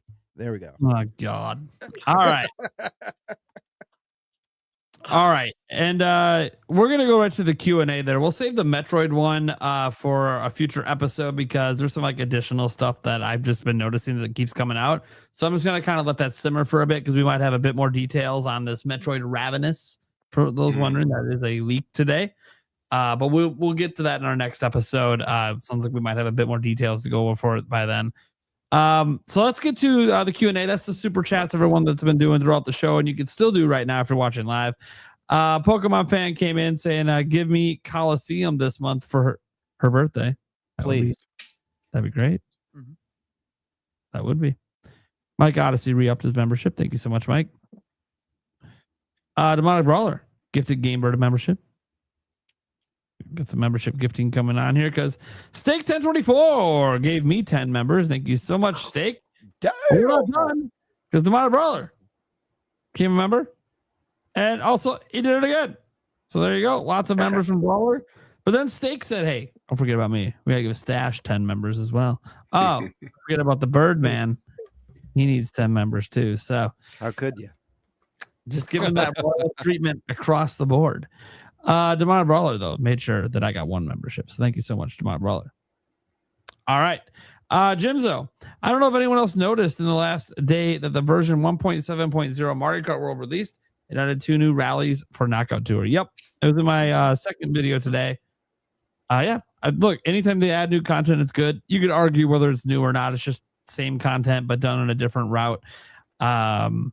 But that for Knockout Tour, that actually makes a big difference. So it actually is really neat they did this, and they're not charging for an update. Like, they're perfect. I hope we. And by the way, they promised more of them. Trying to read into that $80 is worth it. Yeah, so they're adding more content, and since they gave these ones for free, I would suspect the other Knockout Tour ones they're going to add in the future are also going to be free. So while Sony is taking down their store. This is wild at the same time. This is wild. There's wild stuff happening right now. Okay. The industry is, I don't know. All I know is I gotta say, as a guy that's been covering Nintendo, it does like this podcast every week. It has been kind of refreshing to have the heat not be on Nintendo for a while now. It feels like it was really heavy, and then like we got to this year and it kind of like backed off. Once we got past the game keycard thing with Pocopia, it just kind of went away. Yep. I was a podcaster during the Wii U days, so it wasn't yeah, the Wii U days. I enjoyed the Wii U, but trying to do content back then, man. I ran a Zelda site back then, and I'm like, dude, we didn't get a Zelda game the whole fucking generation. It was so wow. Dude, it was so rough trying to be a daily website. Anyways, Don Brawler gave Thunderstash membership. Jimzo says, Prime, how does one tell if Thunderstash is, I actually don't know. Happy? Yeah, happy. I talking about bricked up? I definitely don't know about that. That's something that that's with Michaela, and that'd be a very awkward conversation. Feels like one conversation might happen on a drunken night at PAX. That's about the only time something like that. It's a weird shit comes up with those drunken nights. You never know. Well, Gamer would like to know. He'd be part of it this time. There's some crazy stuff that happens. I know.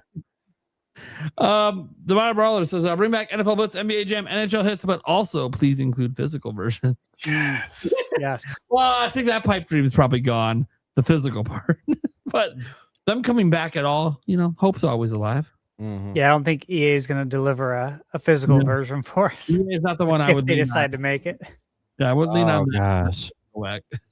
Not only would it be digital, but you would have to pay for all of the players. Yeah. Dude, you wouldn't even get a game key card on Nintendo. It would be a code in a box. We already know that. Just want They NBA did Street, it with man. Split Fiction, so like that's literally what they're gonna do. They're gonna put a code in a box. Sucks. That's if they even release physical versions of those games. I got a feeling they wouldn't, because they'd probably make them I'm hoping they make them like $20 games, but this is EA. I'm hoping the Saudis want it. I'm If they want hoping- it, we'll get it. Well, it's free to play, but it's just microtransaction city. I'm like, God fucking damn it. Yeah. Gotcha. He's on fire. That'll be $9. What? You want Air Dog? That'll be $30 a month. Right. Joanna Barlow says, happy early birthday to Nintendo Prime and Pokemon Fan 34 and myself, who all share the same birthday on July 5th. Also, another shout out for Pokemon Coliseum. Lots of demand for that game. Yeah, happy birthday. Not yet. Sunday. Trying to enjoy what's left of my 30s. Yeah, the big 4-0. It's going away quick. Jorge FT says, great pod. Glad we have this combo on physical. There you go. Aw. Gonna have to burn it. You have to burn it, man. Reaper, I personally don't care. I only buy digital anyway, but I feel like Stash should be pissed the most. Just look behind it. It's all of us, man. Yeah. To be fair, Stash might be like, oh, maybe it's a relief. I was gonna have to buy a second house just for my collection. Right. Gosh. I bought a shed for the rest of mine. It's Right. It's tough. Demar Rollins says, I missed the PS3 and Xbox 360 era. Not only could we download our music directly to the console, we could listen to it on almost any game. Oh, That was lavish. That was really cool. Custom Lavish. soundtracks. You can do it on Wii as well, like depending on the game. Like certain games will let you do it. Yeah. Dude, what a put an SD card in bygone. there. Why did that go away? People still love background music. Why the fuck did that go away? Yeah. They just said Why nope. is that a feature we just don't do anymore? You can make us buy the music, whatever, but like, Right. what the fuck? It's weird. I think that was part of the excuse for them including the hard drives in there, like to get us to where we are now. Yeah. Well, because I mean, I even think like, okay, some games obviously I wouldn't put any background music with, but then I'm like, dude, all my sports games, I'd like to put my own shit in there. Listen to my own shit. It was Fuck cool. yeah, dude. All the racing games, absolutely. Need for Speed. Oh man, dude. What? Okay, look, you're gonna take physical away, PlayStation. Give this feature back, please, on PS6. Yeah. Come on. Yeah. Seriously. Background music. Let's go. You literally have music license bullshit. Come on, make it happen. I remember I used to put the NBA on NBC theme for 2K back in the day. Yeah, there you go. Yeah, I loved Yeah. it, man. All right. We had a $20 super chat come in here from Kraken, and he says, I believe Rockstar made GTA 6 digital only because of their marketing push with Sony. They would have known what was coming. So instead of making physical and locking people who bought it out in the future, they made it digital. You know what's really interesting about that prospect? So I was rereading Sony's thing. It's very clear. They're still going to be making the discs. They're just not making it for any new games as of January. GTA could have been physical, and it will be physical for years. They would still be making those discs. So while obviously there had to be some coordination, probably from both, but if not, definitely on Sony's part. As Sash said, it was really good. There's no good timing, technically, to make a really bad announcement. No matter what, it's always going to come across bad. But their focus, I don't think, is really on PS5 anymore anyways. Like, their focus is on PS6. So you get all that bad news out before PS6 gets revealed, because then you already expect the bad news. So then you let you focus on other stuff, which could be more bad news, like the price. Yeah. Believe me, I think Rockstar did it all digital because it increased the ease of DRM for them. They don't have to worry about anything being No leaks, locked no up. trades, No no leaks, yep. none of that. Yeah. There's a lot to it. It's Nothing all will leak. beneficial to them. Yeah. And no resales. Anyone who ever plays the game bought it from them. You just bought the game, and you know. Has anybody done this before though? Like, there's still no footage of this game around, other than the leaked footage from a while back. No. That's crazy. Like announced the game for pre-orders and not shown it. I mean, yeah, that's happened. But like for the game to be this hyped and still they claim that last trailer half of it was gameplay. Okay, maybe. I don't fucking know. How about you show the game? Right.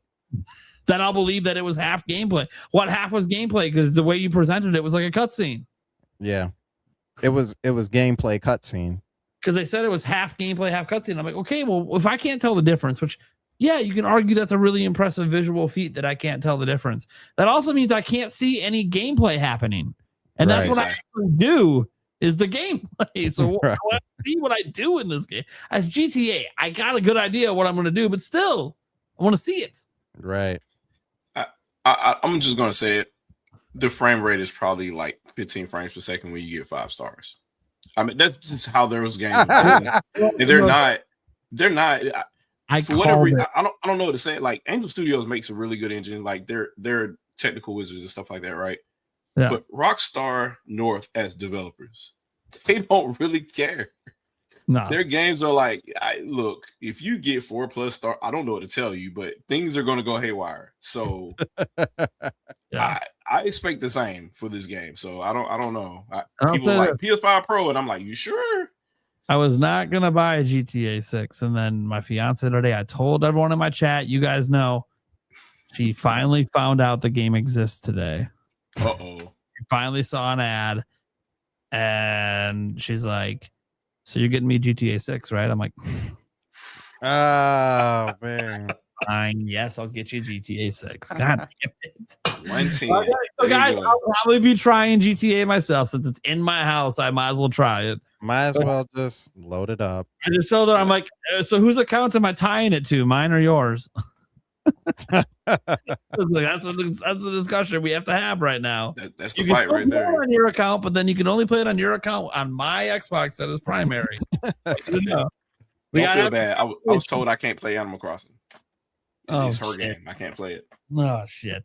We play Animal Crossing together. Of course, you can't do it like before we use one copy. Fucking Nintendo. Jesus Christ. Now you can game share. Remember, I don't fucking, Game share isn't in Animal Crossing. I think that's the one game that doesn't have it. Nintendo ever for you guys fucking over my Animal Crossing experience with my fiance, you bitches. I've been hypercritical. Nintendo like buy 2 copies, bro. You fucking lied to me. You said you would change nothing about the old system. You liars. Seriously, anytime that people tell me I don't criticize Nintendo, I'm like, what the fuck, dude? I was at the forefront of calling them out on this crap. Day fucking one because it pissed me off because Yulia and I could no longer play Animal Crossing together. I remember that. Like, no, I will stand for you on that one. You would like one. You were probably one of the only ones that were calling it out publicly. Yeah, even all the hater channels reference me. They're like, fucking Nintendo Prime said this. I'm like, yeah, no shit. I call shit out when I don't like it. I'm just easy to please. So it takes a lot to piss me off. What pisses me off? You took away my ability to play a game with my wife. That pisses me off. Right. Like, that's going to make me mad. I mean, you want $60 more out of my ass. Fuck you. Guess what? We haven't turned on Animal Crossing since then, you fuckers. Out of principle. Of course, we'll be there fucking day one, sucking down the next Animal Crossing. No, except now we'll have 2 copies, so we won't have this problem. Thanks, Nintendo. Joey Pitts, will Star Fox Online get an update for more maps? I hope so. I have no idea if there's a roadmap plan. See, that's the thing. Like, we always give Nintendo credit. Like, hey, you launch complete games and blah, blah, blah. But then, like, certain things when there's, like, multiplayer modes, I'm like, I wouldn't hate a roadmap before launch for multiplayer, actually. That would not be a bad idea. I'd like to see that. But, like, Nintendo just, like, doesn't do that. Like, with Splatoon, okay, yeah, you know it'll happen with Splatoon because they set the precedent. But with Star Fox, it's like, I don't know if they're ever going to add anything new. But I hope so. I'm starting to feel like if they do, they need to roll it all into NSO. That would be nice. Everything is extra rolled into NSO. I was saying the whole time, yeah, you should make it available to purchase separately, but absolutely, NSO, dude, what a value add to NSO. Yep. Get those numbers up, Nintendo. This is an idea you got to run with, man. I know you've been trying to crack the 36 million barrier. You got to add something that people care about. More systems, the NSO ain't gonna do it. Right. Okay. Winter Man comes in and says, do you think an all digital base PS6 will be 1 terabyte or 2 terabyte?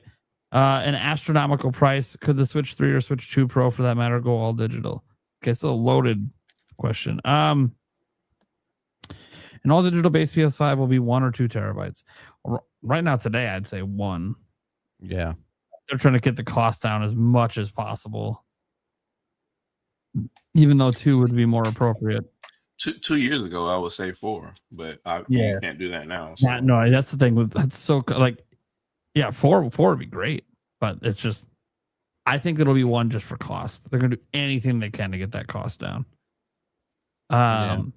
It's because, guys, it is flirting with $1,000 just component wise. You don't have it's just just do your own research out there. It's crazy. So like, I don't know if they're gonna charge $1,000. They might undercut that to 900 or something, but it's going to be a really fucking expensive. Whatever the cheapest version is going to be really fucking expensive.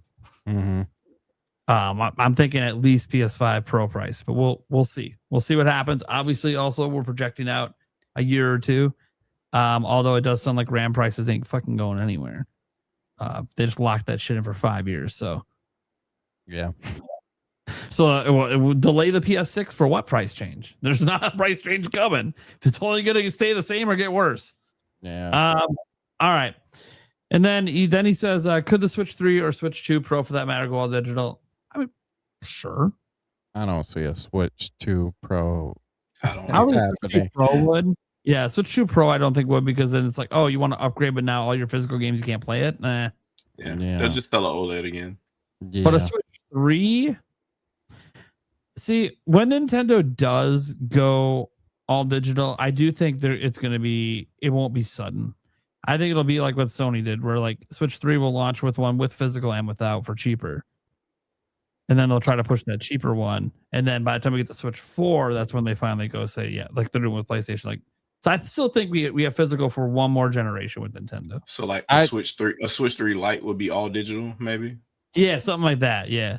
Yeah. I have a hot take. I actually think they're starting to move into their process too, because of virtual game cards. Mm-hmm. I think that they're setting up virtual game cards so that all the physicals that we have keys for our games that we've already had on Switch 1 and Switch 2. So the time that Switch 3 comes over, they're like, hey, did you buy physical for Switch 1 and Switch 2? Well, guess what? Game key or virtual key cards. Those can now come over as virtual games, and you still got the physical ones. Congratulations for collectors. You can still play those same games without having to buy them again. Yeah, I definitely think they're looking. I don't know if it's necessarily for that example per se, but they're definitely looking for it for future digital. That's definitely what that's for. So whatever platform they're going to have is going to be all digital. They're like, this is how you're still going to be able to swap cartridges around. So I don't think they did that because they were just like, hey, this would be a cool thing to do for right now. They're thinking long term for sure. Anthony comes in just as you guys are all pretty cool. Thanks so much. Well, thanks. Thank you. I know. Could GameStop, a little third component to this physical game conversation, could GameStop shift to used games exclusively? Well, I mean, I feel like that's kind of there. That's a yes for anything not Nintendo. Yeah. So they're kind of being forced into it anyways. The GameStop has made a lot of shifts over the years. The crazy thing to me is like as physical becomes less and less relevant, they just posted like their first quarter in the green in like ages. Now GameStop doesn't have any debt, guys. That whole stock market thing actually wiped out all their debt, so that's why they're still even in business. Otherwise, they probably would have went under. So they're actually good on money. They're not like out of money. They can survive for a bit. But they finally just had a thing in the green, which I thought was wild. That also means that some of the changes they made must be working, such as obviously they've closed a piss load of stores. That's the first thing you do when a business is failing. But The stores they have kept open, they've transitioned into more collectibles, more retro stuff, and it seems to be actually going over fairly well. Even the pricing hasn't been too bad. And even like recent like tech tubers that have like bought used retro stuff from them and compared it to other ones, are like, GameStop's is actually like delivering the quality they say they're going to give you, which is interesting. Because GameStop used to have a really bad reputation of not giving you, decent quality with the used products. So I think it's interesting. GameStop, I don't know what the long-term health for them will be. Obviously, they're a used game store that sells nerd stuff and collectibles, kind of like a PopCon store.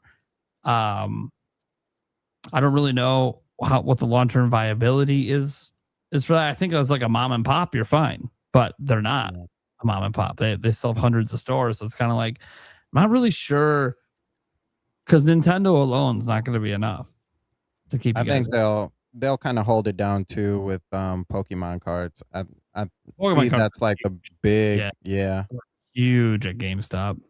Yeah, You guys want Pokemon cards and retro stuff because they're you guys still want trying to buy the to market the on that. midnight launches are? Go to the launch of new TCG packs.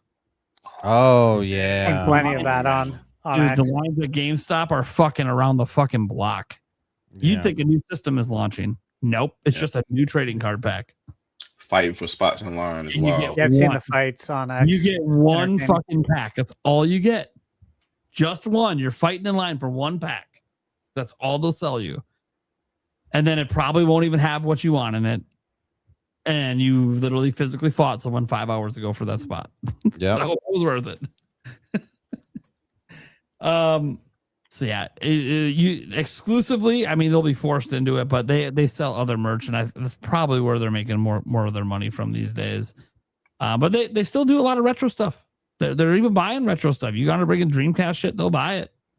They're doing pretty well on the resale market, I think, which explains why they were trying to buy eBay. Yep, that's exactly why. Yep. Like, it fits in perfect with their business. Plus, it just literally diversifies them They infinitely. get to set the price. Yeah. That part, the price They get to fixing be the part. Beckett. Yep. They get to be the market. Reaper says, I think GameStop knew this was coming. That's why 70% of GameStops are now collectibles. Yeah, exactly. I mean, they saw the writing. They were trying to find a way to be profitable because they're still going to carry the new stuff. That's just the volume's not there for the profit margin to be. So, like, how do we stay viable? Because people still, trying to come to us first. We still do X amount of sales a year, X amount of pre-orders. So right now they found a way to be in the green. We'll see if it stays that way. 2028 is going to be a very interesting year. It's also going to be very interesting because I assume if GameStop is still around, that there'll be midnight launches for PS6. And I wonder how awkward that's going to be to have midnight launches where you're just getting a system and there's literally No nothing games. on you. Yeah. Do you want to buy a PSN card? Like, Well, I'm never going to be back in the store again. Like, you guys will be closed by the time I come back in this store for the next system. Like, what do you mean? What about what? I can't buy any games from you. Well, we sell. Yeah. So does the shop on the store. Why would I come to a store to buy a digital code? I'm good. Right. The reason, by the way, guys, is to take advantage of like reward programs and point programs and stuff. You can actually find a way to some of the double or triple. Dude, Nintendo was insane when they had the gold coins because you could buy the digital codes at like GameStop and like stack your coins there and then double stack it with Nintendo. And next thing you know, you're spending like fucking $10 on a $20 game. It's awesome. Yeah. I actually heard. What'd you hear? That they're stopping that program. Yeah. The rewards program's going away.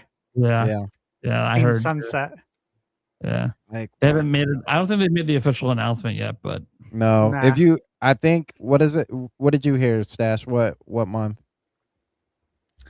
Let me look at this DM.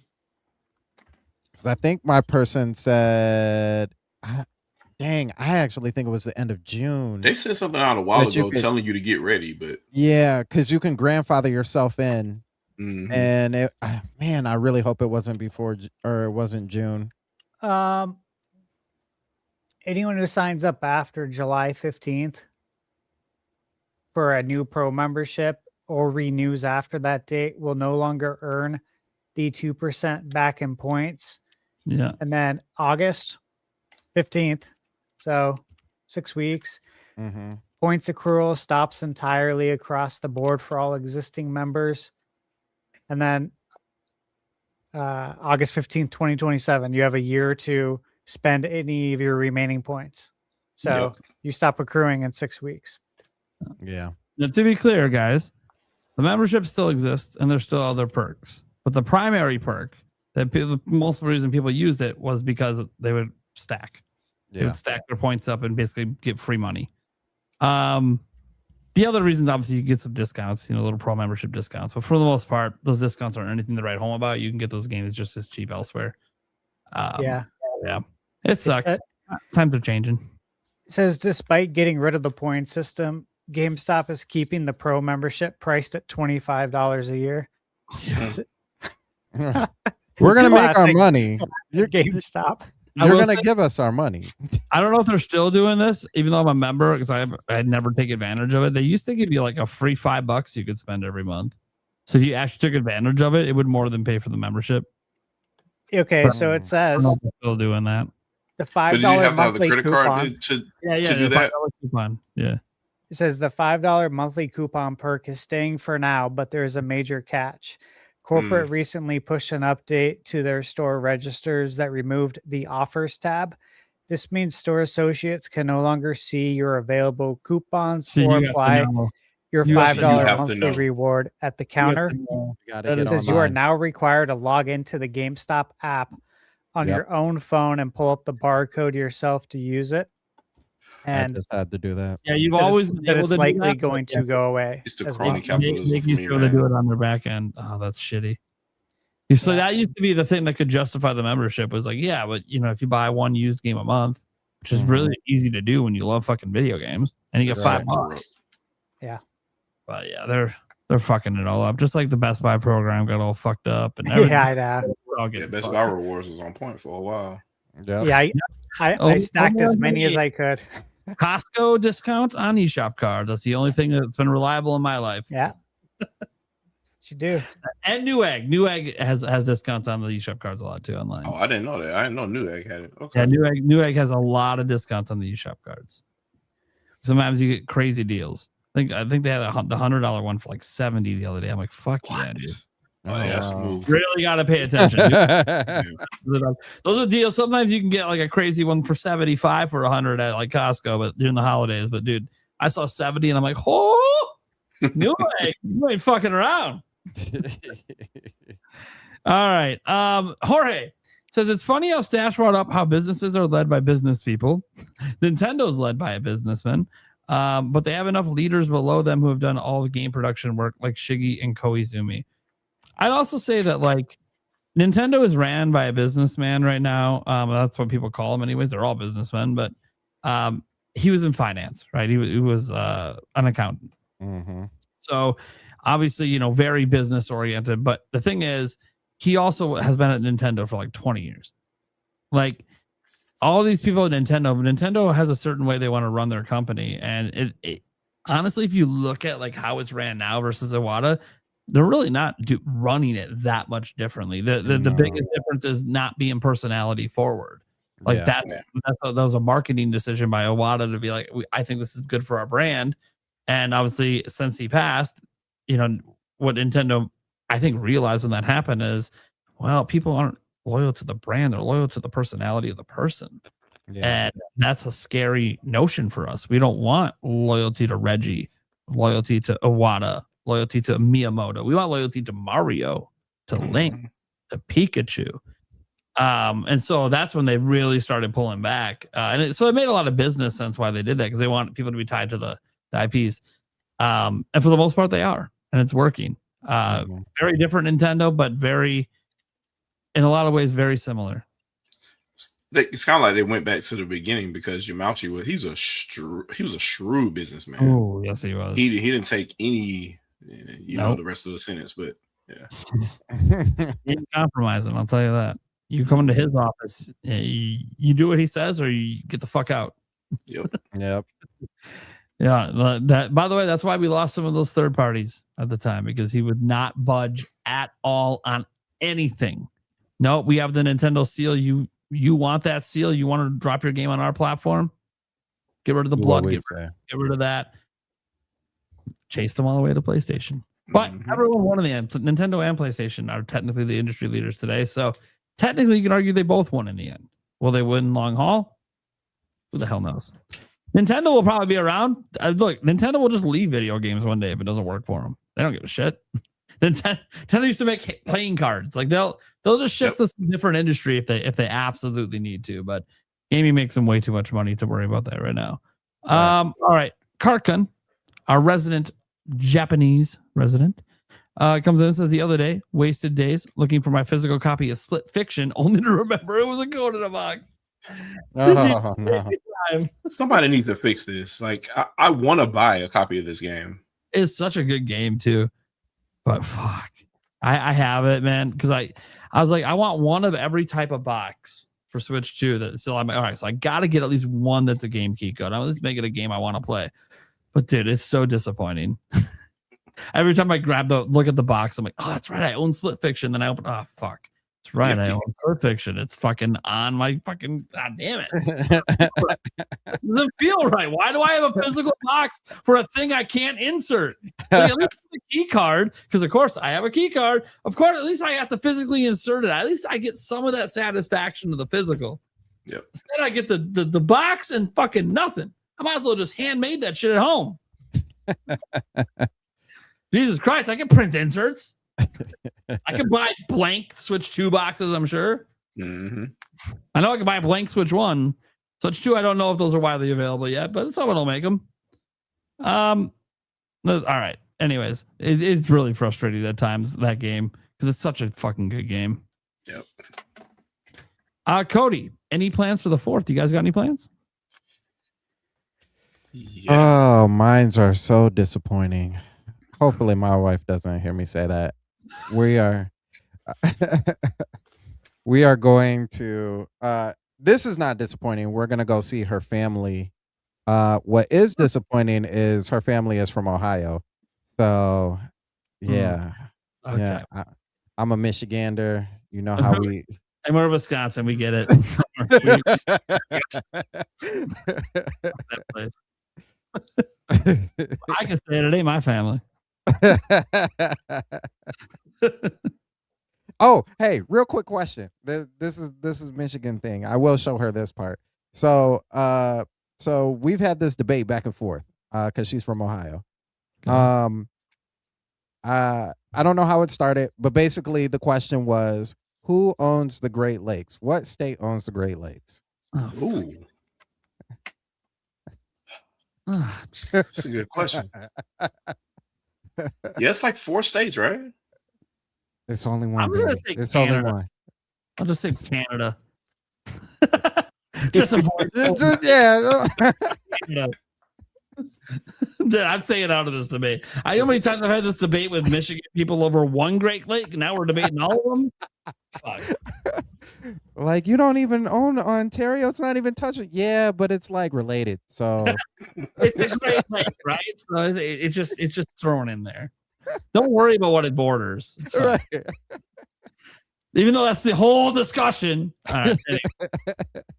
All right, guys. That's going to do it then for this episode. Let's go around and let people know what we got going on, where they can find us. Make sure to shout out our fallen comrade, Favlam. He's not really fallen. He had to dip the fuck out. You know what's funny? He's the youngin' of the group, and he's the one that at PAX will be partying until 5 a.m. to be back at PAX at 9 a.m. Ridiculous. And then he has to leave every podcast early because he's tired. I feel like the priorities. I'm going to start talking to him about this a little bit. I mean, you know what it is? When he is up that super late at PAX, he has had quite a bit to drink. Maybe it awakens the beast. It's called alcohol sounds about right. dependency. Yeah. Yeah, alcohol dependency. I can't stay awake unless I'm drinking alcohol. But I am curious because I haven't been drinking with him yet. Maybe it awakens a beast in that guy. You know, you have people like that where they get a few in them and you're like, okay, now he's fucking ready to go all night. Yeah, probably the case. That does happen. All right. So shout out to Favlam. Let's go to Sandstorm, man. What do you got going on? Where can they find you? Oh man, Sandstorm McDowell. Part of the Sandstorm Rebirth channel on YouTube. Shout outs to the full Stormcast, Trey Vito, Nintendo Cisco, Action Jack, as well, and Geronimo. We talk about video game and gaming news. We also talk about mental health, if you haven't heard before. Really in touch with our subscribers' mental health, just making sure everything is good. Because, not everybody checks on everybody these days, and I think that's really important that we make sure that we're all good, especially in the video game community, where now it's really toxic. So, people make personal attacks and things like that. So, we definitely want to make sure everybody in our community is doing well. We will also, I'm wearing the latest, even though this looks like the same shirt, this is actually not the same. If I can stand up, I won't stand all the way up, but this is actually our latest shirt for Houston, because we will be down in Houston next week. Oh no, did I leave? What happened? Oh, I was like, what happened? Did I get kicked off? He just trying to promote you. Oh, I appreciate that. Hold on. Let me see if I can. Yeah, be full screen again. Get that promo in right. Thank you. So we will be in Houston next week, next Saturday, for DreamCon. So if you live in the Houston area, or if you are planning to go to DreamCon, we will be there with free merch. This is also the hat as well. Put that in. Go ahead and get you a hat as well. Nice. And we've got a few other things as well that we will be giving away. So make sure you say hi if you're down that way. Other than that, we are also on the Winging It Podcast. Me and Shadow on the Winging It Podcast with Jay, Accent Jack, and Andre, the game idea guy. Shout outs to Vicky too, because I'm not about to get in trouble. But yeah, that's where you can find me, as well as on Twitter under Deacon Sandstorm McDowell, like you see here. And I want to thank you guys again for throwing me on the podcast. Yeah, no problem, man. All right, Fox, what you got going on? Where do they find you? Same thing. Channel Dead Not Dead. My podcast is called the Shadowcast. I don't think I've done one yet this year. I will do one at some point, but typically I'm a regular on the Winging It Podcast with Sandstorm, Dow, and Jay, and Action Jack, and Andre, the game idea guy. We do that weekly ish as much as possible, and like he said, we'll get in trouble if we don't mention Vicky, Professor White, on our podcast. But on the Shadowcast, which I'm going to try to spin back up pretty soon here, maybe I can get Nintendo Prime on there, and we'll talk gaming at a little bit of a deeper level, and talk about some other stuff like how games run and other things of that nature. And that's typically what I talk about on social media as well. So you can follow me on Twitter, where I destroy souls about people who really don't know how games run and stuff like that. So yeah, it's just that kind of thing.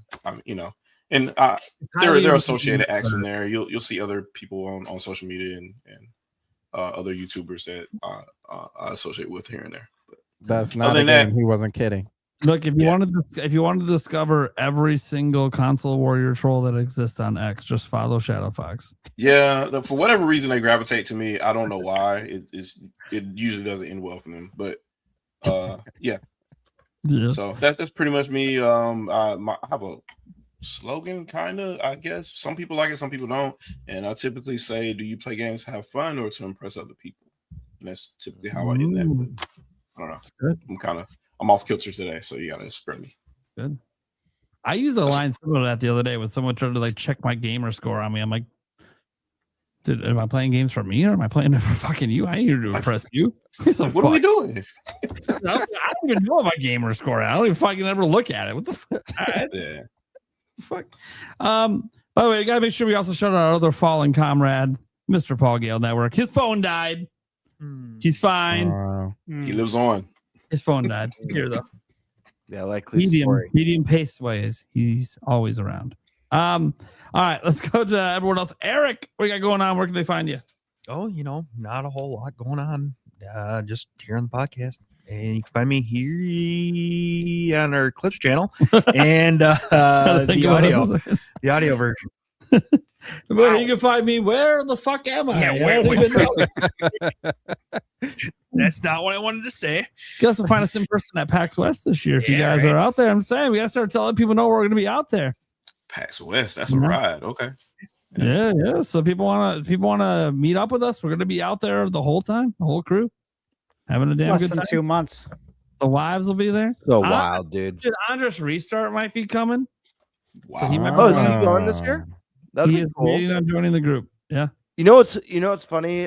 Speaking on PAX West, to get the ball rolling, I've already started thinking about the vlog and putting together music that I want to use for it this year, and thinking about what kind of edits or how I want to theme it this year.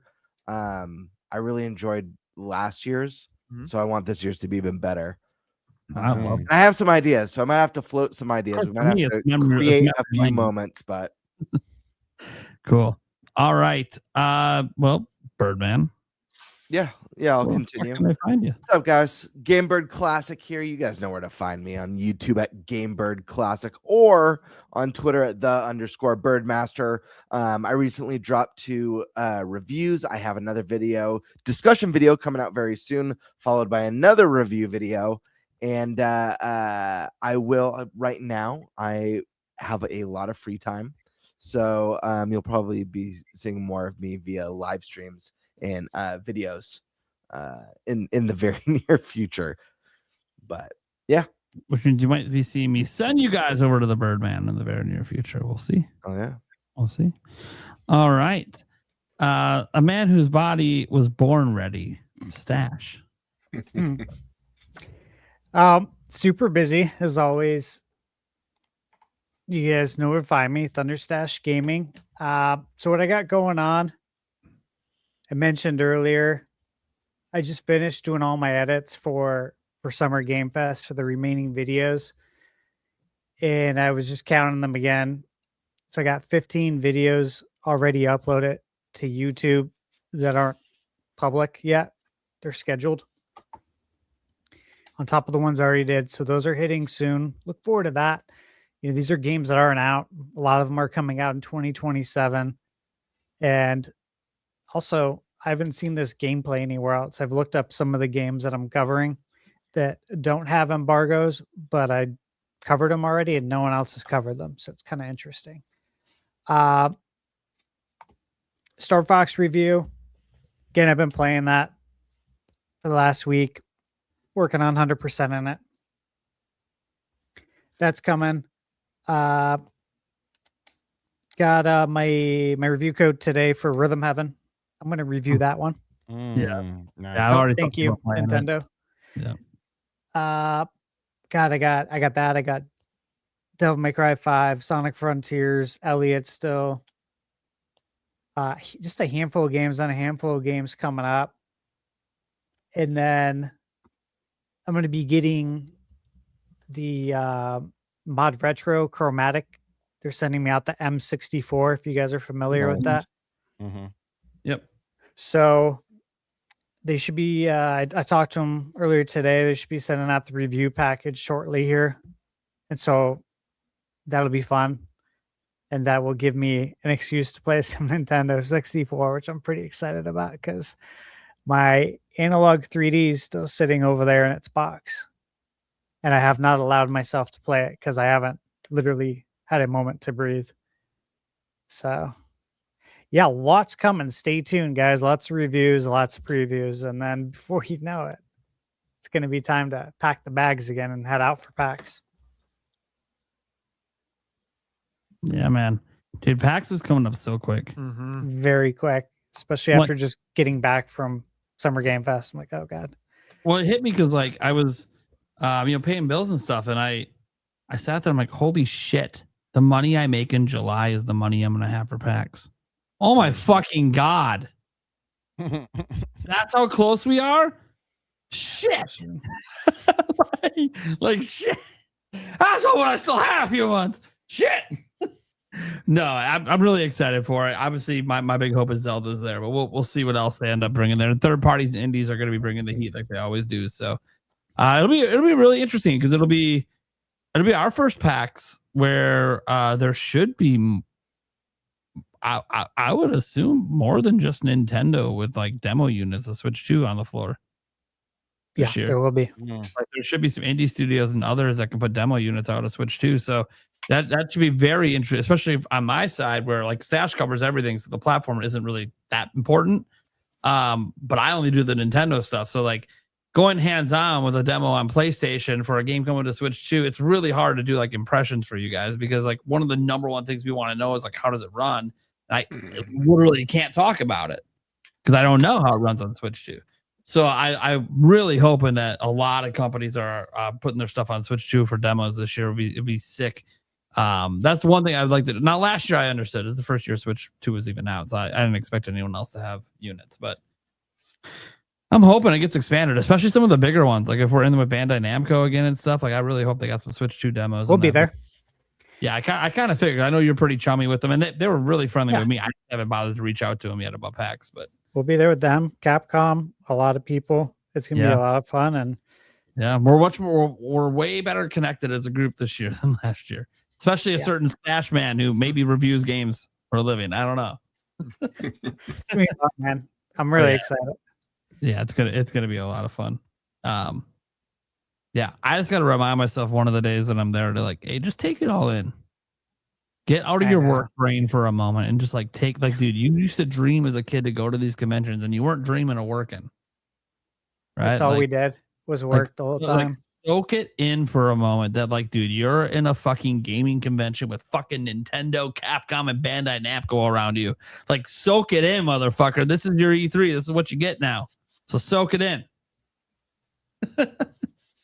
That's what I did. I know. I'm sure that's what you did. That's not guys. You can obviously catch the podcast everywhere podcasts are heard. For the audio version, make sure you check out that Clips channel that Eric does all the work on over there.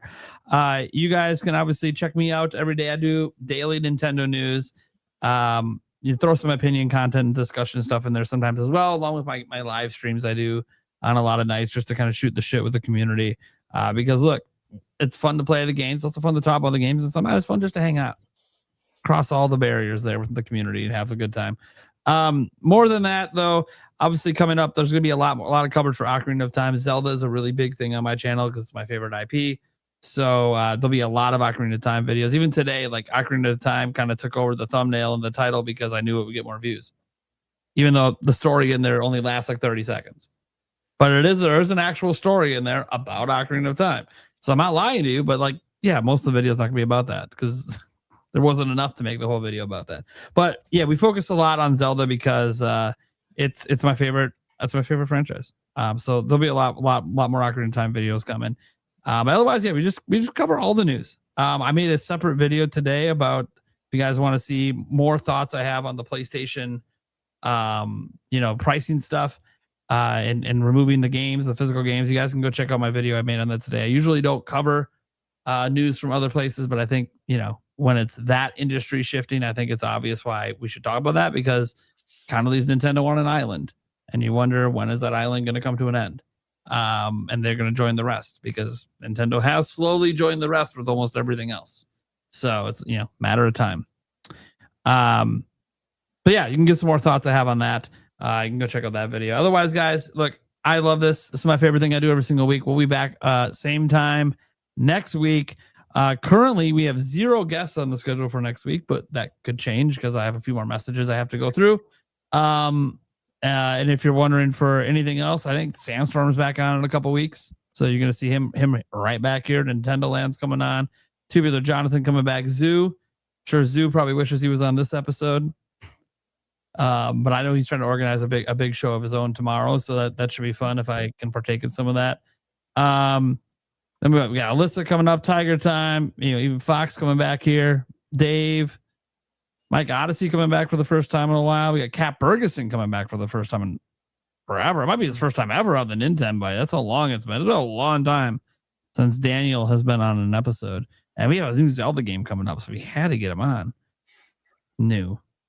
Tabby coming back, Rogers Base, and so many more. So again, we might have some guests next week that I'm not aware of right now, but thank you guys so much for being here.